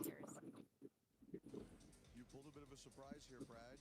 What did you like in Easton Cowan? Well, our staff was, they liked him a lot. When I got into Toronto and spent some time with them, they really liked this player.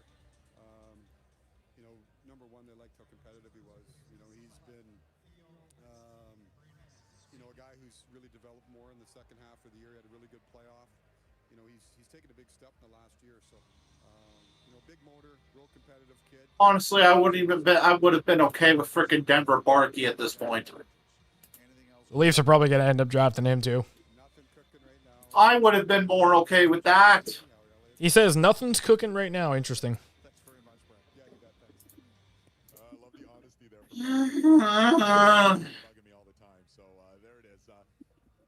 Seriously, the life has been absolutely sucked out of me. We got 3 picks left. Oh, 2. Let's see.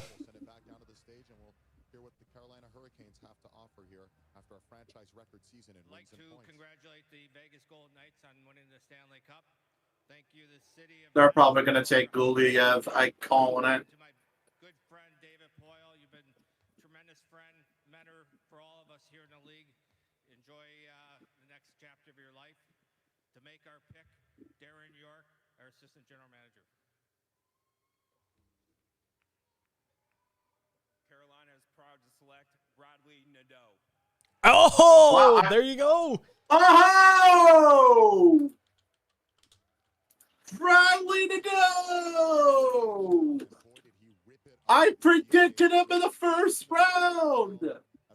There you go. Yes. Bradley Nadeau. What was that? Yeah, there you go, Dad. Bradley Nadeau. I predicted it. Yeah, he's born not that far from Grand Falls. Well, there you go.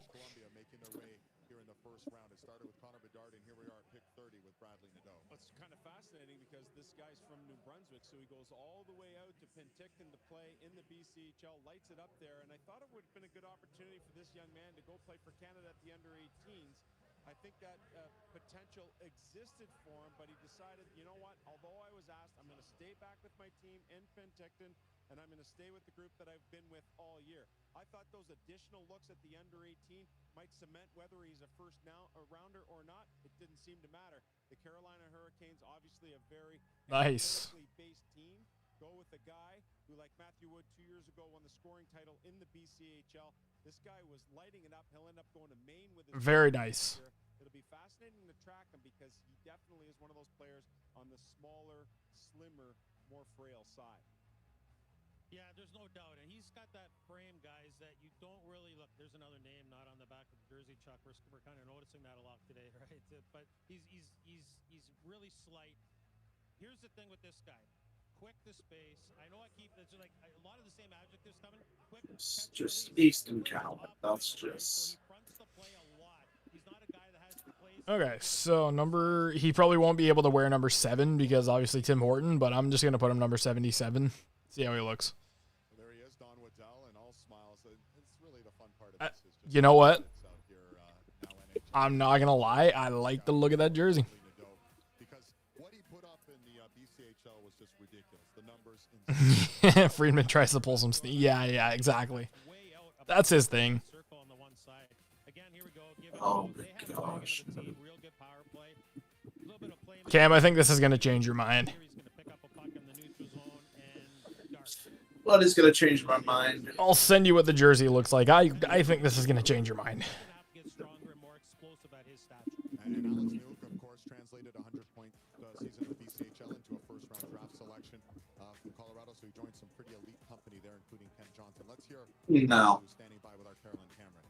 It's a journey for anyone who's drafted into the It just doesn't change my mind. maybe the biggest journey In time. Give it time. from New Brunswick to Penticton. Who helped get you here today? There's a lot of people that help me. You know, my parents, all the sacrifice they've made, and you know, my agent, my billionaire, away. You know, a lot of people help me, and I'm really grateful for what they did for me to be here today. And what about your brother Josh, who you're going to play with next year at Maine?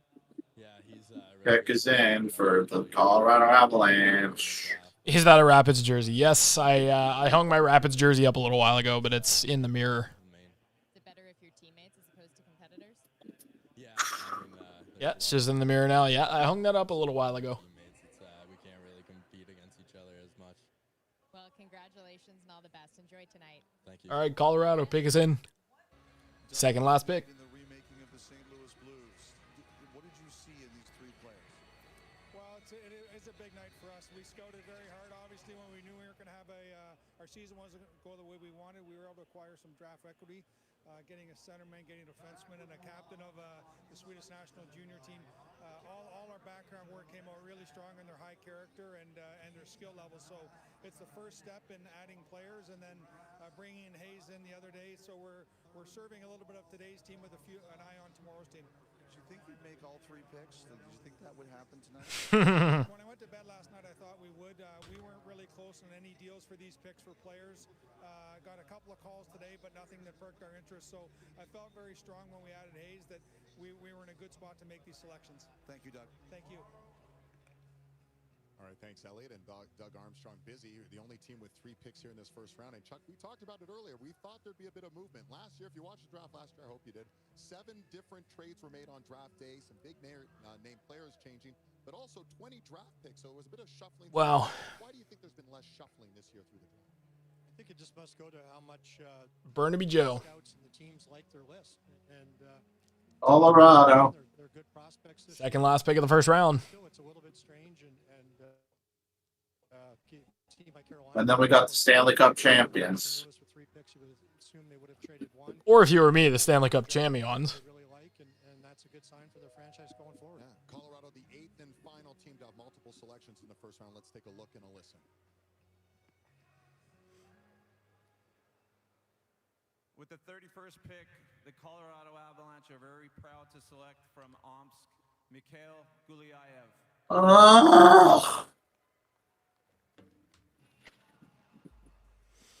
And the hugs continue here at Bridgestone. Mikhail Gulyayev, go into Colorado Avalanche. And again, this was part of that Montreal deal a couple of days ago consummated. Second first-round pick after Don't feel bad because Vegas is going to trade whatever prospect they draft anyway. Well, there's no question that the Colorado Avalanche value mobile defensemen. Look at what they have in their lineup. You're talking about a Samuel Girard, a Bowen Byron, a Cale Makar. This is the next line in terms of mobile defensemen. This guy here played in 3 different leagues, as is customary for players in Russia, in the VHL, the MHL, and some KHL games as well. His NHL numbers, which is where he spent most of the season, 1.14 points per game. That's the most in league history for a draft-eligible defenseman. So there is that to consider. But a guy who handles the puck like a forward, who skates really, really well, and so those two things combined allow him to provide offense from the back end. Last pick of the first round. Feet to defend. So he'll be a fascinating type of guy. But when you talk about the ability of being mentored by those similar type defensemen, there's no better place than to do it with Colorado. His upside, guys, second pairing at even strength. You could roll him out, though, on your first power play unit. Okay, he's a distributor more than a shooter, sees the ice really well, walks the offensive blue line, great feet.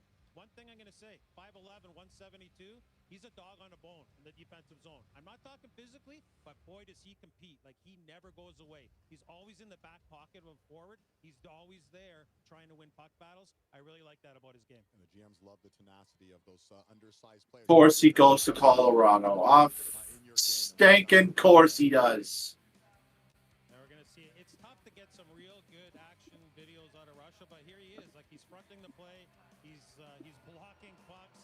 You know, here he is. Like, this is a really neat play. 2-on-1. Okay. Goalie out. I don't know how the guy didn't score the goal, but anyways, he was there, right? He was in the way. Here it is. Walking the blue line. Let's see it. Let's see it. He opens up the lane, backdoor space. They get a power play goal out of it. He directed traffic there, took 2 defenders to the one side of the ice. All right, let's see. Opened up the backdoor lane. Last pick of the first round. Subtle, but it's a big deal. The 4th Russian selected so far in this draft. We've got 13 Canadians, clips the number of 9 Canadians taken in the first round a year ago. And here, a Russian defenseman selected in the first round over the last 10 years. And obviously, Chuck, you're familiar with some of these players, Provorov having played for you as well. You know, it's funny, when you think of the Russian talented players in the league, you don't think of defensemen generally. You generally think of the offensive-minded. The pick is in. Prizovs, the OVs, the Malcolms. All right. But are they starting Let's with see. a bit of a reputation as a country? What are we finishing off the night with? Certainly a country you can rely on for skill, and they do a great job of developing skill in that country and coming through. And you know, it's if the situation was a little bit different in terms of geopolitical issues, we'd probably even find more players over there because we'd be able to get over there and scout a little bit more. They'd be able to participate in the best on best, but you know, it is what it is. So, but again, pretty talented players, and you're seeing a few of them go in the first round. Believe it or not, we've ripped through 31 selections so far. There's only 1 pick to go. We have yet to have a trade. We've definitely had a few surprises, but it's the Vegas Golden Knights and Kelly McCrimmon, the defending champs, and George McPhee. All right, Kelly, what do you got?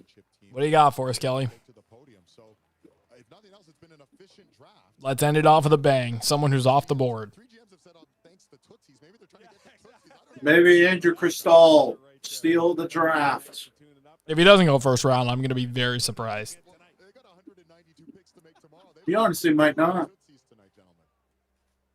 JB and I will be part of the broadcast tomorrow, so yeah, we got to take it easy too. I thought you were going to be part of the Tootsies tonight. Oh, there's no chance for me. It's a bowl of cereal in the bed after we're done here. I'll tell you right now. Well, there they are, the Vegas Golden Knights, the defending champs. What a story season for them. Remarkably, I don't even know if this matters for them that much, guys. They had 1 drafted player on their championship team, and that was Nick. Well, 1 player they drafted, I should make that clear, on their championship team. They got players from every other way except the draft. Maybe they now are going to be forced into a position to do it this way, the traditional way. But they use those draft picks to acquire players to help them now. So, you know, they use the draft in a different way, but, you know, incredible meteoric rise to the top 6 years, and pretty impressive. They've done a great job. Let's hear from the defending champs, the Vegas Golden Knights. Pick All right. 32, the last Pick number 32. Coming your way from Bridgestone Arena.